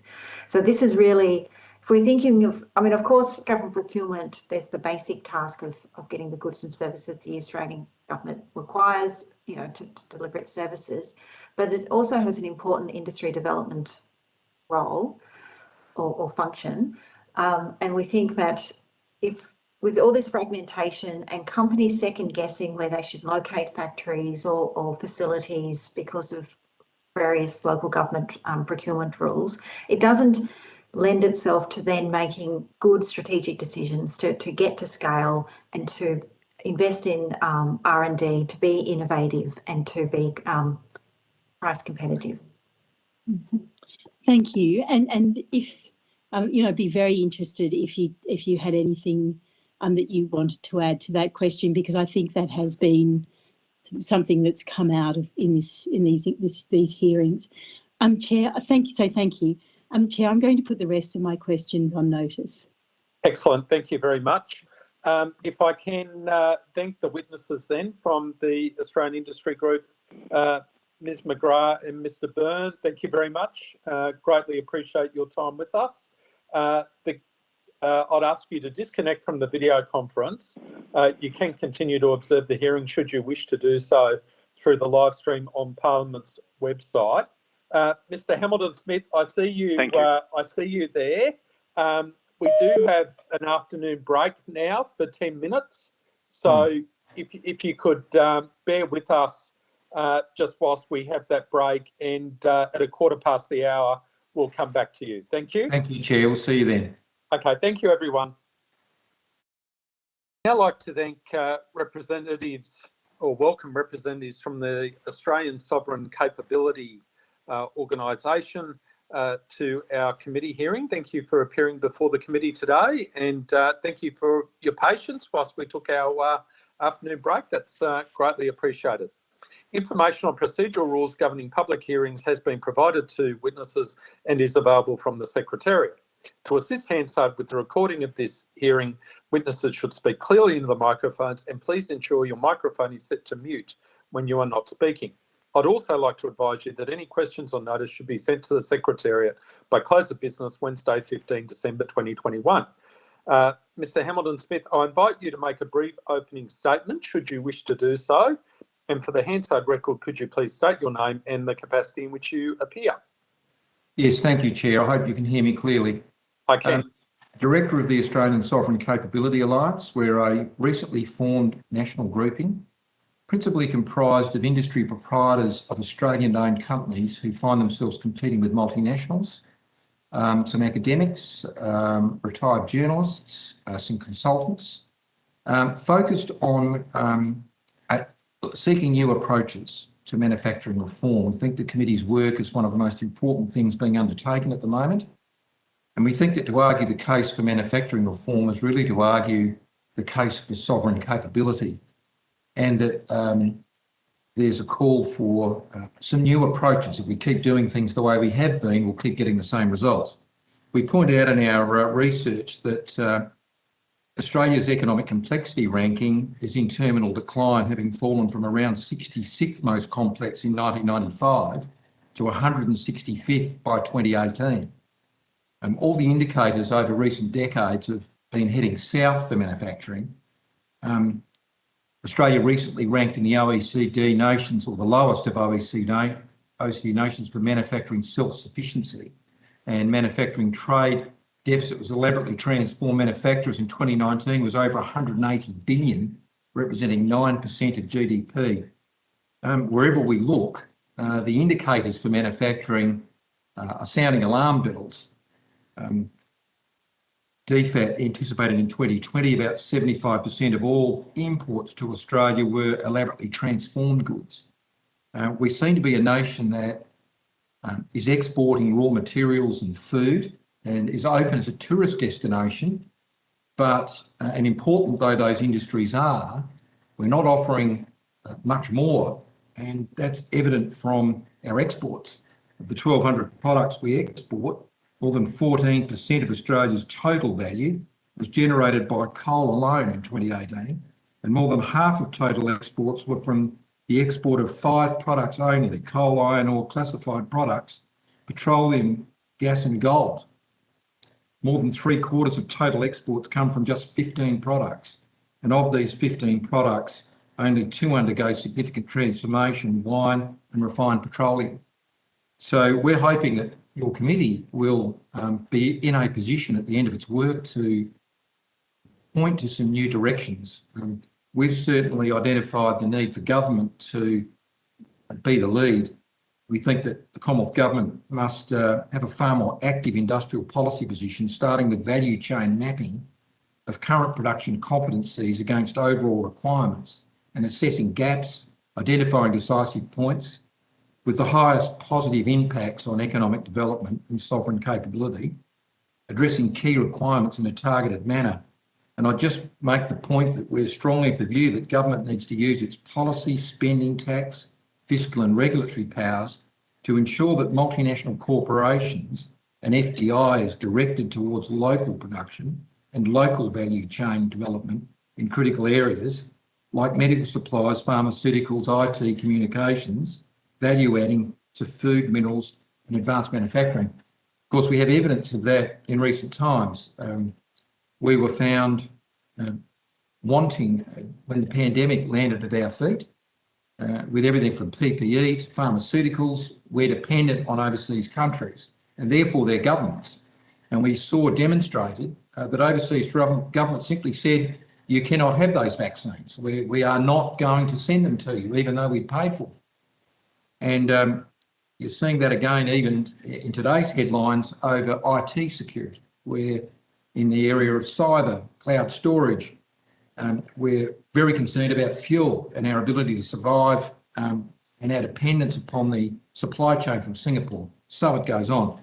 Our argument is essentially that if government and the alternative government, both of whom have their programs, and we note the $1.5 billion manufacturing strategy from the government and the $15 billion fund that's been assembled by the opposition in its offering, if those offerings were applied to sovereign capability, that is making sure that Australia can stand on its own 2 feet in a crisis, and we've identified 5 sectors: health, defence, energy, resources, infrastructure, science, communications and technology, and advanced manufacturing, so that we are a more resilient nation, that might provide a new raison d'etre for manufacturing policy.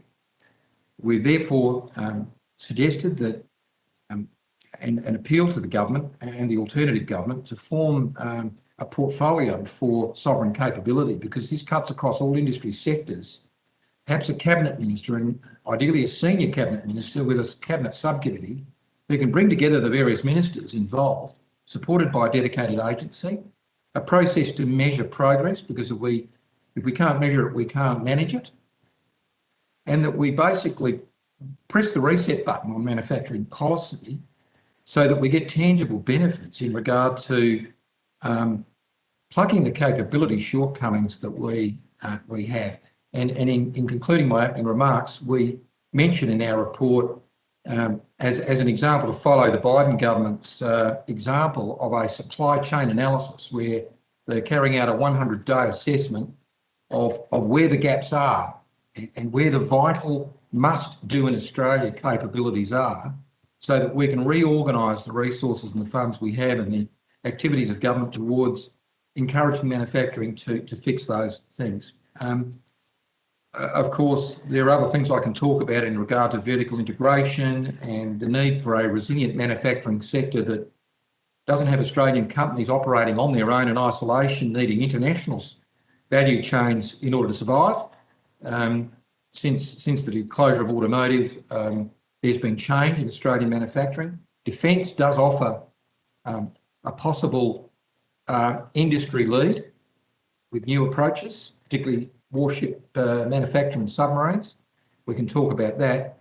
But essentially, we really welcome the committee's work. We thank you for what you're doing, and we really hope that what we see is a different approach, because if we keep doing things the way we have been these recent decades, we're at risk of seeing an ongoing decline in manufacturing. We think our children and our grandchildren aspire for a more complex nation capable of doing more ambitious things.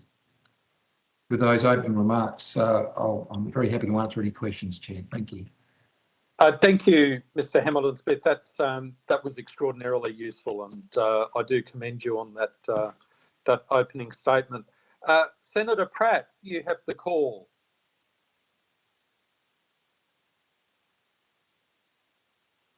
I'm just having trouble hearing you, Senator Pratt. Sorry, I hadn't unmuted. My apologies. Here we go. Thank you.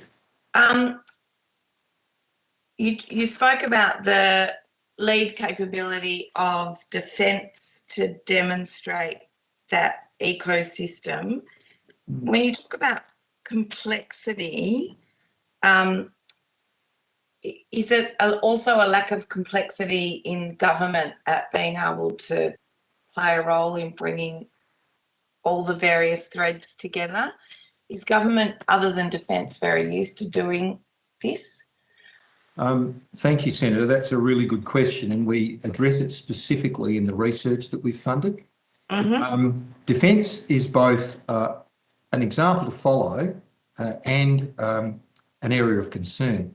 It's an example to follow in the sense that, at least in defence, there is a focus on sovereign capability, and there is pressure put on primes and multinationals to deliver a certain percentage of industry content in order to get the Australian taxpayers' money as part of the contract. You saw that unfold with the French submarine project.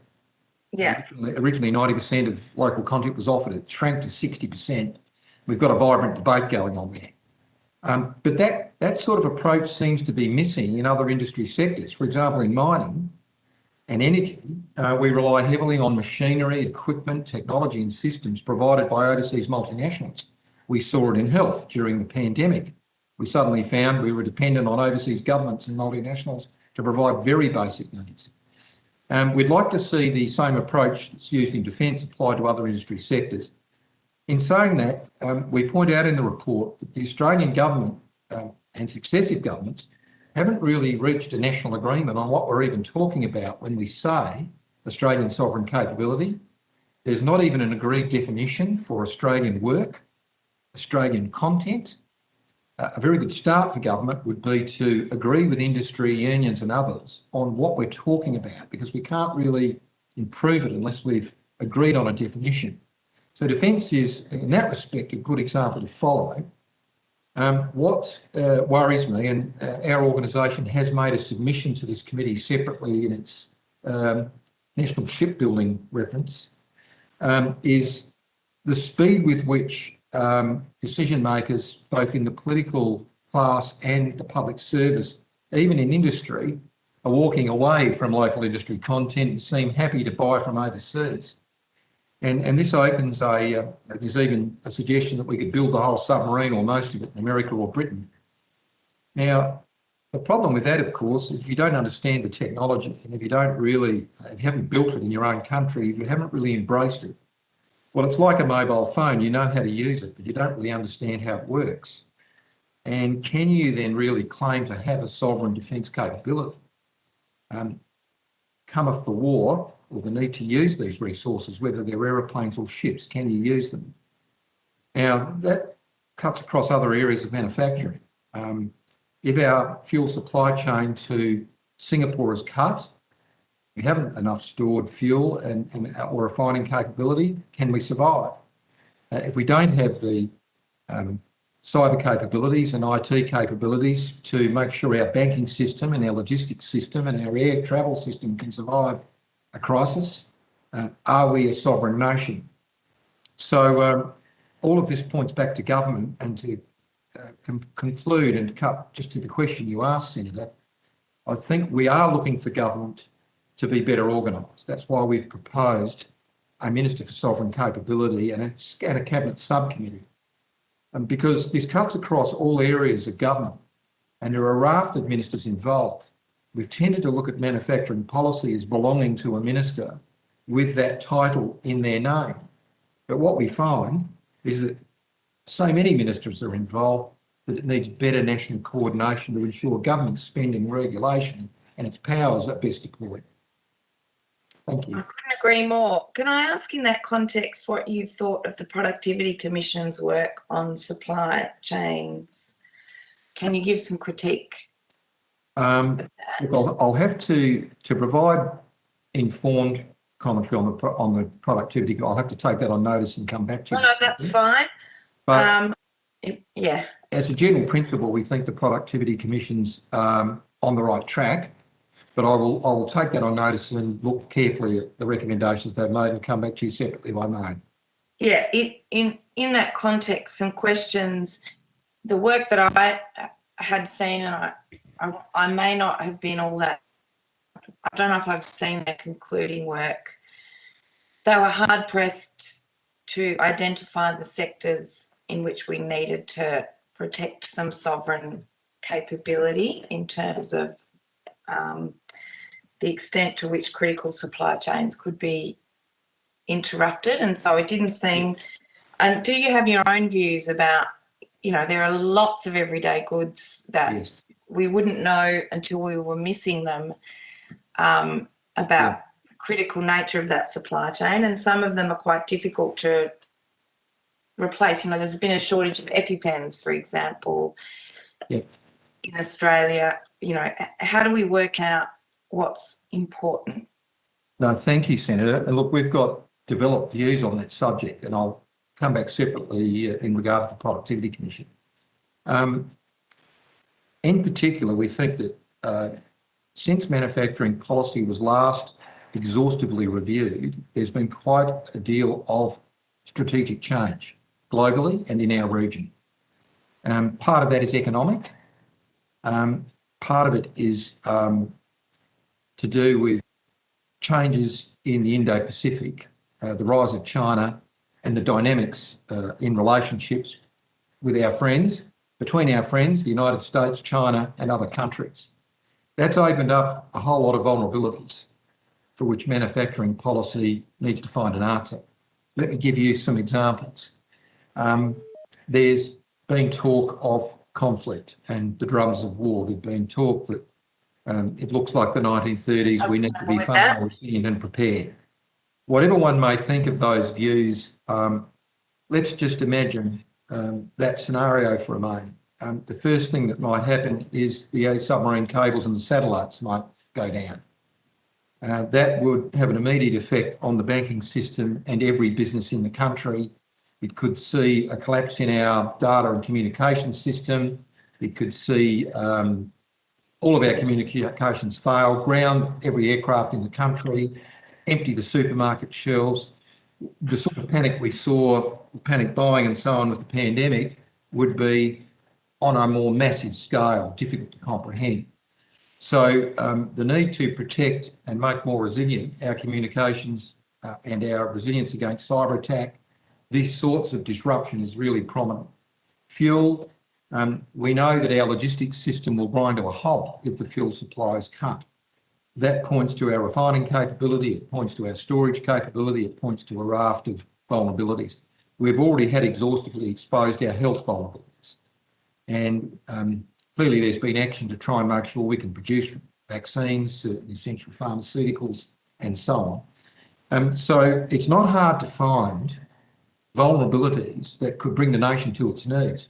I think if Australians who might have only experienced the odd cyber attack, where the banking system or something might go down for 12 hours and then be restored by morning, could imagine a situation where they were under attack day after day, week after week, and every business and every phone network in the country stopped operating. If people would like to think for a moment about the economic destruction that would cause, then they might be open to an argument about manufacturing investment being better directed towards making our own manufacturers under our own government's control, helping them to deliver a more resilient Australia. So I just give those few examples. We are extremely at risk, and an improved manufacturing capability and strategy in our nation would help solve the problem.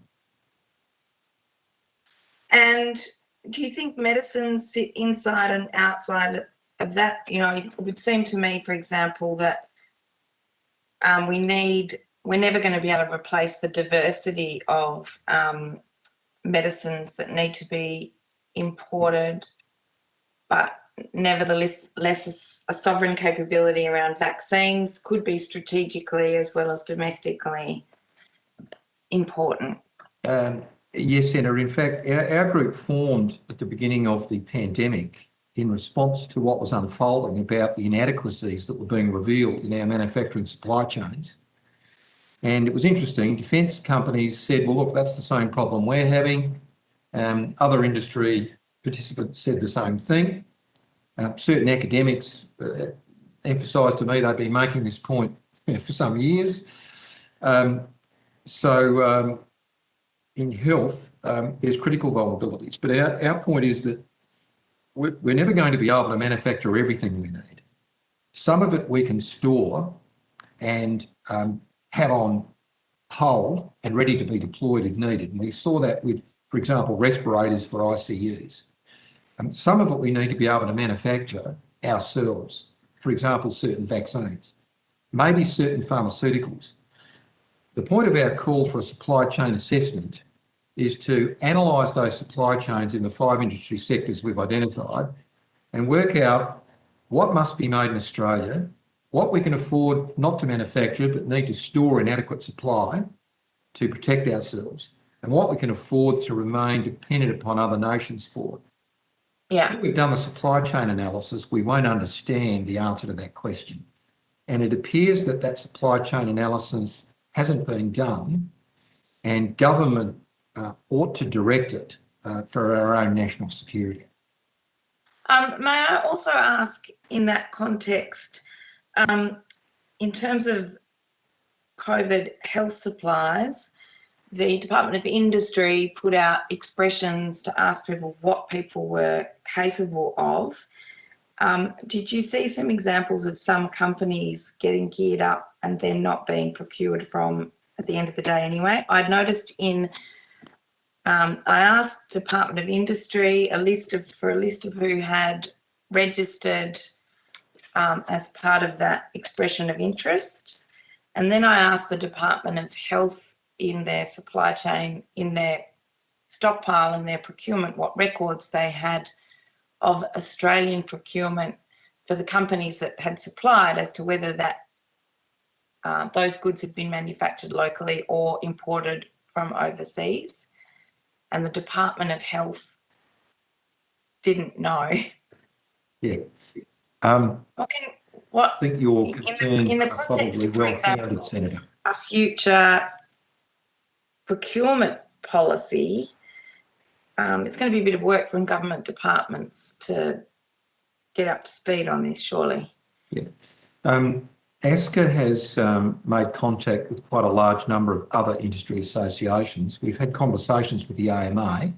I'm not sure if they are giving evidence to your committee, but we understand they've done quite a bit of work themselves in supply chain vulnerabilities within the health sector. It needs an independent review. Now, it may be that can be done by government or arranged. Certainly, it can be funded and arranged for by government. But if government departments don't know what the supply chain vulnerabilities are, they need to find out. And we've heard anecdotal advice that in ASCA that after the initial flurry, to have Australian companies manufacture PPE and hand sanitizer and a number of other products, we understand that we've now gone back to overseas procurement on many lines. Now, that would be, if that is correct, unfortunate, because having been presented with the opportunity to bring those manufacturing capabilities onshore, to then revert to offshore provision, having been caught out once, simply invites a repeat when the next pandemic arrives and we find ourselves held short. So nothing short of a complete supply chain analysis that identifies all the key vulnerabilities will really explain to us what we need to do next. And I would expect that the more open and transparent that supply chain analysis is, the more accurate it will be. Thank you. I look forward to drawing on your expertise in the future. I beg your pardon, Senator? I look forward to drawing on you. your expertise with regards to all of that in the future.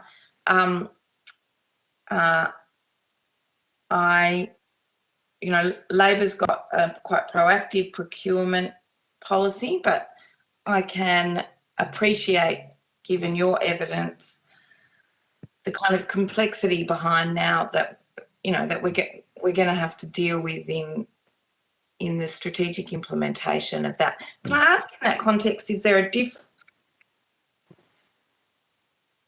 your sense of sovereign capability and the measures we need to protect that versus the general desire to improve jobs, productivity, complexity of the economy, because there are different objectives in a procurement policy.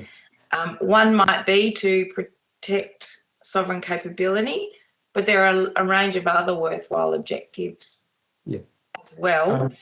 And do you worry that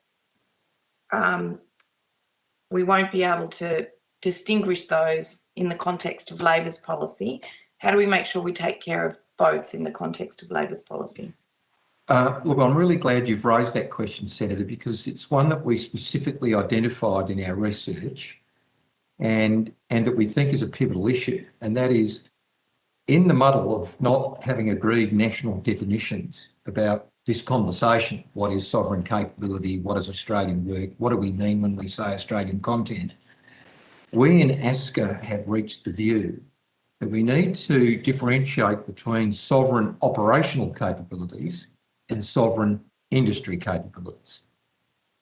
Too often the conversation moves directly to the latter, and we start talking about jobs and enterprise and skills and training, and we talk about the industrial sovereign capability matters. We need to be clear first on what operational sovereign capability we need. So, for example, take health. What scale of a pandemic do we need to be able to deal with in future? And given that, how many respirators, how much PPE, how much by way of vaccine capability and pharmaceutical should we aim to have home shored in order to cope with that? Another example would be the submarine. What do we want the submarine to do? How long must it be able to deploy? How many weapons must it carry? What is its operational sovereign capability in order to protect the nation? Once we've answered that question, we can then turn to the question of sovereign industrial capability and say, well, then let's look at the parts, the million parts that go into that submarine. You know, which parts must we do in Australia and what can we afford to import? So the point you've made is a very, very important one. And that is, as we approach this supply chain analysis, the first question that we should be asking is, in these 5 industry capabilities, what must we be able to do as a sovereign nation in order to remain on our own 2 feet, a sovereign independent nation? Cyber would be another one. You know, how much data storage do we need to have in the cloud, controlled by Australians, not in the cloud overseas somewhere where a foreign government can cut it off? You know, how much cyber defence capability do we need to maintain in Australia to protect our banking system and our logistics network? And how many people, what sort of skills do they need? Then we can go away and work out, well, you know, what skills do we need to train people in? What university courses do we need to run? You know, what industrial and workforce and skills capabilities we need to make it work. So you've hit on a very important to link the two to make that the stuff that we need for a sovereign capability affordable, sustainable and relevant. You do actually have to cross-stimulate the real stuff that actually needs to be done in order to maintain that, so therefore that piece of work intersects with, you know, that industry piece that you're also talking about. Yeah. And in that context, and, you know, an example I've been given within defence, it could be something as simple as a particular kind of bolt that someone needs for their defence vehicles, and essentially because it was cheap and simple, there's actually now no one that makes that particular part in Australia anymore, simply because it is so simple. And that, in effect, should that supply chain be disrupted, that, you know, you've got millions of dollars worth of equipment that we might need in an emergency that can't be used. So if you like, it's the extent to which our trade system needs to protect against the hollowing out of our own industry in order to ensure that that's not the case. Is that? Yep. That's a very, very good example. Now, you would hope that a supply chain analysis in the defence sector would identify which bolts, which widgets, which things we need to have here. Now, one solution to that problem might be to store bolts, enough of them to make sure that, you've got all that you need should you require them. So they don't necessarily need to be manufactured here. There are other solutions. But to put a real world example around the point, during the Falklands War, the British called us up and said, look, the Oberon class submarines that we built for you, we will be unable to support for some time. We've got problems of our own, thank you. And we found ourselves suddenly cut off. During the Vietnam War, the French threatened to withdraw support for the Mirage fighter aircraft if we deployed it to Vietnam because they disagreed with the conflict. Now, if you take those two examples from the perspective of manufacturing sovereign capability, they provide real life cases of our own government not being able to have control of its essential needs. Yeah. We've seen that in other sectors. So, we either need to be able to manufacture or have stored the vital things. And the only way to work that out is to look at the supply chain and work out what those things are. Senator Pratt, I'll need to share the call with Senator Kitching. Thank you, Chair, and thank you, Mr. Hamilton-Smith.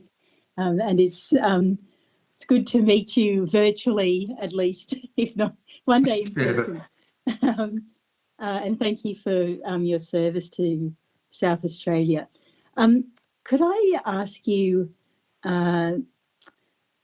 your submission has called on the Australian government to introduce a domestic equivalent of President Biden's executive order directing a whole of government approach to assessing vulnerabilities in strengthening resilience of critical supply chains. You've suggested that this process should necessarily nominate key operational capabilities that will subsequently need to be kept under domestic sovereign control and ownership. So I was very interested in reading that.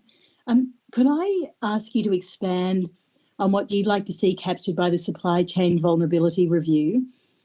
Would that just be to look at manufacturing capabilities specifically, or would you also want that to look at things like transportation or key import infrastructure such as the Port of Darwin?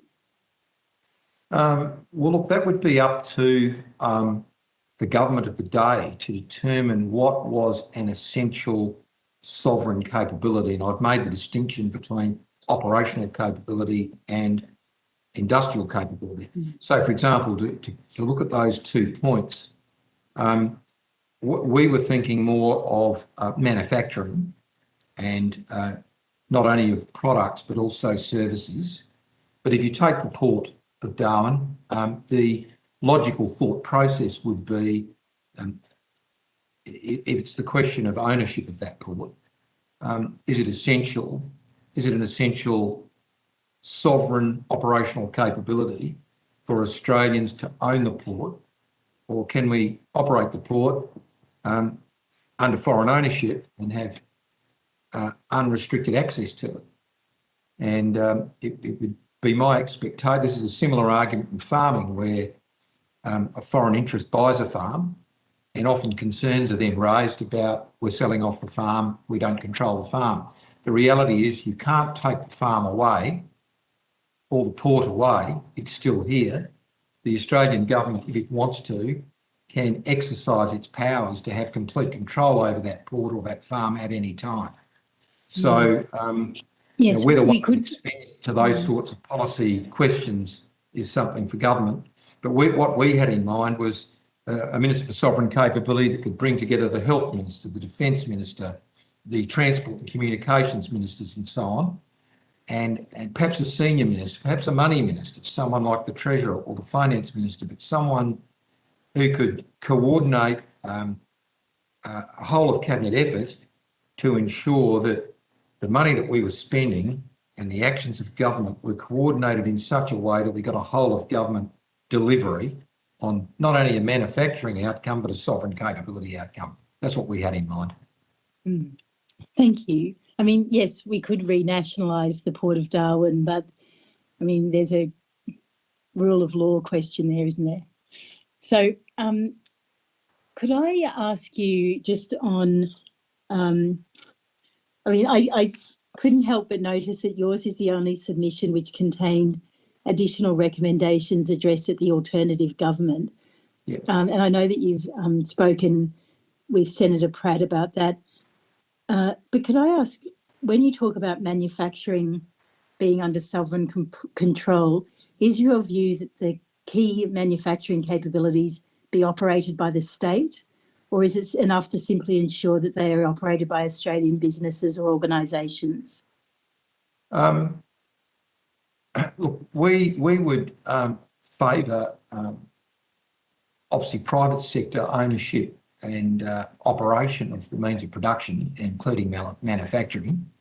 But we recognise that the Commonwealth government in particular, along with state government, is a very important part of the equation by virtue of its role not only as a regulator but also as a customer. Of course, that's most evident in defence, where we're spending hundreds and hundreds of billions of dollars in both construction and sustainment to build warships.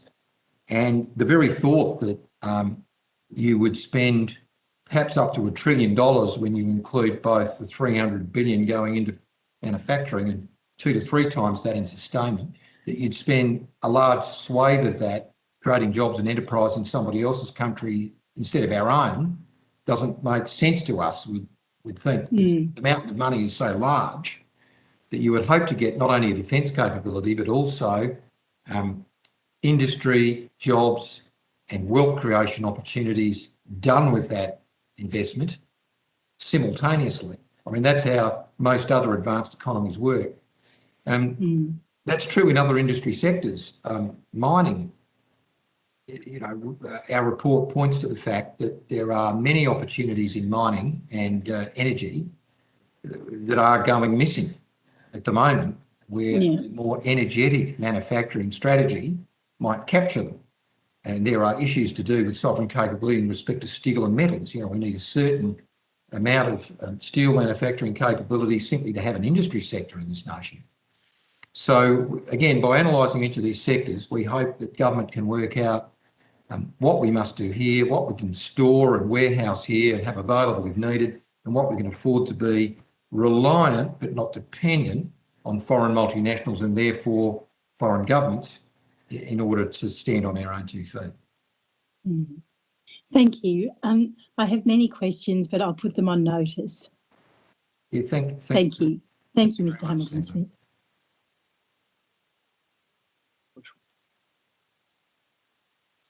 Thank you very much, Mr. Hamilton-Smith, for appearing as witness today.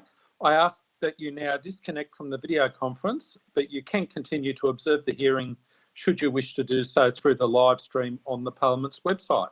Thank you very much, Chair. I really appreciate your time. Thank you. Thank you. Now, I seek confirmation from the Secretariat that we have representatives of the Department of Defence. Hi, Senator. We're just contacting them now. They haven't dialed in as yet. We have attempted to contact them earlier as well. So if you could just hold on for a couple of minutes while we get on to them.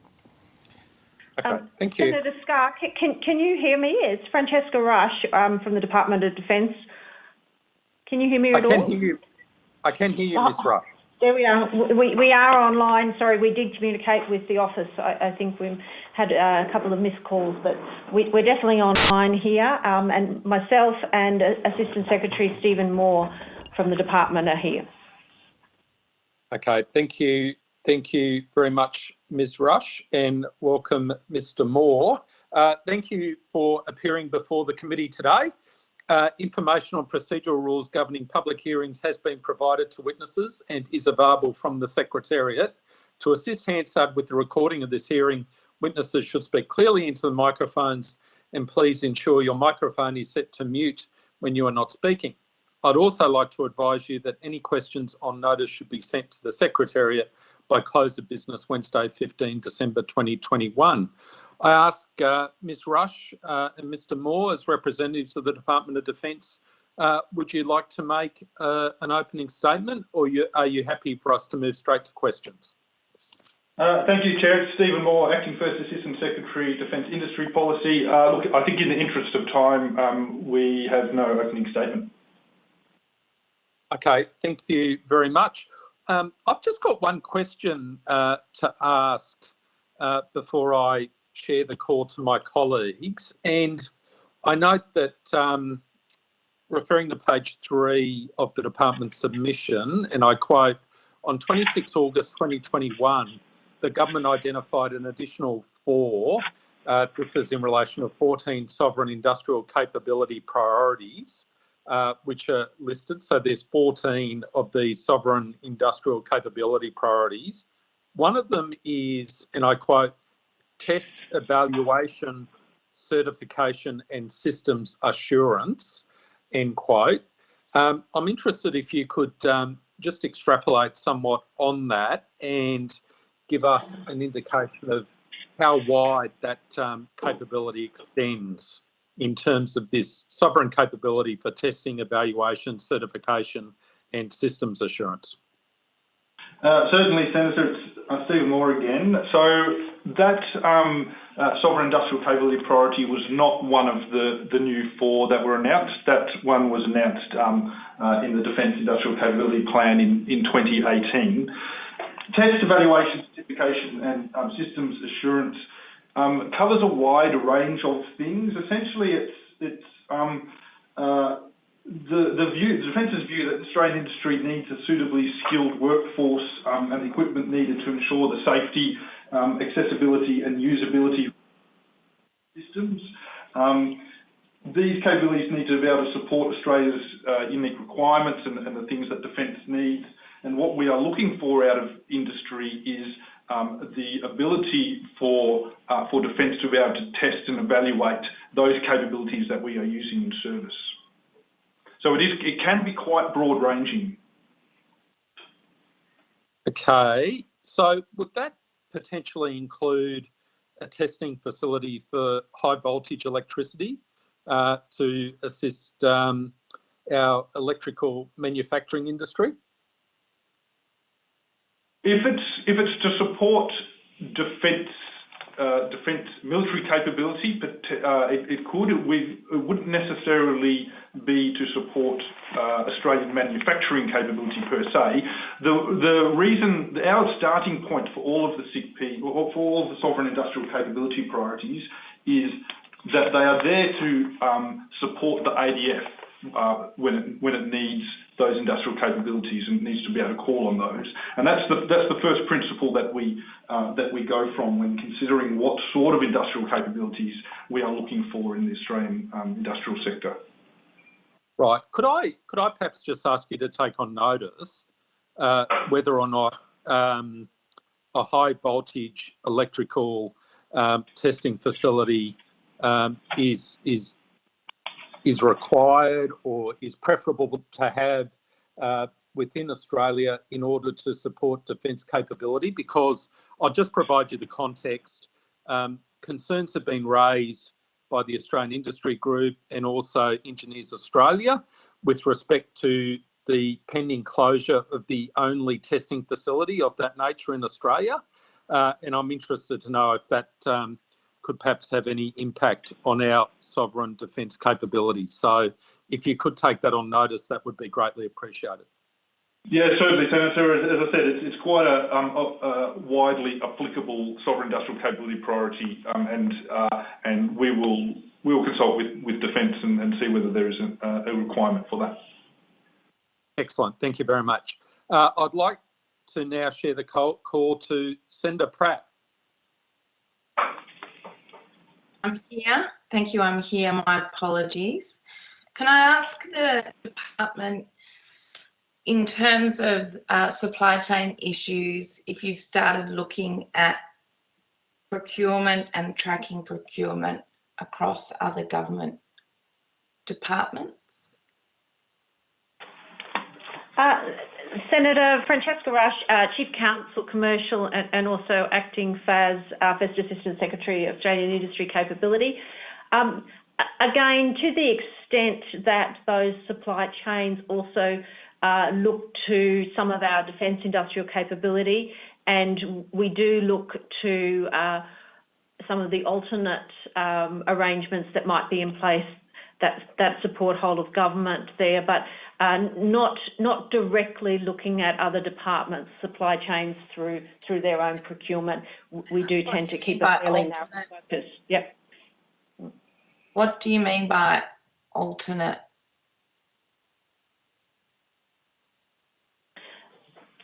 Sorry, Senator. What I was, the way in which procurement is undertaken within the department, we tend to manage most of the procurement functions ourselves, and as you'd appreciate, trying to develop the capability means that we develop our own supply chains. From time to time, in relation to certain procurement activities, we do tap into other departments' supply chains and their contracting models to do that. As a general rule, we don't do that for anything that goes to manufacturing capability. They would be largely, the typical examples I can think of are in the digital transformation agencies, their supply chain in terms of ICT procurement, and some of the supplies of services under the Department of Finance. So generally speaking, from a manufacturing perspective, we wouldn't look into other departments' supply chains. We would focus primarily on our own. Okay. But you'd be aware that in the context that other countries with more complicated industrial bases do that as a way of understanding and underpinning that and supporting that complexity, and therefore the jobs attached to it?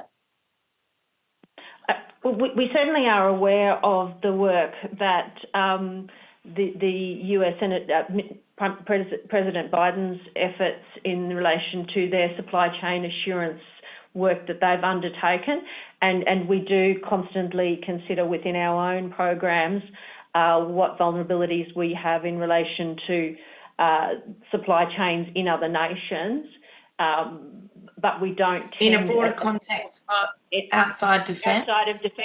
Outside of defence, we don't generally look outside defence. I might sort of defer to my colleague if he has any awareness otherwise. Senator Stephen Moore again.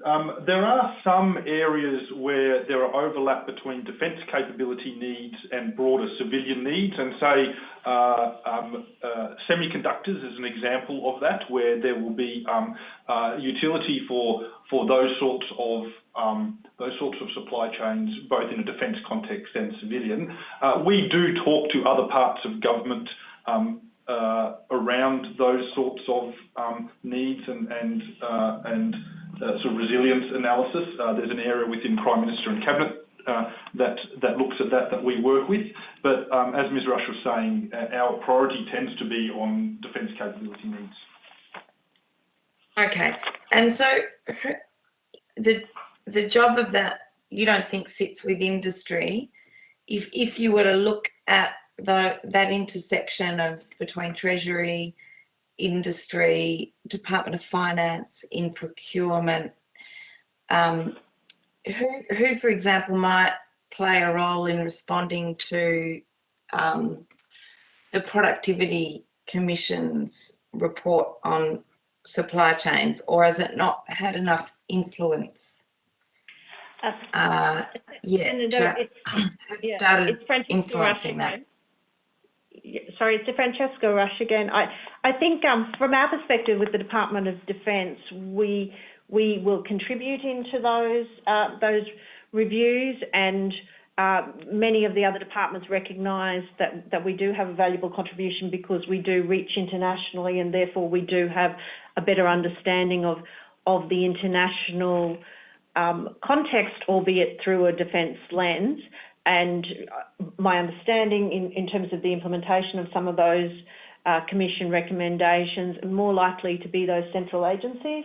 And we understand that the Department of Industry is on straight after us here, so that might be a question perhaps to focus towards them, because we do have a slightly different lens to some of the central agencies.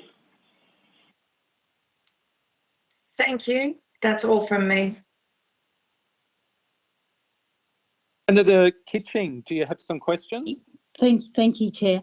Thank you, Ms. Rush and Mr. Moore, One day we'll be doing these in person again. Could I ask you, just in relation to the your submission acknowledges that manufacturing for defence industry purposes is part of the broader industrial base, and that the capabilities and technologies that underpin defence manufacturing are in demand across other sectors. That made me think that the reverse would also be true, namely that a strong manufacturing sector more broadly will help to ensure that there are sufficient skills and capabilities available within Australia for the defence industry to draw upon if needed. So we've heard a lot in other submissions about skills and capability shortages within the manufacturing sector. How significant is this challenge within the defence manufacturing industry specifically?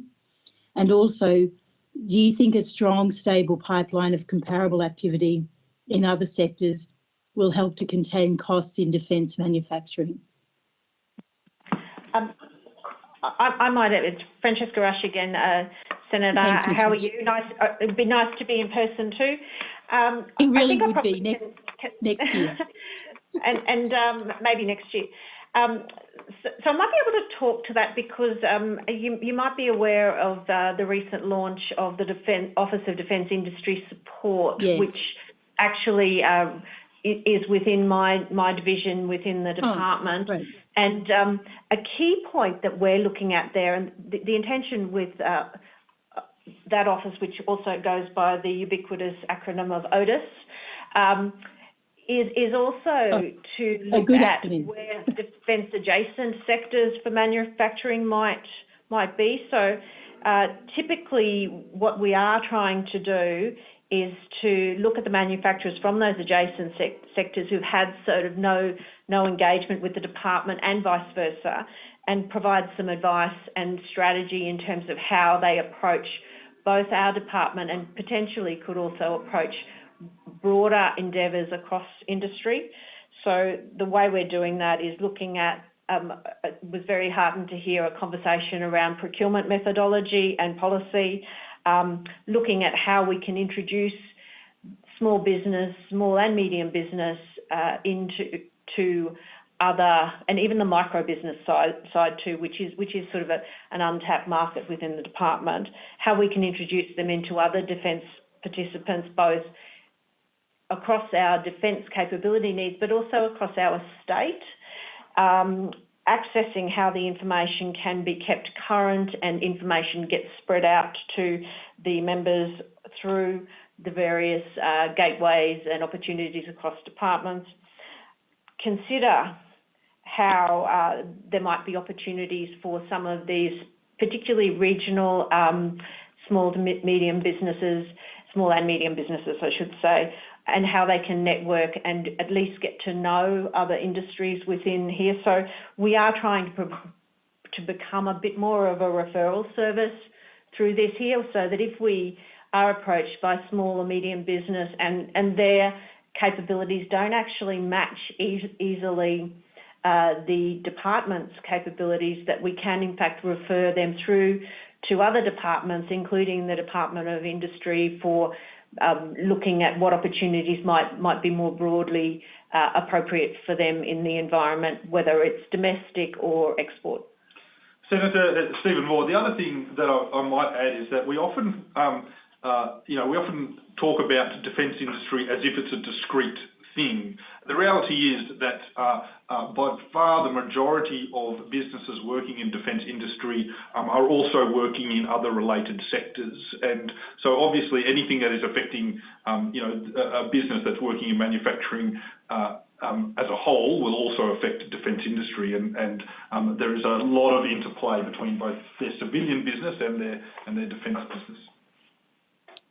Yes, and I've seen that at Thales for one of the projects they're doing for government. So thank you.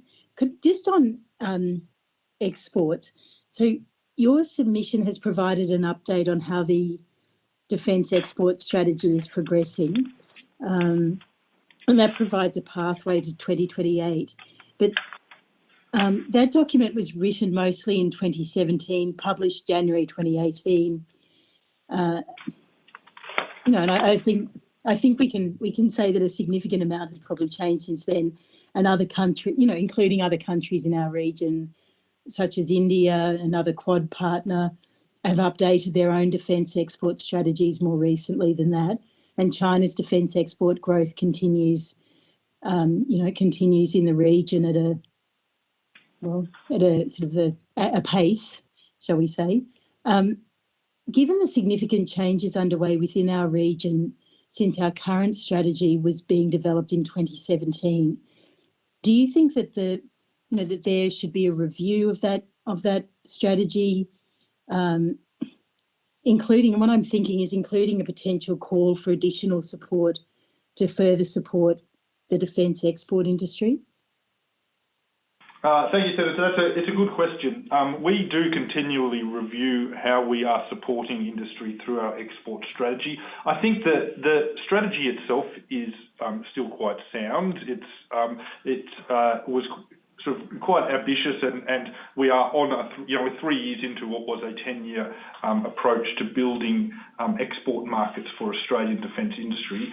Having said that, I agree that we should be continually to review these things because our environment is changing. But I think in the broad, the strategy is still quite sound, and our approach to the way we are assisting Australian industry is quite sound. And we continually get quite good feedback from Australian industry on how we are supporting them to find export markets. Thank you. Can I ask just on the Defence Industrial Capability Plan? Now, was that updated since the 2020 Defence Strategic Update? And I guess that goes back. I guess that goes back to the question around the export strategy, because obviously the strategic update, does make the point that our region is changing. So I'm wondering if, there's a Defence Industrial Capability Plan, the IIP. I'm wondering so with those documents that were written 17, 18, have they been updated since the DSU or post-AUKUS? Not in a formal sense, Senator, no. Okay.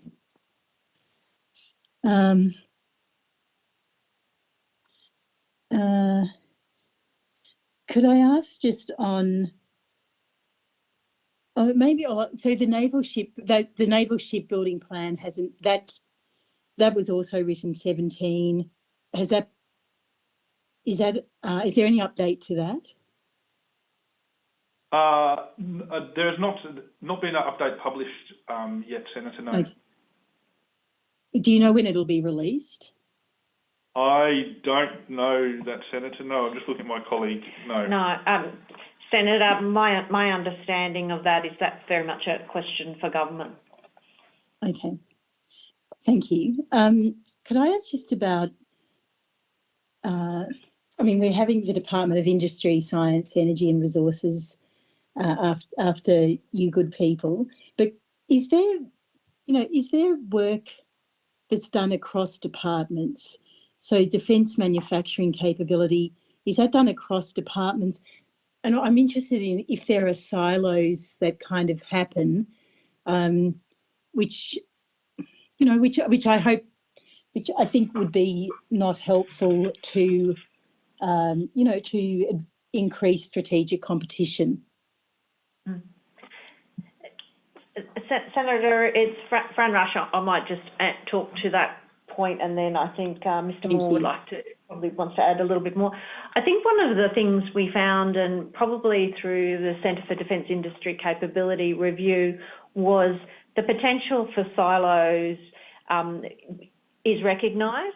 What we have tried to do by bringing the new ODIS, Office for Defence Industry Support, into the department was to really bring it into a place where we could get a bit closer to assessing what the capability needs were, and we were probably quite well resourced to then reach out into the other industries and recognise what that broader capability might be.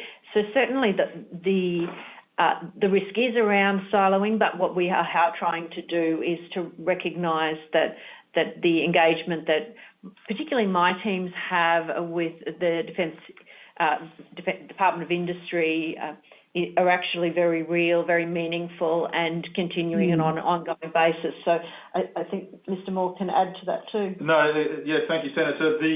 Just to echo Ms. Rush, we have a very close working relationship with the Department of Industry. And if you look at the modern manufacturing strategy and the defence roadmap in there, it references defence's policies quite explicitly and talks about how the modern manufacturing is situated within, not within, but alongside Defence's own policies, and we were quite closely involved in the development of that strategy. But there is a day-to-day working relationship with DISA. Ms. Rush is entirely right. You need to work at preventing silos. It's always a feature of big bureaucracies, but I am reasonably confident that our relationship with DISA is good. Thank you. So are there regular meetings, or is there an interdepartmental team that's established?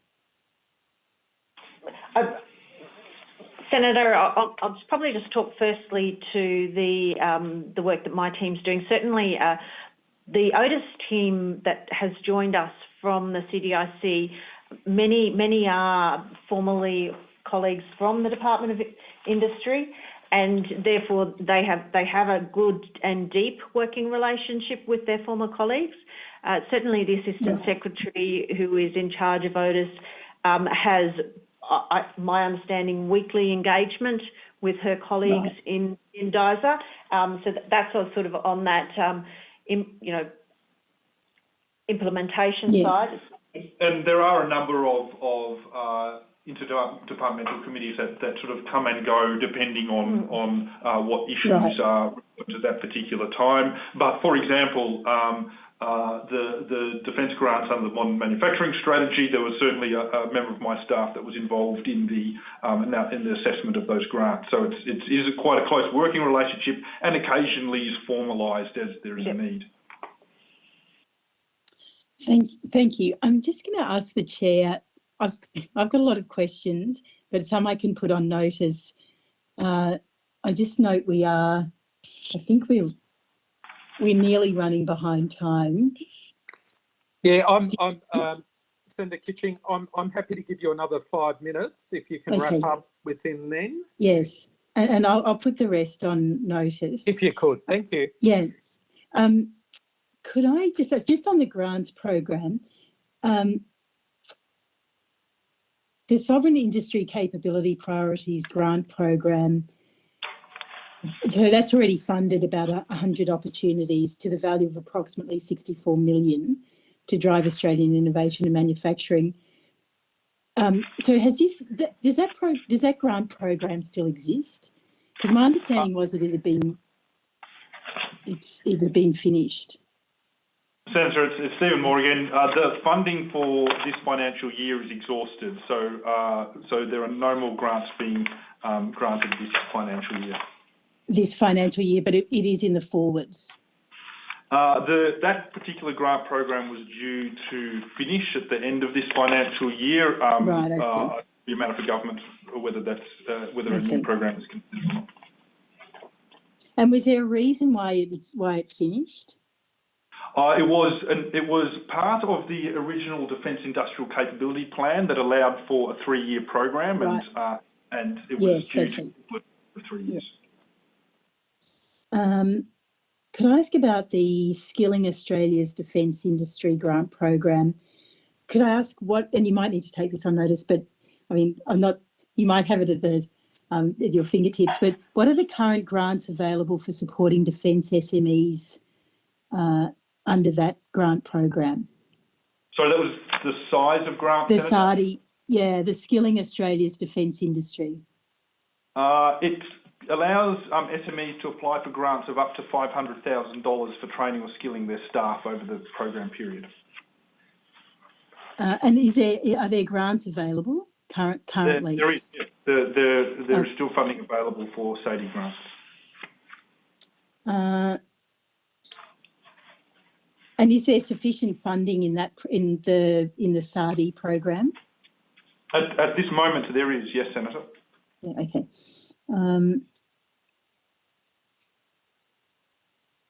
Can I ask you about Otis? So I think that was the 26th of November that it was announced. What support will the newly announced Otis provide to defence manufacturing industry businesses? Senator, it's Ms. Rush again. I think the key intention behind Otis is to be this one-stop shop for Australian businesses seeking that support and guidance. It'll be delivered through a range of industry engagement implementation strategies right across Australia, and the key objectives are really focused around our defence's capabilities, but as I mentioned before, there is opportunity to look to adjacent manufacturing sectors and support through them. Okay, so was the CDIC, was that is Otis? Can I put it this way? Perhaps is Otis an sort of an improvement or an enhancement upon the CDIC? Or certainly, yes, Senator. Certainly, that is the intention. It is relaunched with quite a different focus within the department, and I think being within the Department of Defence allows certainly our people within the Otis team to understand Defence's capability needs probably better than sitting outside the department, which was a key element of why it was relaunched within the department. I was when I was going through all of the defence programs that related to sort of manufacturing or innovation, and I wondered if that was an issue. If there's, because the CDIC was external. So were there any other issues with the CDIC that Otis is also remedying?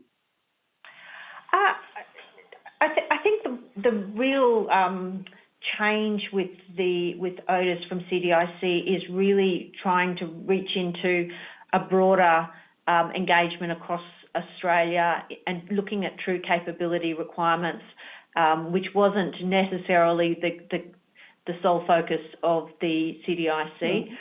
I think the regional engagement in particular has been a direction that we have received, and I think it's been very heartening to see just in our standing up of the teams, the real excitement that there is out there in regional Australia to be part of, particularly defence industry, of course, but I think more broadly, and see some of the amazing opportunities that a number of these very small players, often in very remote areas of Australia, can offer. Yes, I've been lucky enough to see some of the sort of the defence areas or defence companies in regional Australia. It's amazing. It's really, and I think good to have some of that capability not only in cities. I think it's good to have it across the country. So can I ask how many of the staff and contractors who are working for the CDIC went across to Otis? All of the CDIC team that were within the department who came across have got roles within Otis. I think the numbers the numbers in terms of APS do change, but we are, as I mentioned, I think we are doing a heavy recruiting drive for business advisors across Australia, and we will have some really quite good numbers of those, and in really geographically disparate areas right through this. I don't have that specific number to hand. No. Could you take it on notice, and that would be helpful. I do have some other questions. I was going to ask you about the the vision statement for stronger manufacturing base, but I'll put it on notice because I think my additional 5 minutes are up. But yeah, so I'll put the rest of my questions on notice. But could I thank you for being here, and happy Christmas. Thank you, Senator, and happy Christmas from us, and also from DevSec. Oh, lovely. Thank you. Thank you for me. That's all right. Thank you very much, Senator Kitching. Much appreciated. And thank you to Ms. Rush and Mr. Moore for appearing today. I would ask that you now disconnect from the video conference. You can continue to observe the hearing should you wish to do so through the live stream on Parliament's website. I now welcome, thank you very much. I now welcome representatives from the Department of Industry, Science, Energy and Resources. Do we have you there with us? Yes, we do. I can see the long table, all populated. Excellent. So thank you for appearing before the committee today. Information on procedural rules governing public hearings has been provided to witnesses and is available from the Secretariat.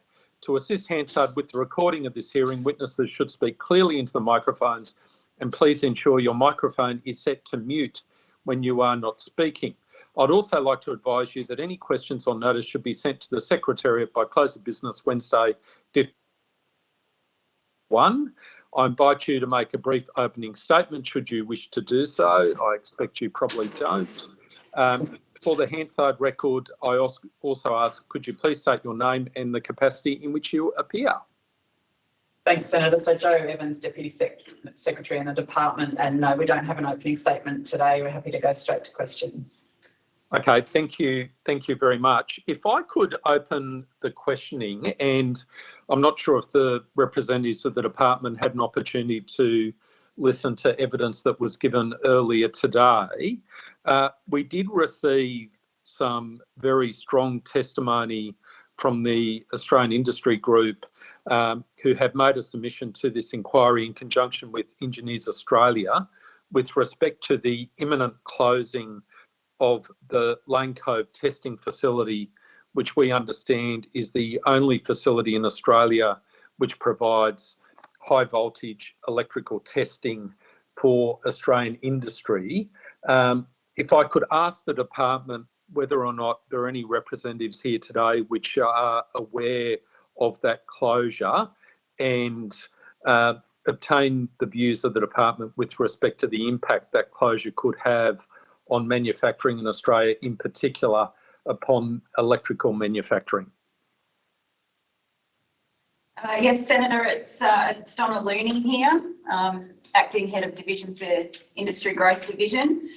We are aware of the closure, as are colleagues in other areas of the department, and we've received representations from the interested parties. I will say that I unfortunately didn't see the testimony this morning, so not completely across what was said this morning, but we do know that that there have been representations from AI Group and others, and they've also been in contact with the New South Wales government and others about this impending closure.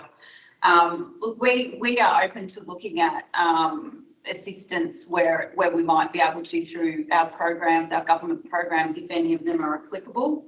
And the stakeholders are open to sort of apply through any programs that we have for support of the kind that they're looking for. We do understand that that there may be an impact on industry. We are looking at that actively, but don't have a particular position at the moment on the scale of the impact. And so we have been talking with industry and looking at the issue. Okay, so I guess there is this question as to whether or not anything the department could do could fit within existing programs. So I understand that dynamic. So that's one opportunity, but the other area is the department is looking at the impacts generally on industry of the closing of that testing site. Is that correct? Correct. Okay. Is it possible for you to take on notice what steps the department has taken to look at the impact on industry and what preliminary findings, if any, the department has made with respect to the impact of on industry, so that this committee can better understand that impact? Yes, Senator, I can take that on notice. And also, if you could also take on notice any discussions or any the results of any discussions or an update with respect to discussions with the New South Wales government with respect to the pending closure, because I do note from the evidence we were given that the New South Wales government does have a substantial shareholding or interest in the testing facility. I can take that on notice, Senator, and just see what it is that we can do in that space. If you could, no, I'd greatly appreciate that.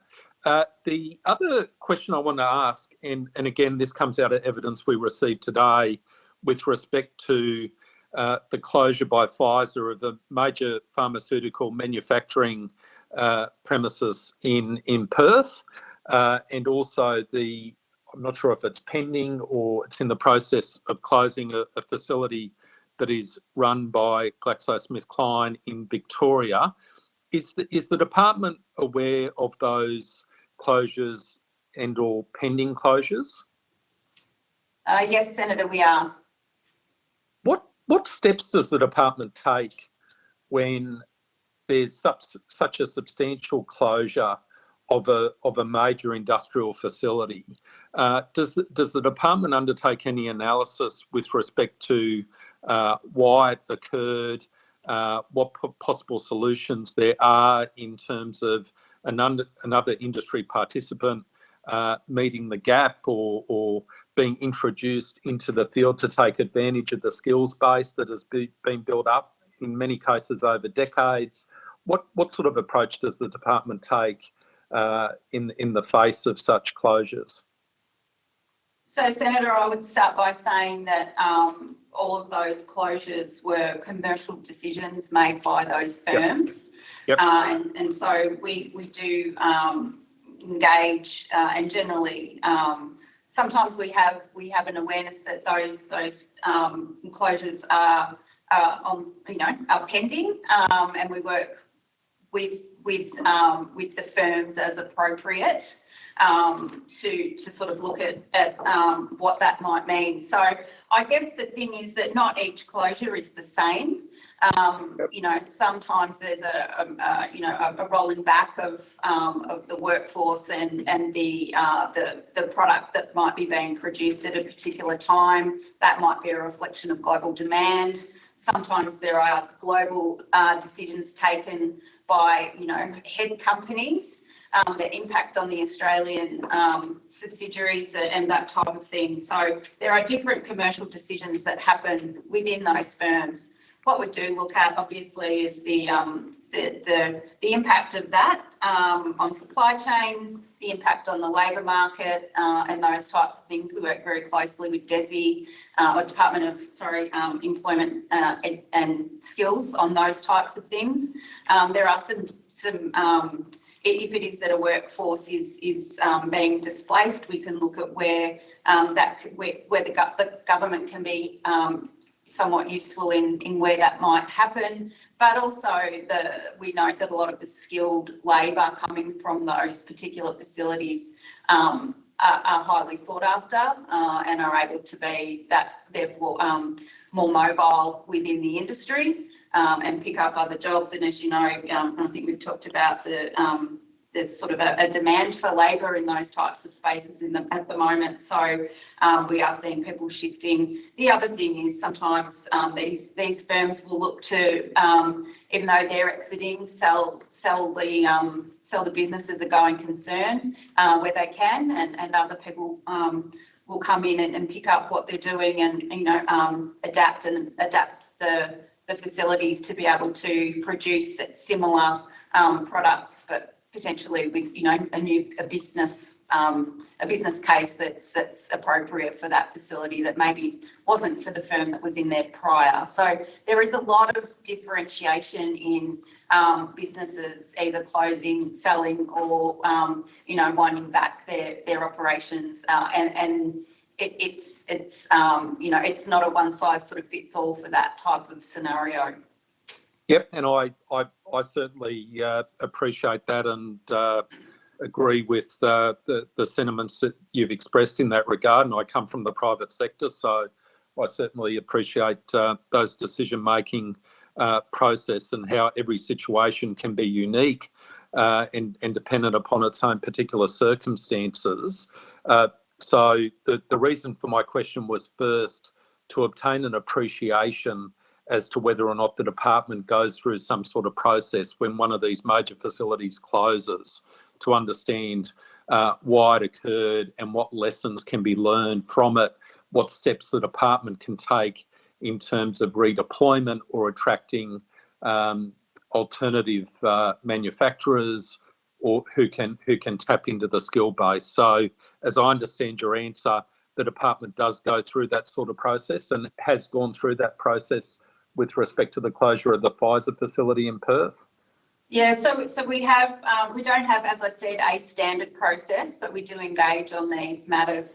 And look, really, when you talk about the lessons learned and what we hear from those particular scenarios, it does go to help with designing and developing policy going forward. And as you know, we have the MMS, which has a focus on medical products and those types of things, that's working in that environment to support investment into those areas. So really, it is that you'll see support through numerous programs through the Department of Health as well that go into supporting this area, and that's sort of looking at addressing areas where there's opportunities or challenges in the market and where government can usefully assist.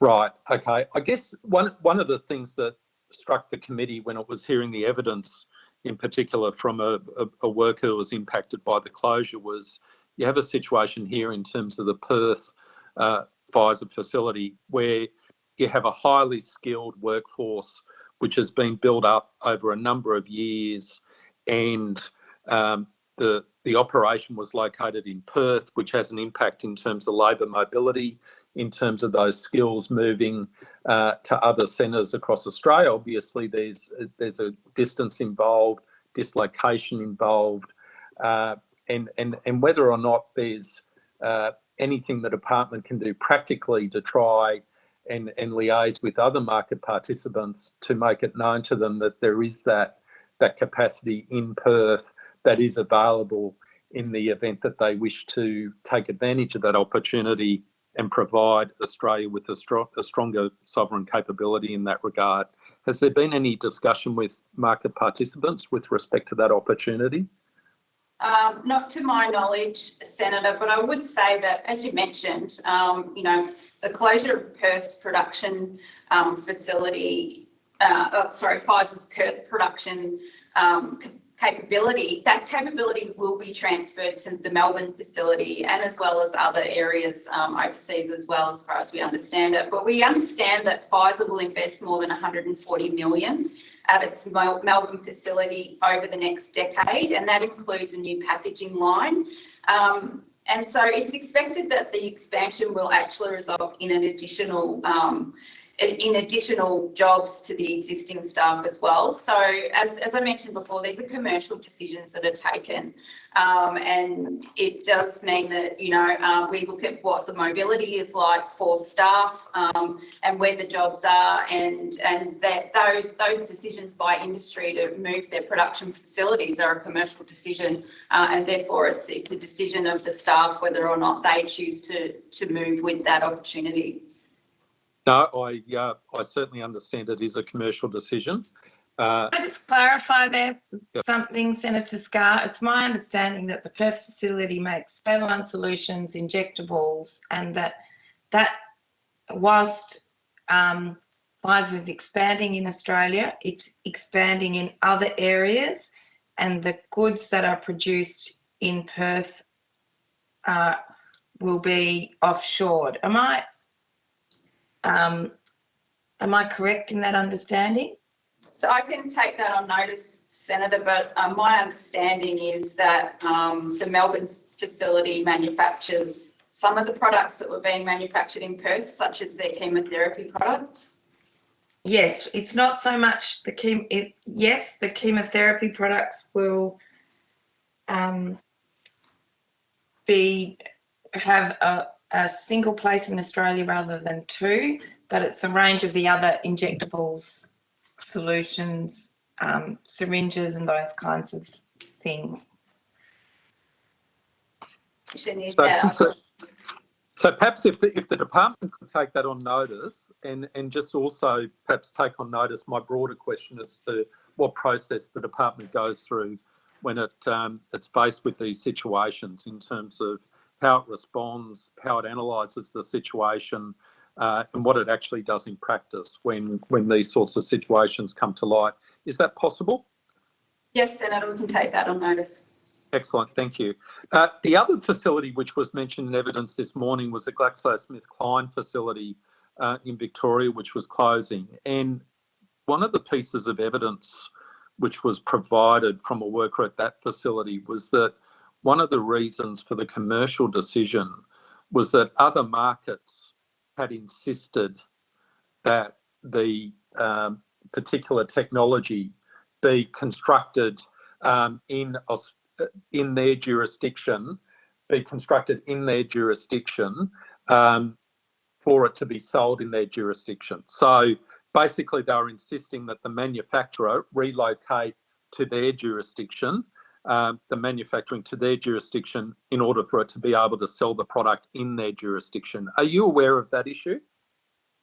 Senator, I'm not aware of that issue, but I would say that my understanding is, again, that that's a commercial decision and sort of the operation of the market is sort of obviously related to those types of decisions. So well, I would say, again, it's a commercial decision by the manufacturer. Yeah, I understand that. I understand it's a commercial decision, but a commercial decision made in the context where on the evidence presented to us, another jurisdiction is basically giving an ultimatum to a private sector participant with respect to where they manufacture a product in order to be able to sell that product in their market. So from my perspective, that sort of behaviour runs contrary to free trade principles and trade policy principles, where that sort of conduct should simply not occur. And I understand the position of the commercial participant, but my concern is more at a national level in terms of our trading partners, should this be the case, if this was actually the case, engaging in this sort of conduct and having a detrimental impact upon our sovereign manufacturing capacity.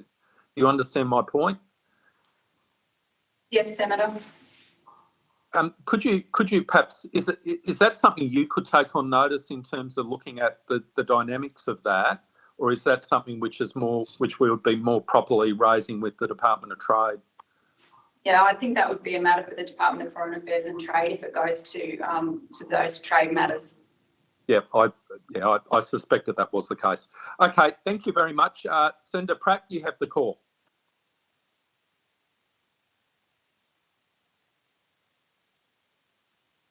You're right. My apologies. I just needed to find the unmute button.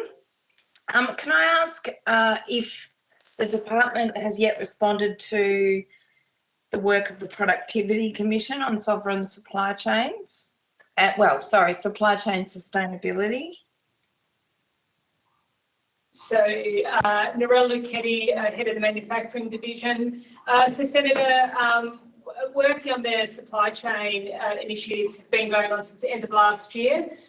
The department has worked closely with the Productivity Commission, whereby I think we came up with about a list of 13, 14 areas from a supply chain sovereign capability sense to analyse and have a look at. We have, that has been reduced down to 6 areas where we actually drew deeper analysis and around critical medicines, PPE, agriculture production chemicals, semiconductors, telecommunications equipment, and water treatment chemicals. So we've done deeper analysis in those areas. A grant round was open around the critical minerals and agriculture production chemicals a few months ago, and successful grantees were announced by the Minister on Monday. Through the analysis that was done around PPE, it was found that we didn't need to build a sovereign capability in that space, that markets could rely on international supply. And then the other work around semiconductors, telecommunication equipment, water treatment chemicals, a grant round has opened regarding that. Those 3 elements that opened on Monday and will close middle of January. Other than grant rounds, is the government looking at procurement as a strategy for inserting some sustainability into those priority areas? So what I would say is that the government, this issue is very much a whole government issue. The Prime Minister and Cabinet run the Office of Supply Chain Resilience Office. They are coordinating across all government agencies in relation to supply chains and have developed a framework, and we work very closely with them. In terms of the procurement side of things, that they are outlined, what we're looking for around those grant rounds currently outlined in the grant guidelines, which goes further to some of those issues raised around procurement. So how does a grant support procurement do you need a grant if there are already suppliers and you need to strengthen their capacity to be competitive, or why a grant rather than just focusing on procurement? So I'll turn to my colleague, Rebecca Mannon. Senator Rebecca Mannon, General Manager, Strategy and Analysis, Manufacturing Division. The work that we did as part of the Supply Chain Resilience Initiative, the analysis into those categories that Ms. Lucchetti mentioned, did look at a range of options for securing vulnerable supply chains. Manufacturing is one component of that, but of course there are a range of other things that you might do, including procurement, stockpiling, etc. That analysis highlighted a range of different actions that government might take. The supply chain resilience. Yeah, I understand in terms of stockpiling, but what's the synergy between procurement and manufacturing so that you can give a grant to support manufacturing, but surely a sustainable procurement policy that supports the ongoing manufacturing is that's a different kind of procurement policy. So that is another area which you could consider to secure supply chains and support domestic manufacturing. That procurement isn't what the resilience under the modern manufacturing strategy was focused on, but certainly advice that was drawn together as part of the analysis component of the initiative has been provided to government and right across to other relevant Commonwealth agencies for consideration of those additional actions that government might take in the context of particular areas of responsibility for those departments. So in the example of PPE, for example, the findings of our analysis have been shared with the Department of Health, for example, for consideration as appropriate. And what were your findings that have been given to the Department of Health? So it looked at the analysis looked at a range of ways in which you could support and address vulnerabilities in supply chains. Some of the outcomes of those findings has been published in the Sovereign Manufacturing Capability Plans, which supported the initiative that Ms. Lucchetti mentioned. They're available online, but we can certainly provide that to you. I can have a look at those. I guess that's a fair step away from where the last context that I had for that engagement in procurement.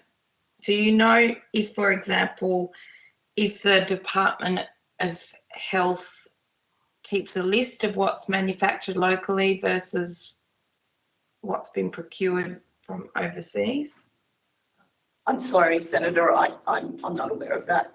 You need to ask the department. Yeah, so my last set of questions, I asked the department about the expressions of capability that you got from local industry in the context of manufacturing PPE and things associated with COVID. I asked if there were any records of what, as a result of an assessment of that capability, what had been manufactured in Australia. I was told I would need to ask the Department of Health in the context of the stockpiles. The Department of Health simply told me that when they procured from companies and suppliers, they didn't keep a record of what was supplied locally.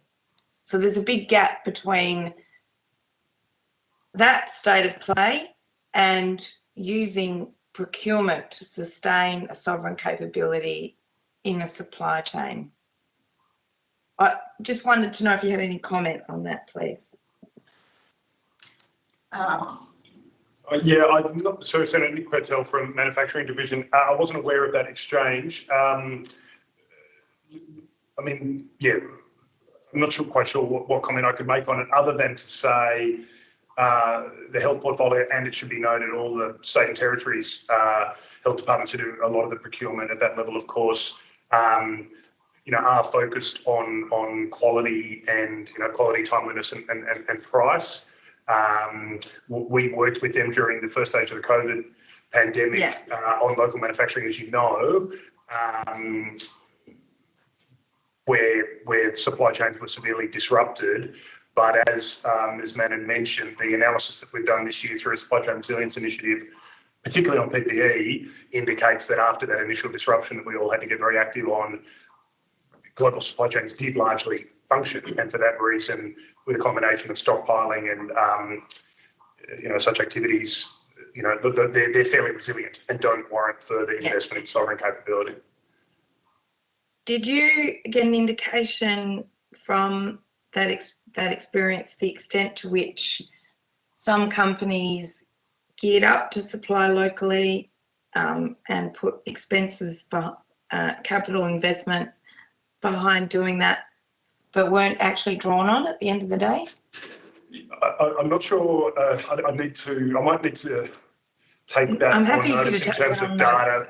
Yeah, just to say anecdotally that it has certainly happened, and that is, you know, there were challenges obviously with the market uncertainty in that early stage of the COVID pandemic. So I'm aware that has happened. I'm not sure that we have any data on it though, Senator. And Senator, can I just add, so during the pandemic, the height of the pandemic last year, there were two streams of work that were going on. First was trying to access critical supplies, because at the time we didn't know what we didn't know, if you know what I mean. And so we were working very, very closely with the Medical Technologies Association of Australia and drawing on their suppliers. Then there was also the other area where we were looking at domestic manufacturing too. So there were two streams of bodies of work going on, but really the priority at the time, back in March, was really trying to get supply of PPE into the country.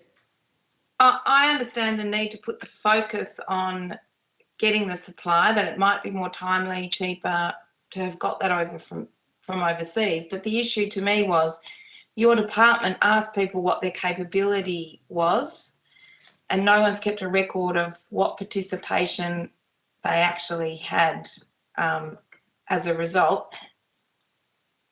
Sorry, and nor did the Department of Health keep a record of whether what they procured had been or had not been manufactured locally.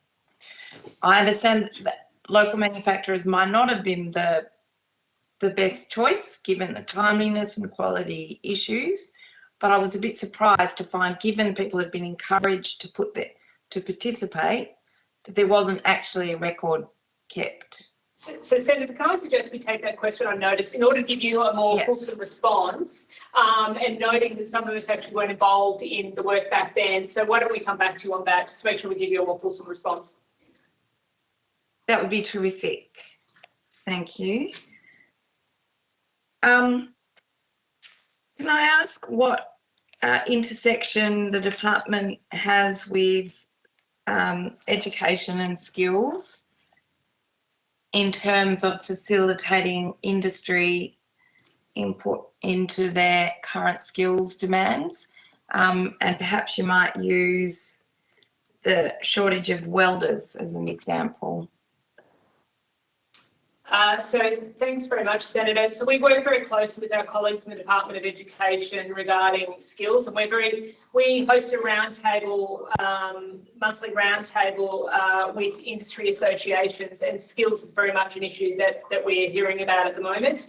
And we've had our colleagues from DESI attend that, and we are working closely with them.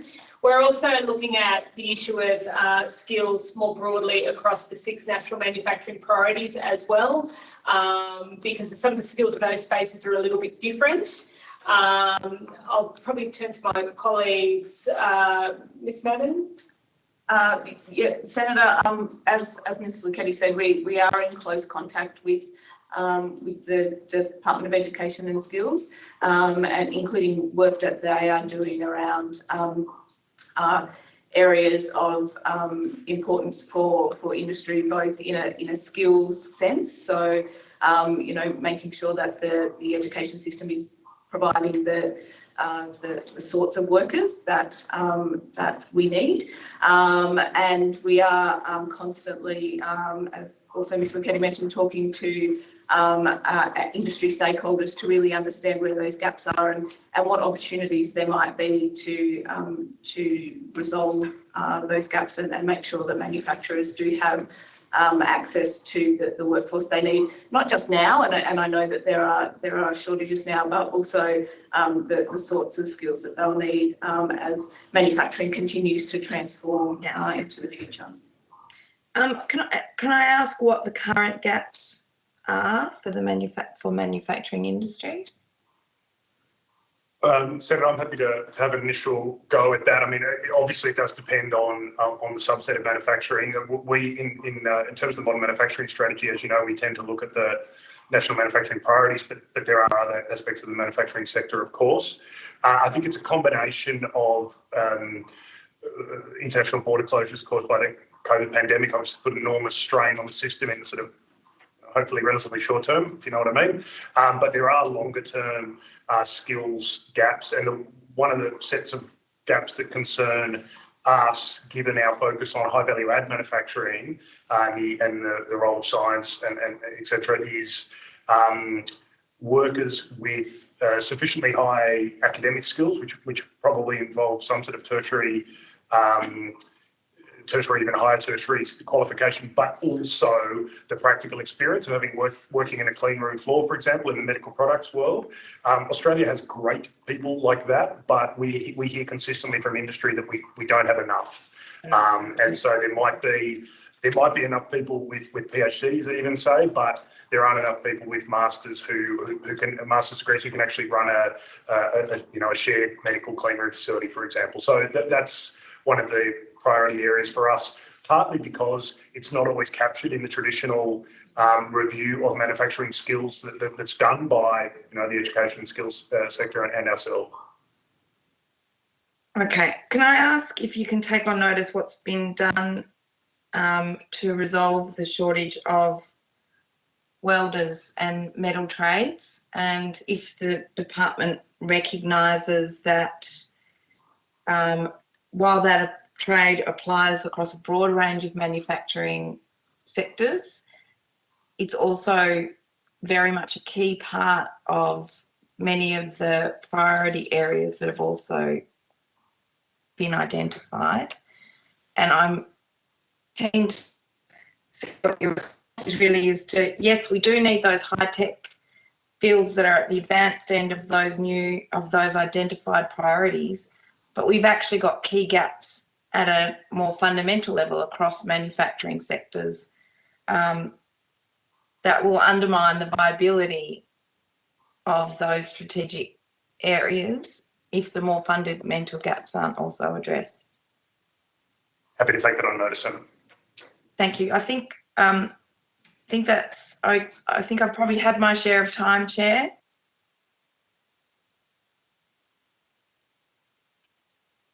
Thank you very much, Senator Pratt. Senator Kitching, are you there? Do you have some questions? Hello. Hi. I might put mine on notice. But thank you. And thank you to officers from the department. Excellent. Okay. So if I can just echo those comments, thank you to the officers from the department for your attendance today and also on Monday. It's greatly appreciated. If I could just remind you, the date for return of answers to questions taken on notice is Wednesday, 15 December 2021, please. Thank you very much. That concludes. Thank you. That concludes today's hearing. On behalf of the committee, I'd like to thank all those who have made submissions and sent representatives here today for their cooperation in the inquiry. The committee now stands adjourned. Thank you very much.